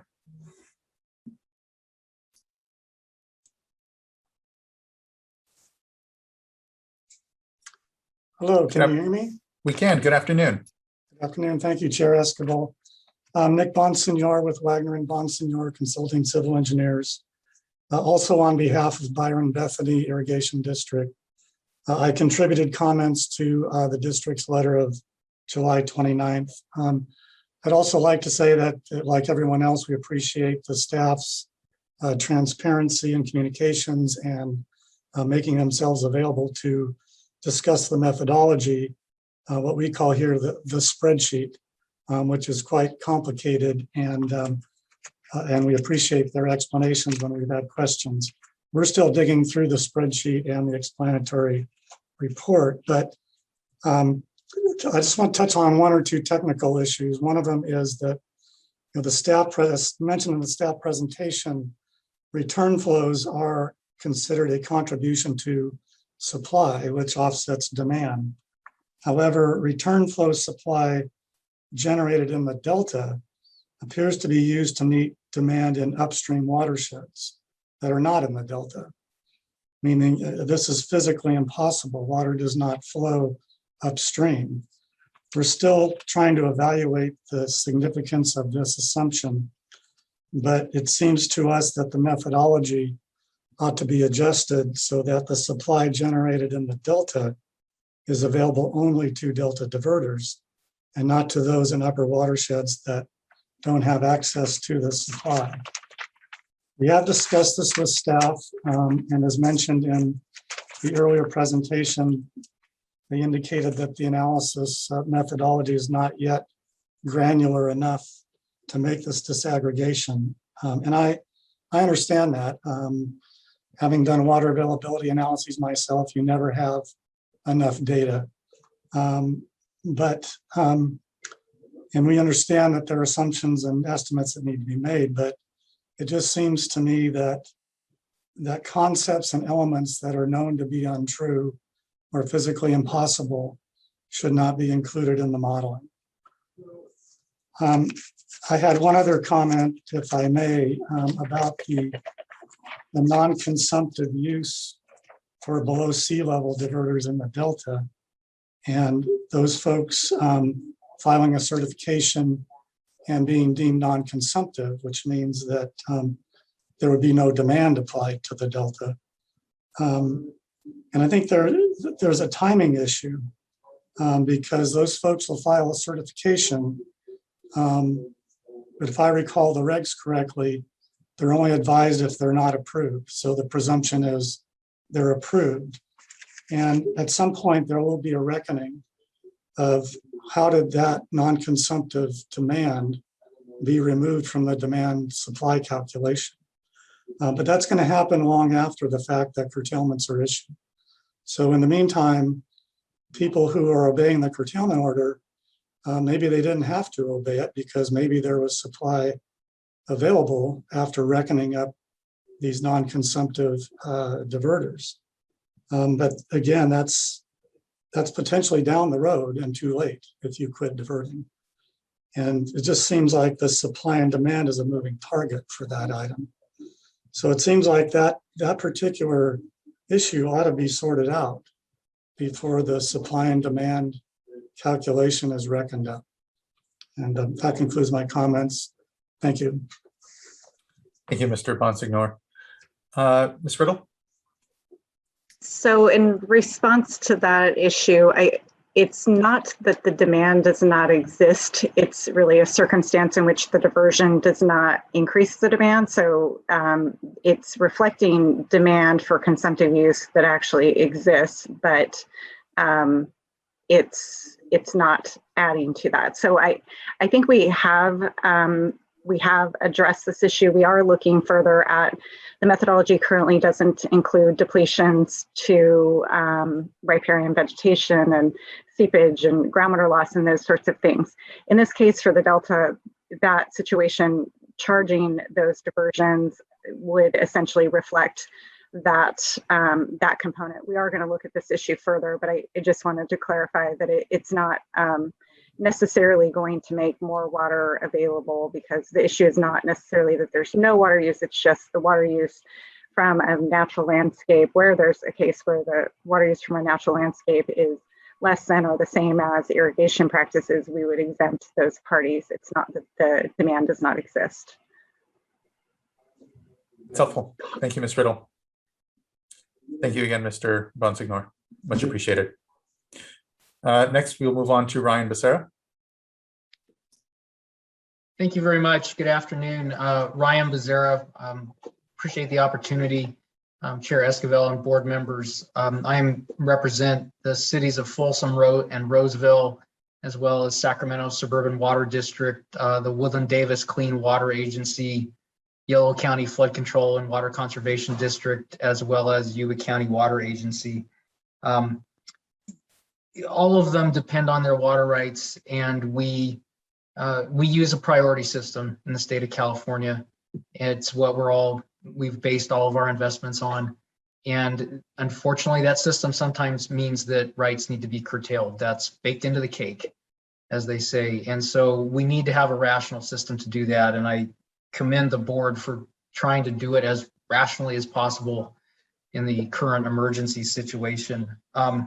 So it's in light of that some of the things about the regulations that are somewhat concerning, I think, we need to figure out how to make work in this situation. Just the simple breadth of the breadth of delegation of discretion to board staff in the regulations is striking.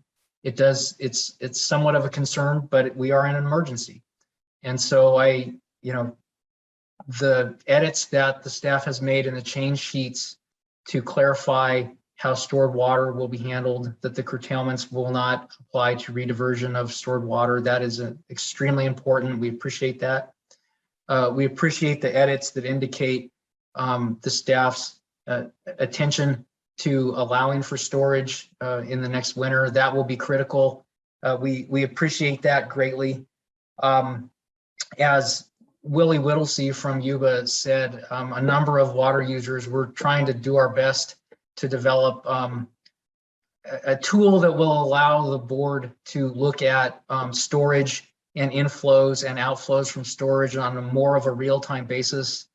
There are large real-time data streams available in the water business that can be incorporated in real-time ways relatively easily, primarily from the CDEC system. And so we're hopeful that as the board considers lifting curtailments down the road, we'll be able to help you do that.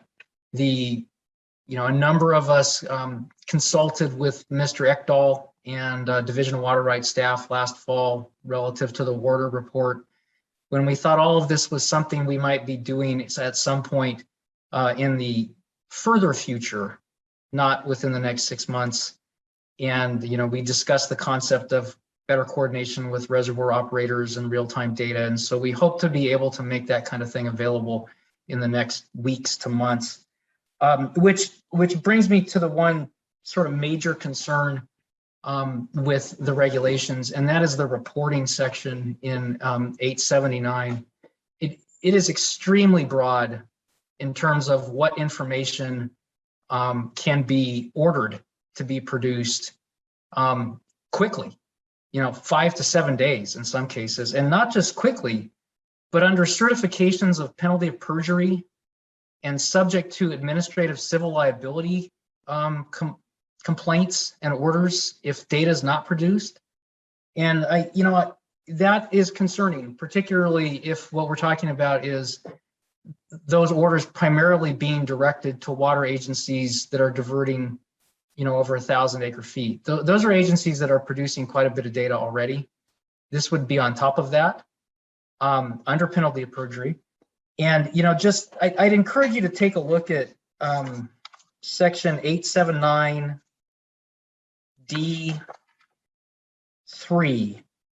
that talks about what information could be ordered to be produced. And it's basically, it says additional information related to the diversion or use of water in the Delta watershed, including but not limited to, and then a whole series of things. And so that's very broad. And agencies are going to be having to do a lot of work just to maintain water supplies. And like, as I said, we're very interested in helping you manage the system flexibly coming forward. So, you know, I'd hope that you could constrain some of those informational orders somewhat so that we don't potentially have fights about whether or not somebody complied with an order, when what we really need to be doing is managing the water system. So we've offered proposed edits. Not too many of them are taken, but I'd encourage you to look at that and see if we can dial that back somewhat so we can all work together going forward this year. Thank you. Thank you, Mr. Becerra. I will say that when it comes to the information the board will be requesting, we're not looking to just have, you know, reams and reams of data reported for, you know, and in ways that is not useful to us.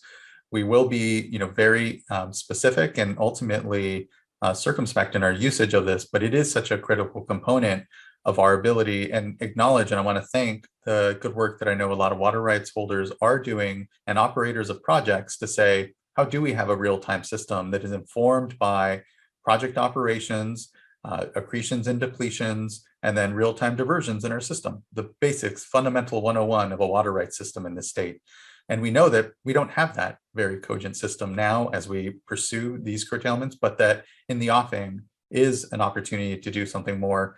You know, by the leadership of the governor and the legislature, we actually have 30 million for a new water rights data system from the recent budget. And so we have dollars and opportunity to invest and work together in what that system may be. And so know when it comes to then the provisions for the ability to request additional data from our water rights holders, it's going to be in line with the thinking around a larger effort here, and not just, you know, data dumps for no good reason or otherwise us using what I obviously is, you know, couched very broadly now to be able to best be used as we may in the months ahead. But it's not, we're not looking for the kitchen sink, or at least you can be assured that from the chair seat here that our efforts have to be acknowledging that there's a lot of discussions going on with the state water project, with the Central Valley project, with project operators. We're all needing to have a better system here amongst us of information sharing and ultimately of management of a wide-ranging system that builds some faith and confidence, and know that that's what's in the offing here. So I appreciate your comments and acknowledge that we need to be ultimately getting the balance just right. As in all things the board approaches here, it's a matter of balance, that balance of the time it would take, knowing it takes time for diverters and water rights holders to respond back to these requests. We want to do it in a way and have the systems in place to capture that data most easily for those more sophisticated and those that aren't, that, you know, rely on paper or don't have easy internet access, to also be able to participate mindfully in all of this. So just thank you. And Vice Chair, I think you have additional thought here too. Thank you. So, Mr. Becerra, I do think that, and I don't have the change sheet lined up here with the text, but I think that some of your suggestions were taken already. There's an effort to reduce duplication, and then there's a list as far as what could be asked. And so I just want to hear back from you if there were anything that could be done to tighten things up. I mean, I know that when you were at the workshop, you did talk about that it be related, reasonably related to the need for the information to implement the curtailment regulation. But the list of what's included does seem related already. So just want to hear from you on if there were, you know, any one thing that could be done to tighten things up. What would you suggest?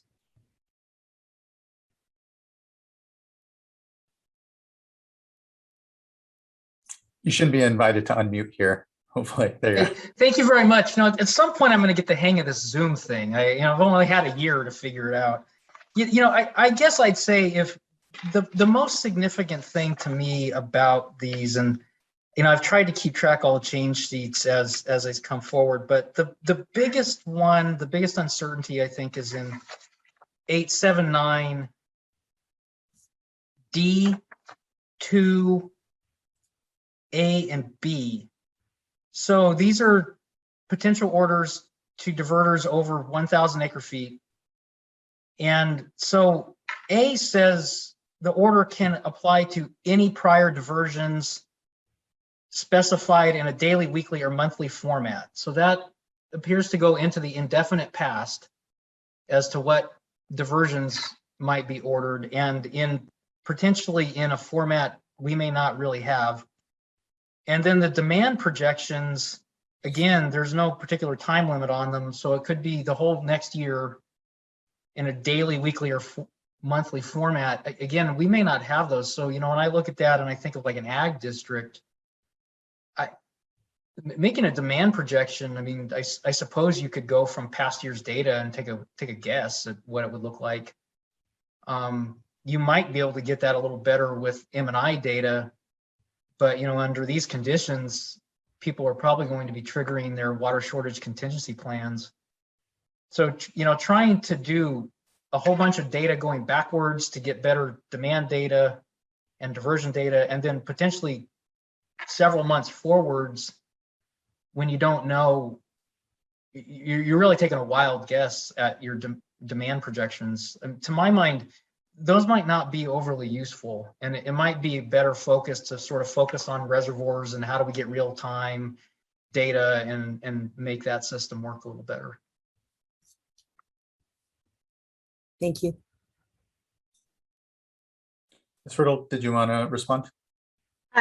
Well, I just wanted to respond, and so the language is a little broader, just given that we don't know what we're going to encounter and what we might need to investigate. Really, the intent of the reporting requirements is to have better demand data, particularly during the winter time period when parties may be storing water.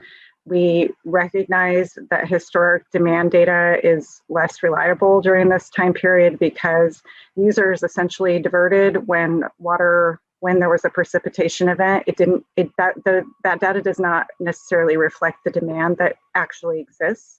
So that's the primary goal behind the information. Otherwise, the more broad reporting provisions are really to just address what we know will be a series of different issues that require more investigation and evaluation, and to make sure we have that information. Again, the only intent behind any of the reporting requirements is to efficiently and effectively implement the curtailment system. So we don't intend to be asking for a lot of information that we can't process and is burdensome on our staff, quite honestly, as well as the water users.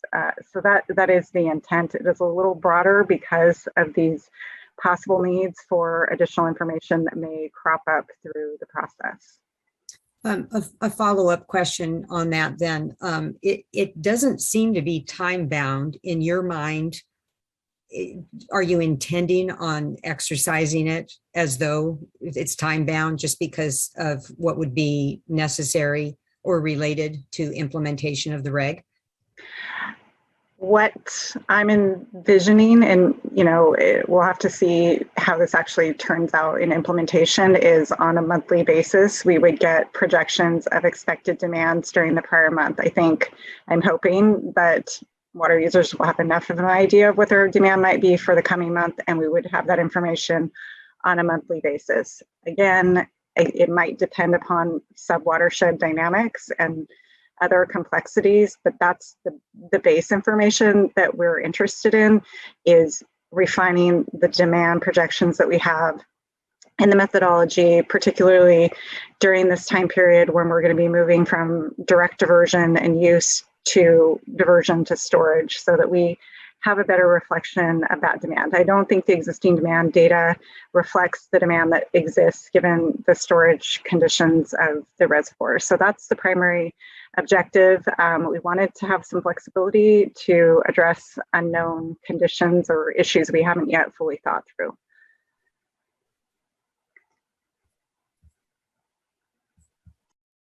you, Ms. Riddle. Anything further, Vice Chair? Okay, thank you.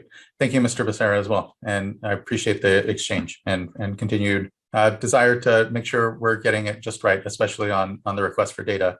And here, again, we'll have a lot more discussion, I think, ultimately, when it comes to in implementation, when and how we are asking for data and the justification.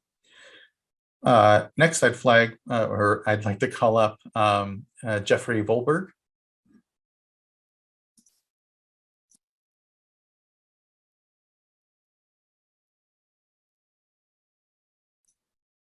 Good afternoon. Hi, thank you, Chairman Esquivel and members of the board. My name is Jeffrey Volberg. I'm Director of Waterline Policy for the California Waterfowl Association. And I don't have any real specific comments on the regulations themselves, but I want to remind the board of the millions of waterfowl and other wetland-dependent birds that migrate into California every year. They're already starting to show up because the Klamath Basin is extremely dry and they're overflying it. And they're already coming into the Sacramento Valley. The regulations, obviously, the curtailment of water, particularly the rice industry in the Sacramento Valley, will have a significant effect on the birds. I will say that in 2014 and 2015, the water managers in the Sacramento Valley did an incredible job of balancing the needs of birds and salmon and rice and trees. And for that reason, I would highly recommend, as Ms. Kincaid did, you emphasize working with, facilitating, and collaborating with local water managers in providing the proper balance of the remaining water that's available. The other recommendation that I would make to the board is to be prepared to lift curtailments and term 91 as soon as circumstances allow water into the system, because that will not only help birds, but also the salmon, and will help the rice industry with the decomposition of the rice straws. So very important two things: facilitate local management and be prepared to lift the curtailments as quickly as possible in order to allow water to be beneficially used late summer and fall as needed and as available. Thank you very much for your time, and appreciate your allowing me to speak. Thank you for your time, Mr. Volberg, and for sticking with us here. I know it's been a long day of discussion, and so I really appreciate your additive comments here with us. So thank you. Thank you. We are ticking down to about the last three commenters, I believe, here. So just thank you again for everyone's time and patience and engagement on today's critical discussion. We have next Gabriel Venegas.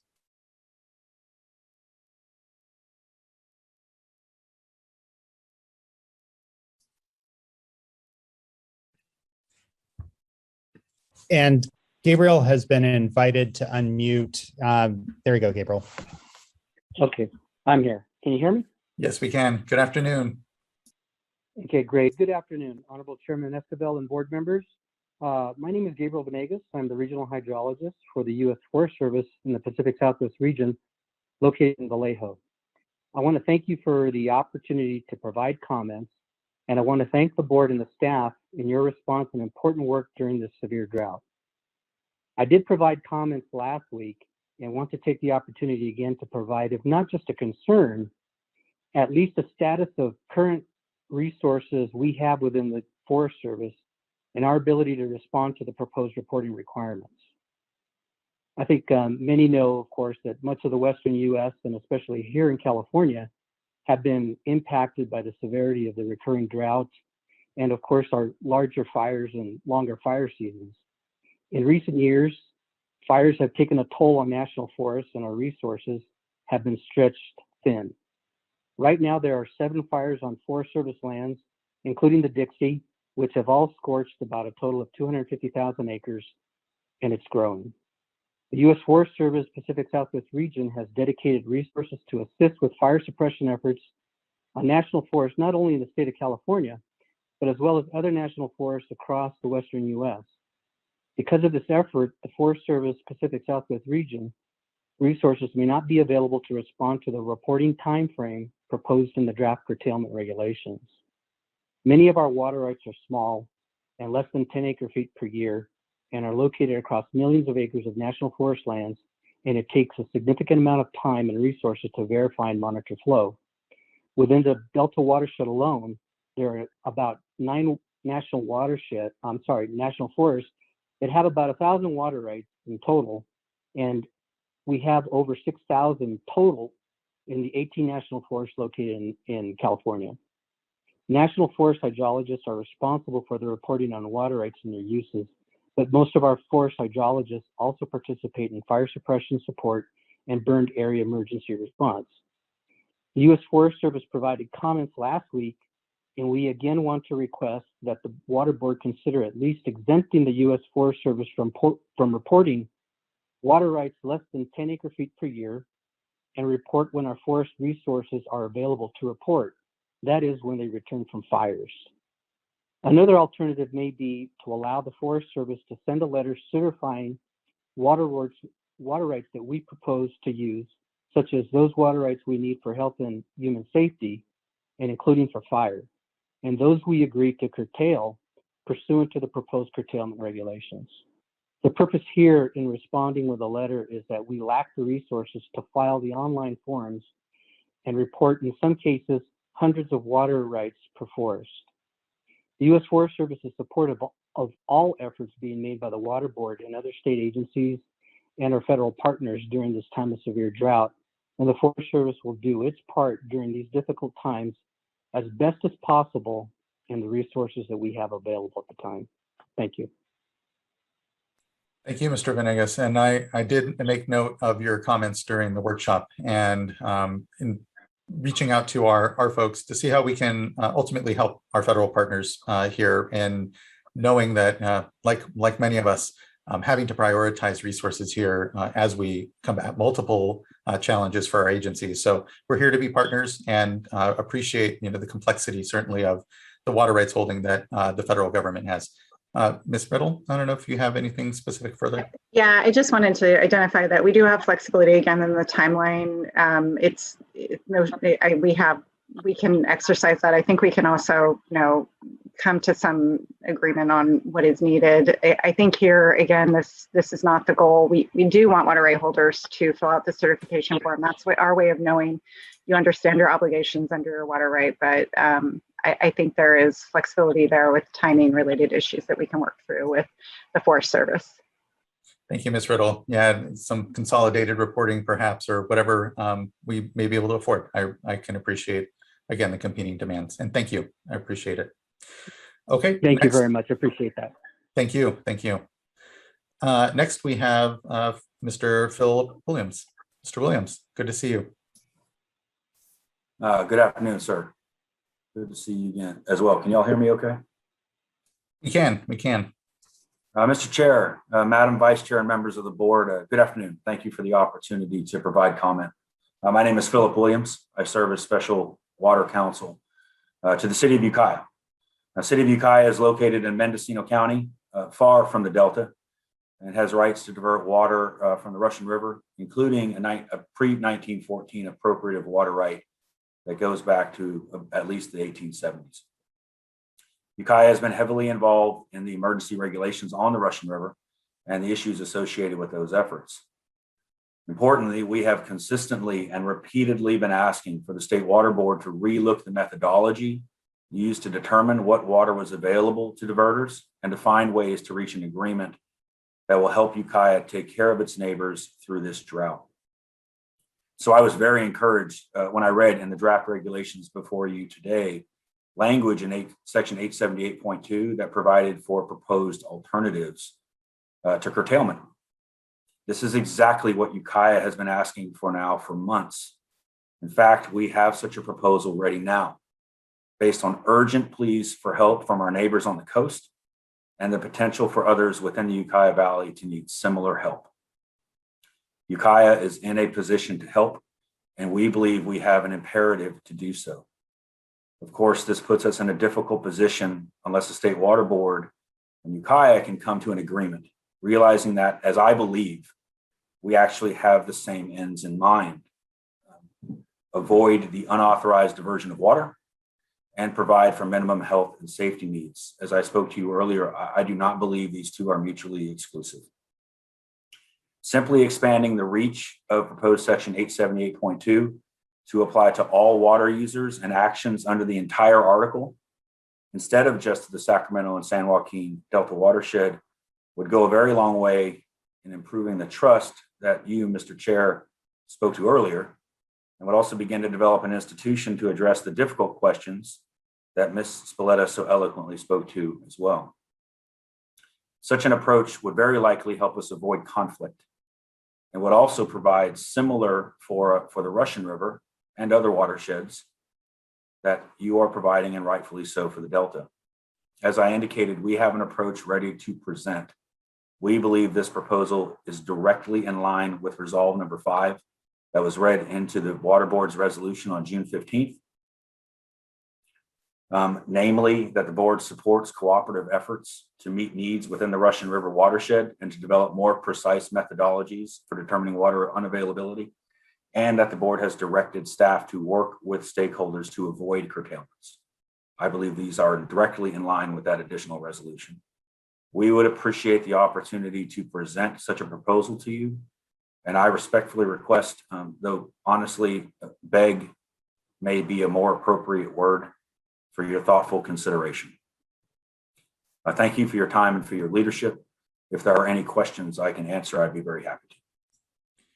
Thank you, Mr. Williams. I appreciate your joining us today and providing comment on this curtailment, and know that when it comes to the Russian River and our actions there, we're of the same mind of wanting to see voluntary agreements. We can't certainly amend the work that we've already done and passed in the Russian River here, but know that the spirit is there. So I encourage you to make sure you're getting detailed information as to what is being proposed on the voluntary space here.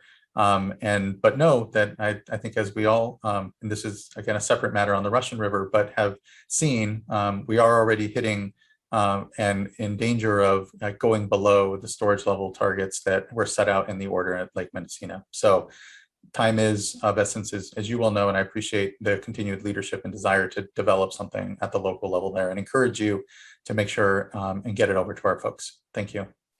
Thank you, sir. Much appreciated. Next, we have Adam Borchard, and I believe, Mr. Borchard, you may be our last commenter on this item. So unless Mr. O'Loughlin has made it back onto the platform. So thank you. Good afternoon, Chair Esquivel and board members. Can you hear me? My name is Adam Borchard, and I'm speaking today on behalf of the California Fresh Fruit Association, CFFA.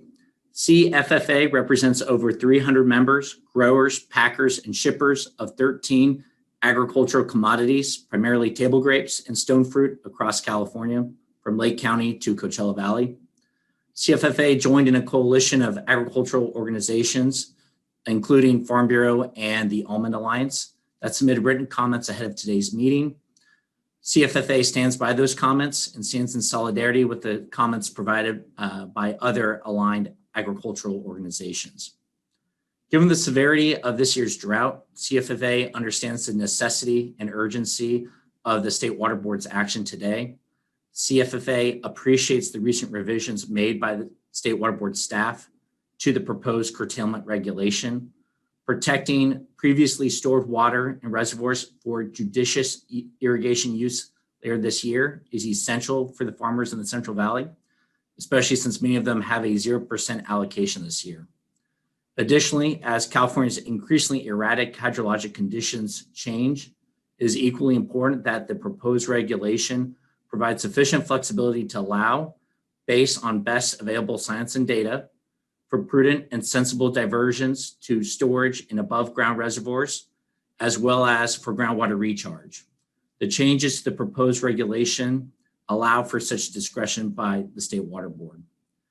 Irrigated agriculture is a bedrock economic engine in many rural regions across California and provides food and fiber to our urban communities. With increasingly more efficient irrigation methods and water-smart horticultural practices, irrigation for California's breadbasket is more than reasonable. It's a necessity. Thank you for the time to comment today. Thank you, Mr. Borchard. I appreciate your comments and for sticking with us here. I know it's been a long day and afternoon, but thank you. It's been much appreciated. Thank you. So that wraps up public comment at this point. So where does that leave us here, fellow board colleagues? I did my best to make sure that we were actually responsive in real time here to a lot of the comments. So hopefully we've kind of winnowed down what may be the issues that we feel are still outstanding before folks feel comfortable to pull a vote here. I'll just say I have my kind of list of items. First, just thank you everyone again for their time, patience, and engagement. This is not a simple matter. Certainly when we talk about water rights administration in the state of California, we're trying to do our best here to make this accessible as well. So this isn't just about the feedback and views of just our entities with legal expertise or otherwise for hire that can engage with us, but trying to help Californians understand the gravity of the situation that we find ourselves in with this drought, the need to act and to acknowledge, especially in this water rights administration space, that we need to continue to do better, that we have, when we talk about water rights administration, the data that is underpinning our decisions today, a lot more to improve, and that we need to invest in these systems, not unlike the built infrastructure that it helps us manage. And so just want to thank everyone's patience and understanding that we have the system we have, and the option to not act, to continue to allow diversions to happen on the system that are depleting our storage supplies that we need to be keeping in mind of for a potential dry winter is simply there, and it's imperative. And so, but that doesn't mean that we are not open to continued discussion around voluntary arrangements to affect the same outcomes, but and to focus on next year. And so a lot of my thought does go to how do we continue to keep the momentum in discussion with the water user community, keep folks informed and bring them along as we try to address issues around data and our understanding of the system, which call to mind the issue of delta pool or residency time of water within the delta itself, and or tidal influences, as an example of a space that we need to continue to refine as we prepare for next year. So there's that kind of category of things. How do we continue to ensure that we keep the trust and the faith and the transparency of our process here, and drive us to continued administration of the water rights system, as opposed to the light touch that ultimately the system gets during most years. And I'll just flag, I guess, when it comes to the ability for some diverters to respond within 7 days. I don't know, Ms. Riddle, if there is any sort of further thought about how, and I know I did hear in response that we're going to be, showing quite a bit of flexibility, and, that the 7 days is not a limit from which we're needing folks to respond by. It is the earliest in which that we expect folks to respond. So I don't know if there is some ability, what I want to ensure is that we do have workable implementation here, and, a bit sensitive to the idea that folks are able to respond in a certain time, knowing that there are penalties on the back end. And again, we're not here, the board doesn't have the time to be punitive and to be going out and needlessly going after small diverters that don't have a large issue here when they're not reporting data. But I know that doesn't always give the greatest comfort. And so I guess on that question, I would just ask if there's any other way that we can look at it, or if we add a few days, if it makes much of a difference one way or the other. I think it does, and I will say that I hope that the water user communities feels a sense of urgency when it comes to us being able to ask for information, get that information back, and importantly, help it reflect real-time and better conditions in the water, or understanding of a better understanding of conditions in the watershed from our water users. So I'll just flag the other thing though, that I would just flag as an obvious area that I would just want to discuss a little more is just the process to come out of curtailment. We do have a lot of discretion, afford a lot of discretion. The idea of having a calendar-based, sort of lifting of curtailment doesn't make sense, knowing that, look at last year where we were, tremendously dry in the fall. And so a calendar-based lifting of curtailment isn't necessarily something I'd be open to, but if there is any thought about how we can sort of just give comfort to the fact that the board will be tracking and certainly not looking to hinder our ability to move water into storage should we start to receive some precipitation this fall. But I don't know if there's anything more specific we could offer up in the regulation now to provide just some certainty on that will happen with a sense of priority from the board here, and knowing that a calendar-based sort of date in there, to my mind at least, isn't helpful either because of just the variability in the hydrology that we're finding. So I think that's the scope of the things that I would really, at least I would want to follow up and understand a little better and see if there are any tweaking that we could propose. But maybe before necessarily respond on those, kind of look to my fellow board colleagues to see if there are any additional spaces that we could have some potential discussion here, and just leave it to that. Yeah, fellow board colleagues.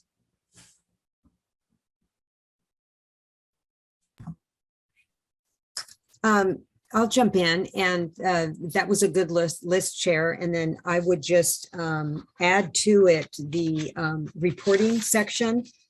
I'm very comfortable with Ms. Riddle, the way you described it, but that's not the way it's written. It is really broad. And so I would just suggest that you all take a look at it, ways to make it somewhat time bound, whether within the previous month or months, but the way it's written, it could even be taken to go back much further than that or forward. So I would leave that up to you to come up with some language to sort of tighten that up. That would be my recommendation anyway. And then I'd like to focus on, well, first of all, I just want to chime in here with the accolades to staff. For whatever reason, people are free to come to me when they have complaints. And I do want to let you, Ms. Riddle, and all the staff know that in this instance, I received many phone calls and emails about the excellent job that you've done. And I think that you've taken this very seriously. You are being as objective as possible under really difficult time constraints, not just this reg, but others that we're working on, and the ongoing updates and temperature and just the whole ball of wax. And so thank you very much for your work on this. And I too agree that we've moved into a different place where I think we're getting closer. And I'm just really hopeful that before I leave the board, we can have everybody saying, you pretty much got it, almost 100%. And so as long as we're moving forward, I'm feeling good about things. So with that, I'd like to focus on the resolution, actually. And I don't know that much more needs to be done in the resolution, but I would really welcome Ms. Riddle, you and or others to talk about this, because I see it's interesting, we've got a lot of participants that are still here with us to the end of the day. And therefore be it resolved, number 7 in the resolution. I'm going to just read this because I think that it's important for people if they don't have it before them. The State Water Board directs staff to engage with stakeholders by December 31st or as soon as practical to identify and explore other possible approaches that could be developed and implemented to address severe water supply shortages and related concerns. including reservoir storage, minimum health and safety supplies, maintaining salinity control. Examples include, but are not limited to, a curtailment methodology similar to standard water right term 91 that is currently included in more junior water right licenses and permits. And so I really, and I think other board members as well, pushed to include some language along these lines. Not to say that I am supportive of term 91, but I think it's important to get that out there, because if we continue to have another year that's as serious as this year, then I think we're all concerned, including those farming in the Delta, about the Delta salting up. And then we're in a very different emergency. And so I'm open to hearing, I know staff has been open to this in the past. It was floated during the last drought, but I'd really like to hear more about this. And is there a hybrid approach? And what other approaches are out there that maybe the stakeholders could come up with? So just want to flag that early on. And Ms. Riddle, maybe hear from you about your thoughts about how these discussions could be teed up. I've followed so many workshops in this drought, and it's interesting. Sometimes people are pretty quiet. And so I don't know how we structure it in such a way that we really get an open discussion, maybe smaller groups, maybe it needs to be a staff workshop that board members can attend. I really don't know. And then also if you could talk about some of these issues, the big issues that continue to sort of cause us to scratch our heads. And that is, the Delta pool residence time and these other issues that have been brought up today. San Joaquin versus Sacramento, where the dividing line is and where that fits in with, prior board orders. And another one that I would just put out there would be the overlap memo. So this is the Water Masters overlap memo. I think it's been pretty well vetted in the Delta, but I don't know that it's been vetted beyond the Delta, and where other stakeholders might see that, it would, maybe they have questions about that. And so those are just three areas that I think that I could benefit from hearing more about, if we had time to have more targeted discussions, but also want to get your thoughts also as to timing. And the reason I think timing is so important is that hopefully once you all and the stakeholder community can kind of come up for air after this tight schedule that we've had, really wanting to have these discussions early, which is why the time, of December 31st or sooner, so that a lot of these discussions can occur before the compressed time schedule that we'd be looking at with an emergency reg. Great, thank you, Vice Chair. Ms. Riddle, is it helpful for us to maybe just as board members kind of continue to tick through and be additive here to some of the things that we'd like to discuss or address, and then we can kind of go through? Or do you want to go ahead and take this chunk off of the items that the Vice Chair and I have identified? Perhaps we could do that. I'm afraid that I'm going to lose track. Yeah. And thank you. To the extent that we're talking about additional edits to the resolution or regulation, I would suggest that we take a short break and let us huddle. I definitely don't want to suggest edits without running those by our attorneys. That's appropriate. Thank you. Okay. So I guess I can respond on the reporting related issue that you raised. We have considered these comments about reporting.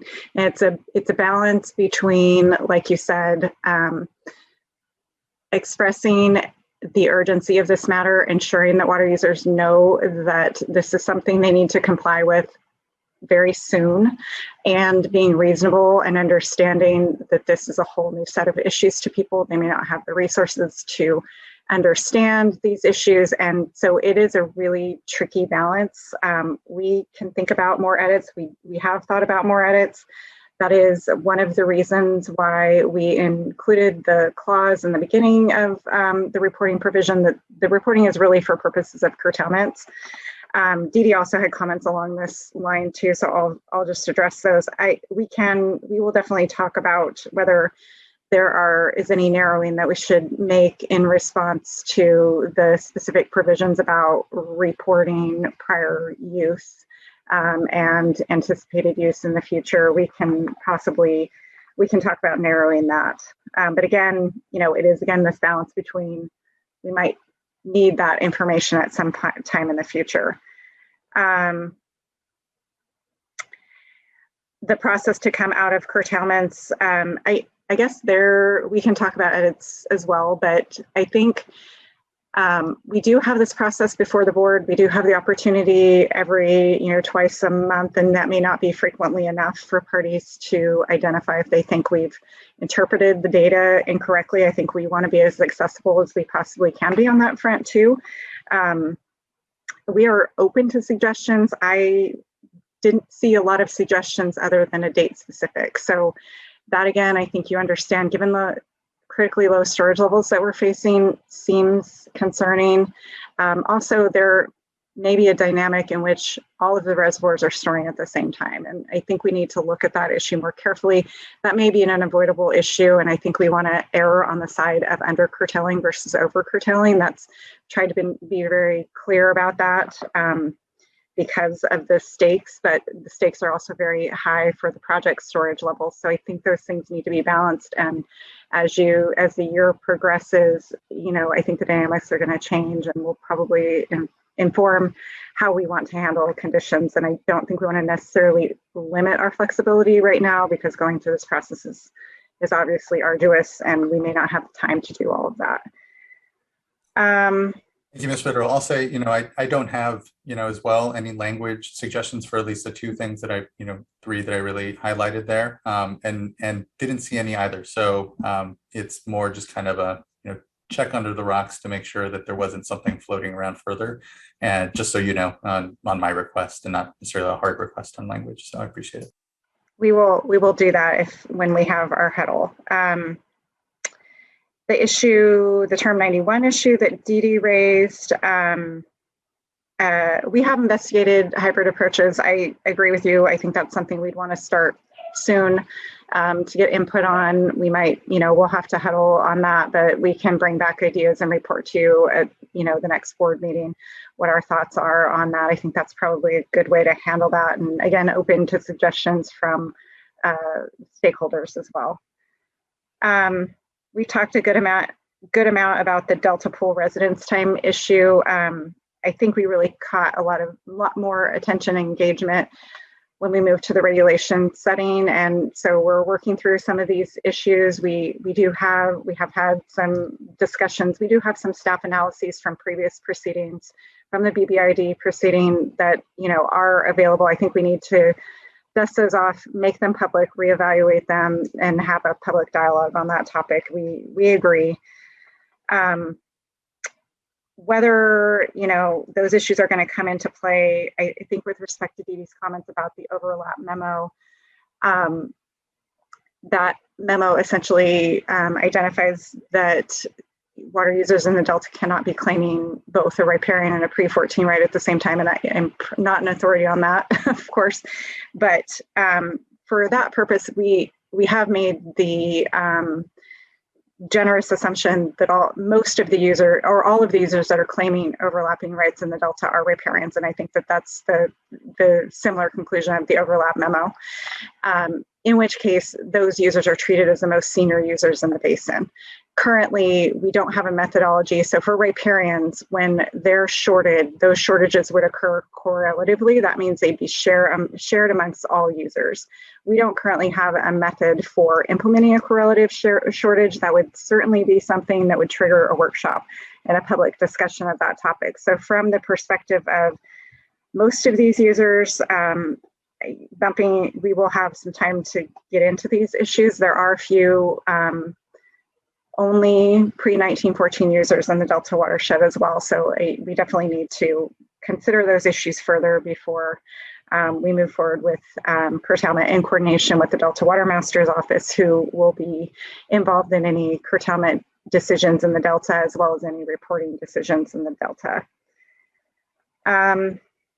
I think that covers most of it, other than, you know, the things we're going to huddle on and related to the reg and the resolution.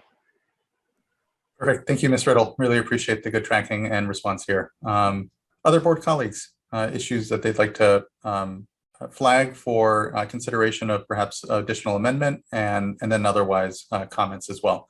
And then what we'll provide for is then a break, let folks huddle and see what we come back with. Mr. McGuire, Board Member McGuire. Yes, hello.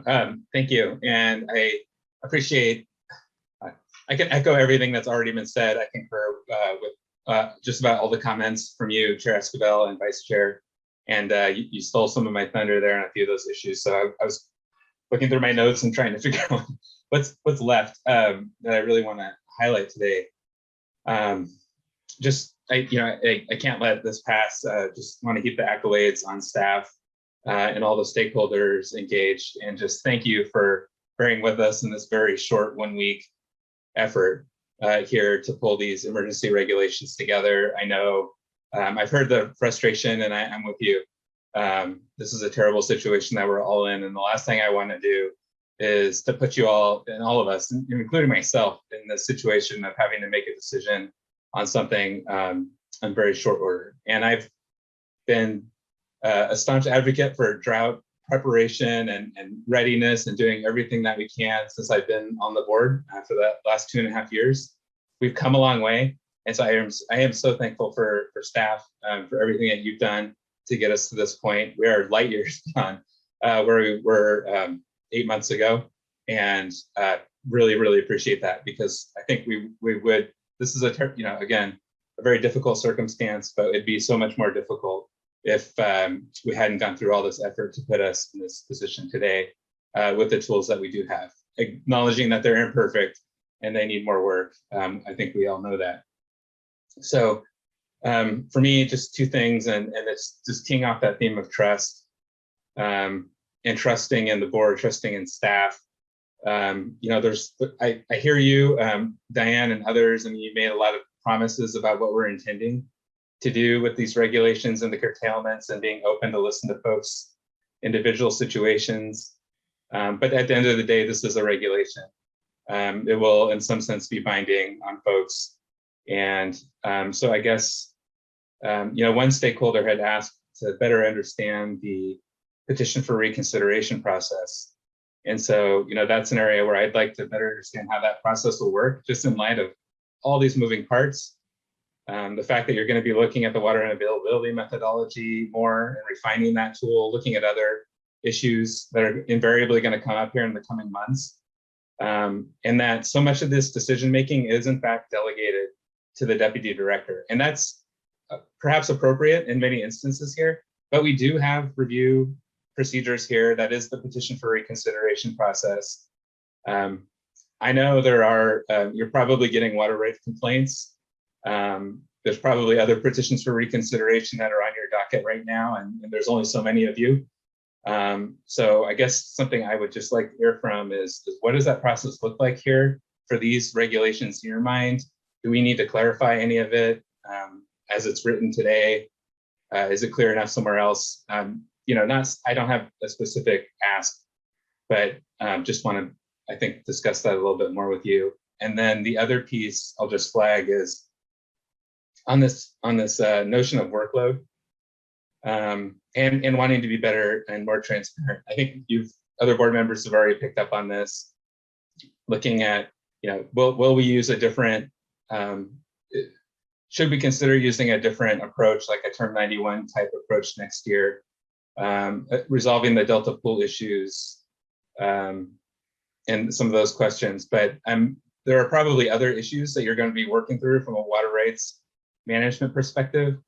SB 88, how are we doing with that? What's our compliance and enforcement strategy generally going to be here? Today, if we vote affirmatively today, you will have then this regulation once OAL approves it, and it needs to be enforced ultimately at the end of the day. And how will that look, given your limited resources, given the fact that we're dealing with these water shortage situations in many other watersheds also, and you have limited folks.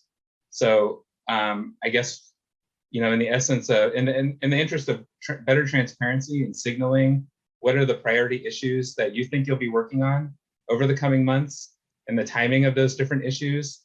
And how do we best communicate that to the public so they know what's coming up? So we have more than a week, for example, to reflect on those types of situations. I just think we should, it would be good to put together a kind of a group or priority list of those items, high priority items that need to be addressed here before 2022 or early in 2022 versus perhaps some of the longer term items. I think the water report and all the work that you've already done can reflect on all that, but these are moving circumstances. And so I just would like to get a sense of the current lay of the land. And I think I'll stop there because I could keep going, but thank you.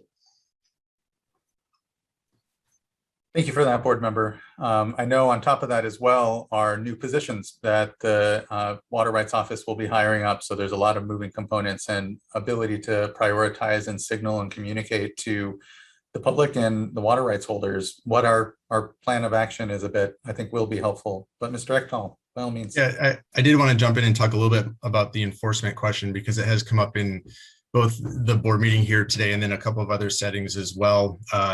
As part of the fiscal year 21-22 budget, we did receive a one-time infusion of funding to support additional water rights enforcement staff.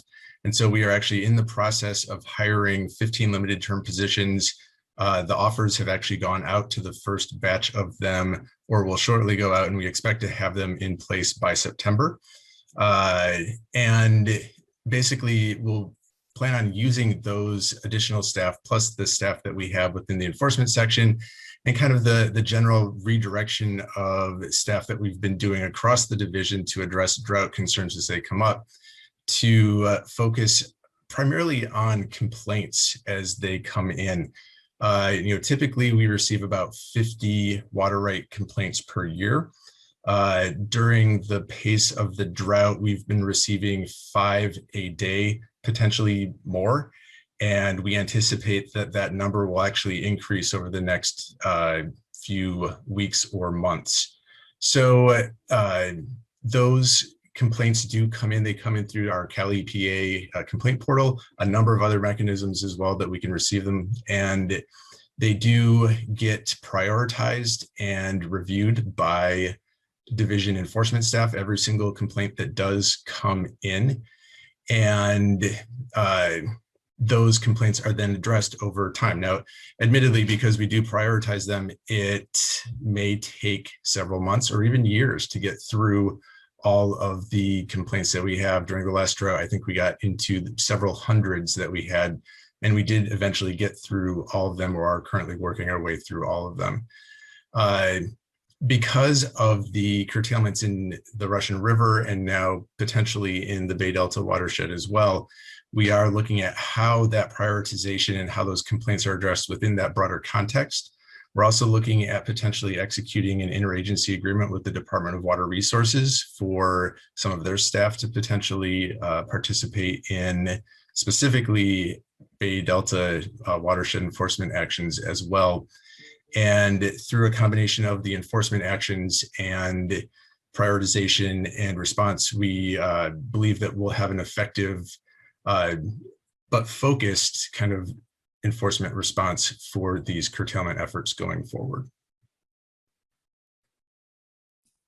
Thank you, Mr. Ekdahl. Anything further, Board Member McGuire? Okay, thank you. Other board colleagues? Hello. So I would just say that, I also agree with the comments already made by the chair, vice chair, and also board member McGuire. In particular, I agree with just how being as clear as possible, how we're going to implement and enforce the order so that we're as transparent as we can be. Then I also just wanted to just take the moment to also thank staff for the countless hours that they have spent this year. Also the Bureau, DWR, Department of Food and Ag, for their continued support and collaboration on this and other efforts to identify and form inclusive solutions. I also want to acknowledge the stakeholders and water right holders that have also been at the table working with staff to inform today's item and the work towards voluntary agreements and the commitment to further collaboration. In the months and year ahead, we will need to continue to work collaboratively to develop the voluntary agreements, whether they are short or long term.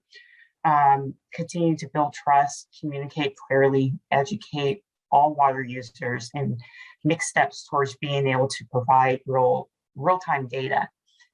So that's basically it. You all have already gone down my list, so thank you. Thank you, board member. Much appreciated. Board member Firestone. Yeah, thanks. And agreed. I will not cover all of the things that you all covered, much of which was on my list, and I just appreciate the all the information that and sort of discussion that's already happened. The only thing I have been trying to figure out how to discuss is maybe just stepping back, and I'll just say I don't know that this is something that I would be asking for or looking for changes in this proposed resolution and order of regulations, but I am, I think, very sobered by even just the beginning of this board meeting discussions about not only where we are now, but also what the reality and very real reality may be looking like next year in terms of, the little buffers that we do have. I also, know very well personally, and I think heard from folks, especially in their comment letters, how even though there's a very separate legal distinction between groundwater rights and surface water rights, there is a very real direct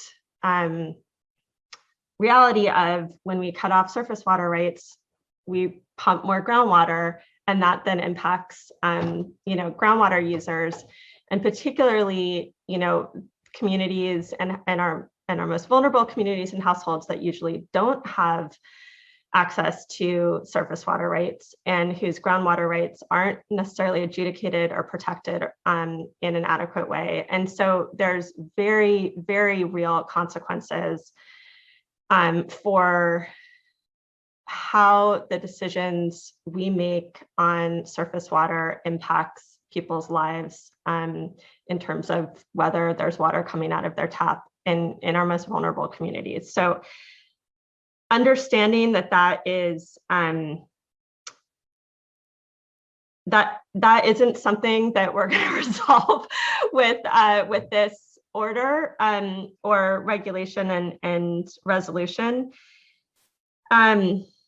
I do want to just look at how we might, and this is probably, again, we have to act fast in this. There's already a ton we're taking on. These are relatively blunt instruments that we're using, and I appreciate we have public health and safety as one of the components here.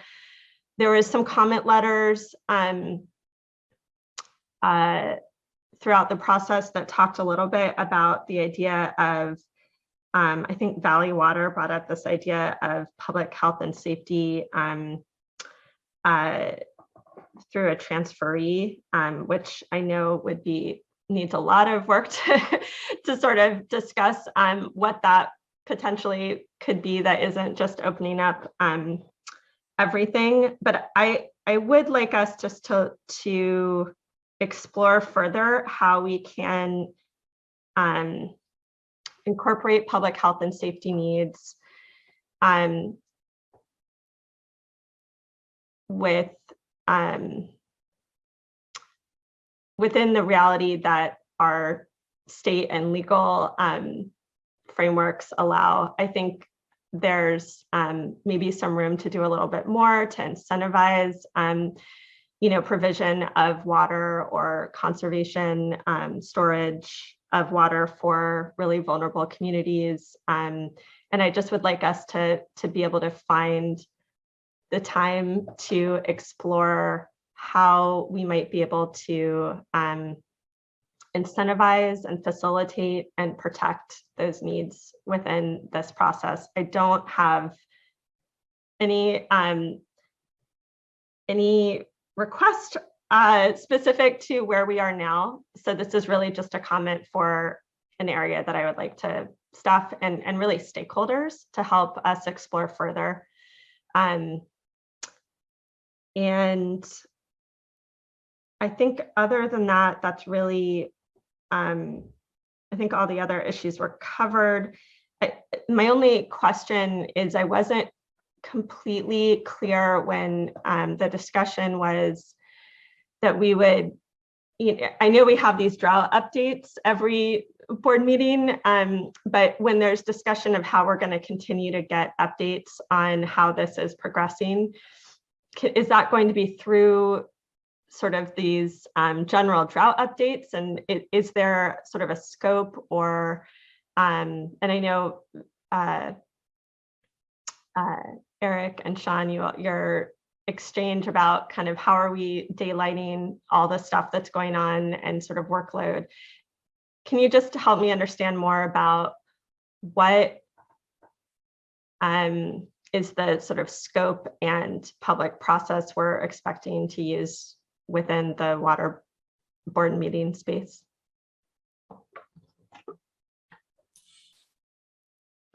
I can respond to that question now. I think we can adjust it based on needs. In all honesty, I think we have to get to, I think Sean's right, getting together a list of prioritized issues makes sense, and we can do that. And I think we want to provide the space that is needed to address these issues. There's also the provision of the resolution that calls for workshops when we are making substantive changes to the methodology. So I think between those two processes, we can also develop additional processes and of course receive additional input from the board members in board meetings, briefings. I think we have the opportunity to be to shape the process based on our needs and in what we're hearing from the public. If I could just interject, I think that we can think that through, and we can have a section in the executive director's report that provides some updates on what's going on. And there is a drought webpage, and I think if we have updates that we will make sure that they're not just kind of ephemeral oral reports that happen at board meetings, but we can make sure that they are someplace where people have access to it. So why don't we think that through, and we can get back to you guys with a more concrete description of where you and members of the public and stakeholders can find that information once we kind of get into the execution of the curtailments. Thank you, Director Sobek and Ms. Riddle. Appreciate it. At this point, is there anything further, Ms. Riddle, that's helpful to clarify insofar as some of the items that maybe you folks can noodle on a bit, and then we'll circle back to? Yeah, I think a break now would be good, and we can circle back to some of Sean's questions after that, and the possible changes to the resolution and regulation as well. Great. How much time would be best?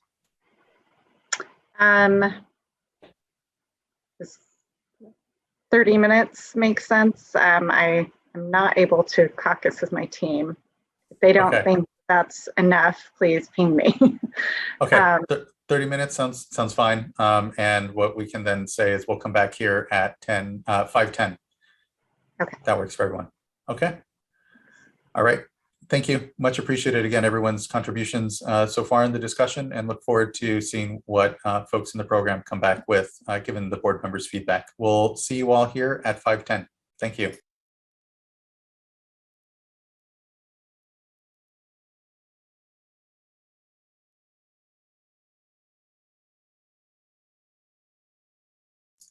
All right, everyone. It is 5:10. We can slowly begin to gather back here, or not so slowly, but Well, I was going to ask Chair Esquivel, we are continuing to finish up with the comments that staff are addressing from the board members, and probably another 15 minutes would be beneficial for the staff. okay. Yeah, 15 minutes granted. And so we'll get back here then at 5:25 after another 15-minute interval. So glad to provide the time. Yeah.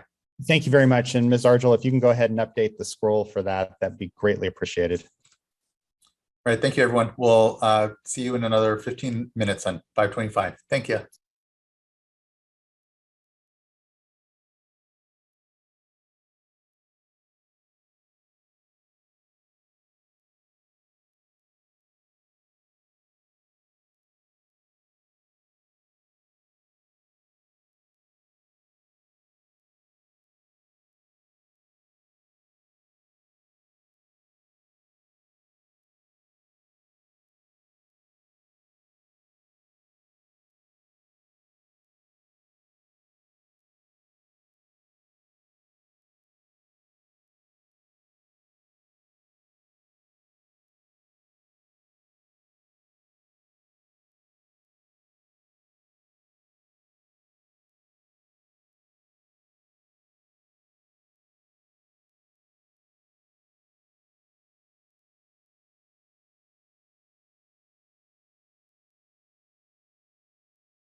Just be careful if you're also on the Zoom meeting that it doesn't broadcast us to there.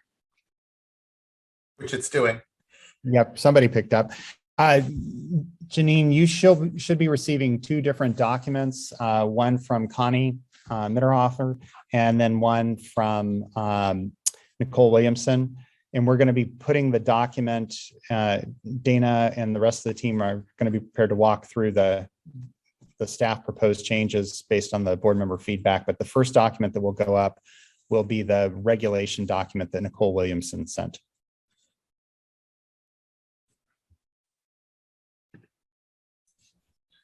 Thank you, Mr. Loffer. Michael. Welcome back, everyone. Yes, Janine, have you received them yet? Yeah, I got the one from Connie. Do you want Courtney to bring it up? Okay, wasn't sure we were going to have Courtney available. Well, she's still on, yes. Okay, let me forward her the one from Nicole. It's already on. She's already got it because Connie sent it to her too.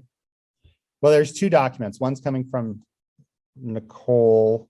I got it says Nicole will send you the revised text. So Nicole, I got the other one from Nicole, and I'll forward that one to Courtney as well. So Courtney, I've sent it as well. I know we've got a lot of different hands going right here, but once you've got the regulation document being forwarded by Janine or myself from Nicole Williamson, if you could pull that document up and share it. And you'll want to move to the first place in the document where you see highlighted text.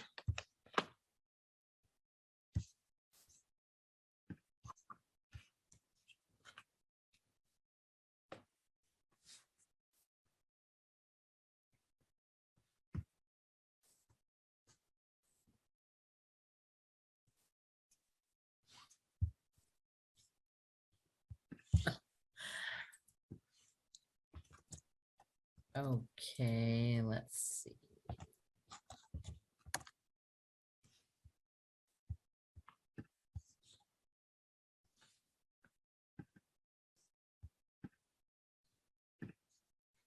Do you want me to go ahead and do it? I'm about to pull it up right now. Okay, no problem.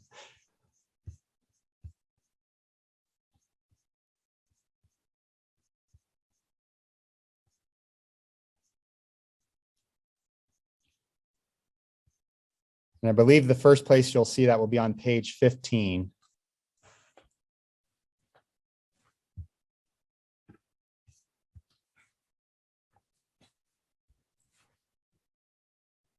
Page 15 is that, Michael?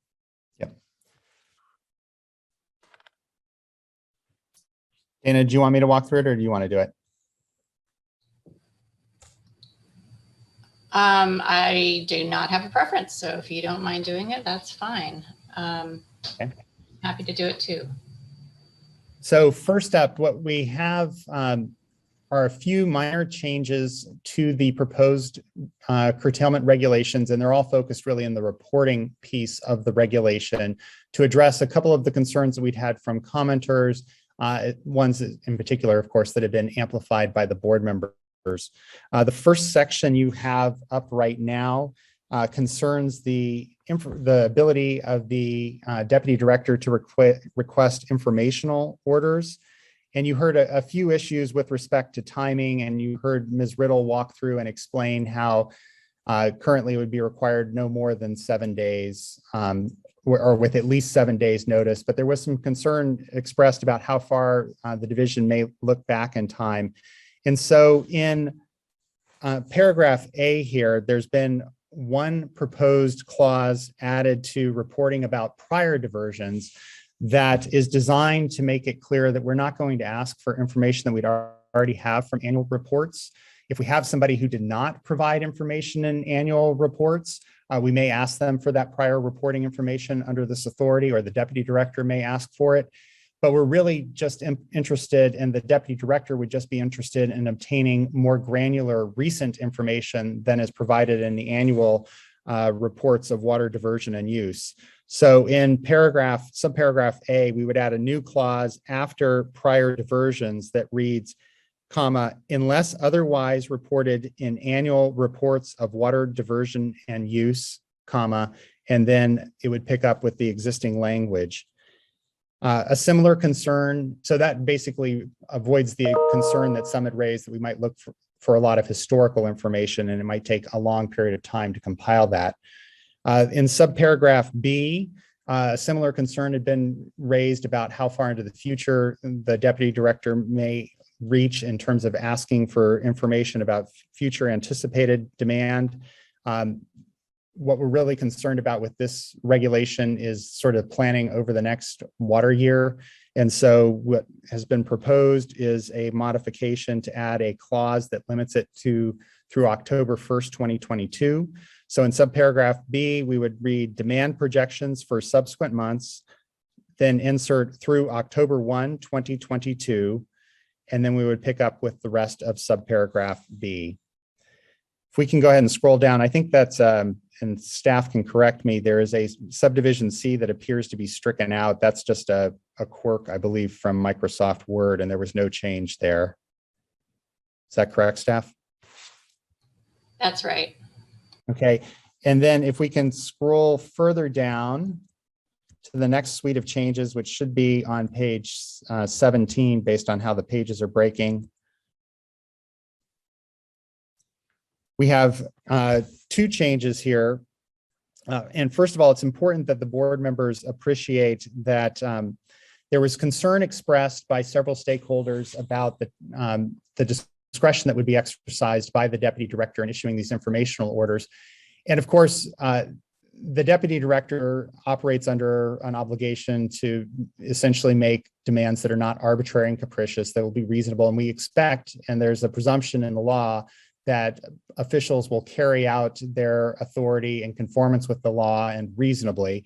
And so that's already sort of a bounding limitation on the deputy director. But I wanted to make sure everybody was aware of the paragraph 6 limitation that exists on all the informational orders, that it essentially requires that the deputy director is going to be considering the need for the reports and the burdens that will be placed by them in making any informational orders or issuing any informational orders. So that is already an additional confining constraint in the regulation or proposed regulation. However, we've suggested adding an additional clause to makes it clear that these informational orders are for the purposes of informing the curtailment decisions. They're not designed to make broader requests. This is really to allow us to adapt to the ongoing drought emergency. So in paragraph 6, we would maintain the existing language in determining whether to impose reporting requirements under this subdivision, comma, the deputy director and Delta Watermaster will consider the need for the information, and then we would insert new language for purposes of informing curtailment decisions, and then pick up with the existing language in paragraph 6 all the way through to the conclusion of it. We would then add, and this gets to a few comments that were raised about clarifying the petition for reconsideration process. Under the curtailment orders, there was already an express provision, and this is in addition to the language in Water Code section 1126 that already authorizes reconsideration of delegated decisions. In the curtailment order provision of the proposed regulations, there was an express authority and expectation that there would be petitions for reconsideration.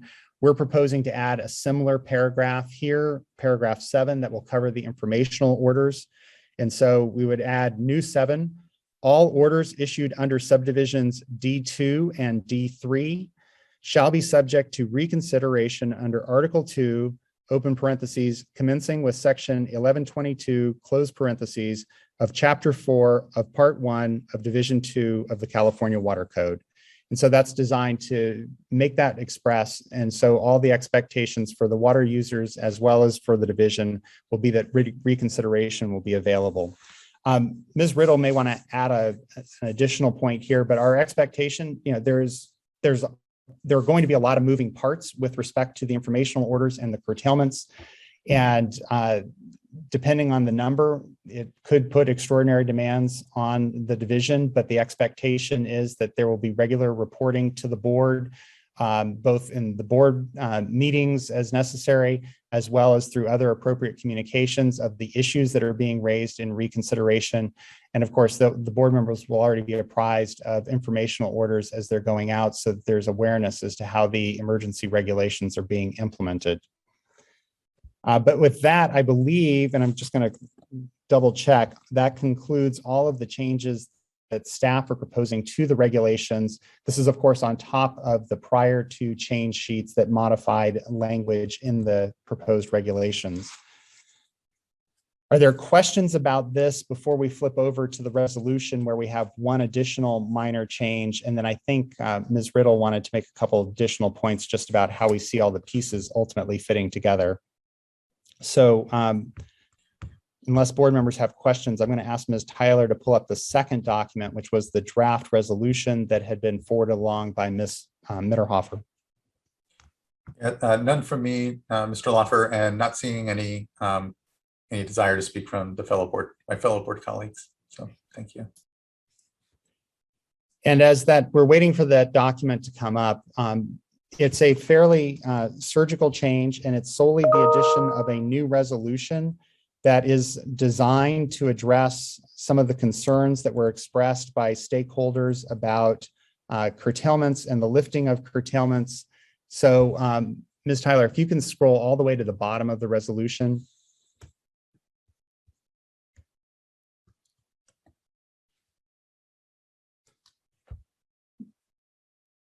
And so the existing curtailment regulations proposed curtailment regulations identify a number of factors that the deputy director should be looking for in terms of determining when to suspend curtailments.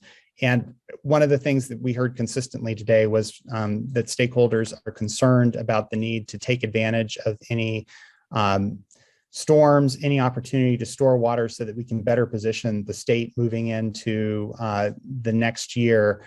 And so what we're proposing is a new resolved 7 and then renumbering accordingly. And this resolved would be essentially expressing the board's direction to staff on how to deal with the suspension of curtailments. We think it's important that the language that's already in the resolution or in the regulation be maintained, because there are a number of factors that the deputy director will need to be looking at.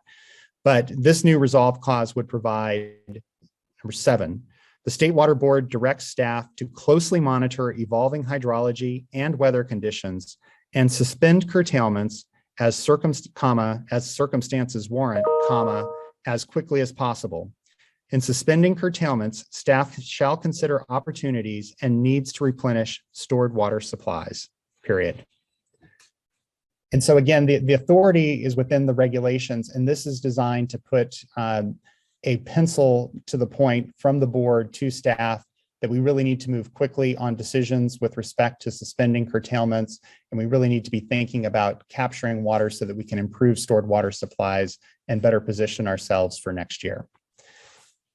And with that, I will turn it over to see if there is anything that the remainder of the team, and they just did, I agree, they did a phenomenal job, would like to raise or point out for the board members' benefit before the board discussion. I don't think there's anything specifically, unless the members have something they would like us to circle back to. Thank you both. Nothing from me. I feel this accomplishes some of the direction that we provided here. And again, trying to ensure that we're emphasizing our process around lifting of curtailments and taking advantage of any opportunities we may have here in the fall. And so that, with the clarifying language around the scope of the information which we may be requiring as reporting as part of this has been helpful. And thank you. I appreciate it. I don't know if my fellow board colleagues, yes, by all means, Vice Chair. Thanks. I have a question regarding lifting of curtailments, and in particular on that, the language that you just had up there in the resolution. And just want to make sure that there's nothing about the lifting of curtailments that would be outside of order of priority. That is correct. So there's, yeah. And, unless it's one of the health and safety exception, which, and they wouldn't be curtailed at that point anyway, if they were already invoking a health and safety exception. Yeah, I knew the answer to that, but I just wanted to hear it on the record that there's not, we're not picking our favorite diverters, including with the big focus here on Project Stored Water. We're not choosing a junior over anybody else, and that the regular water rights priority system would be part of that consideration in terms of when to lift. Correct. Just add to that the regulation itself actually specifies that curtailments would be suspended in order of water right priority. Good. Thank you. Thank you as well. Board members.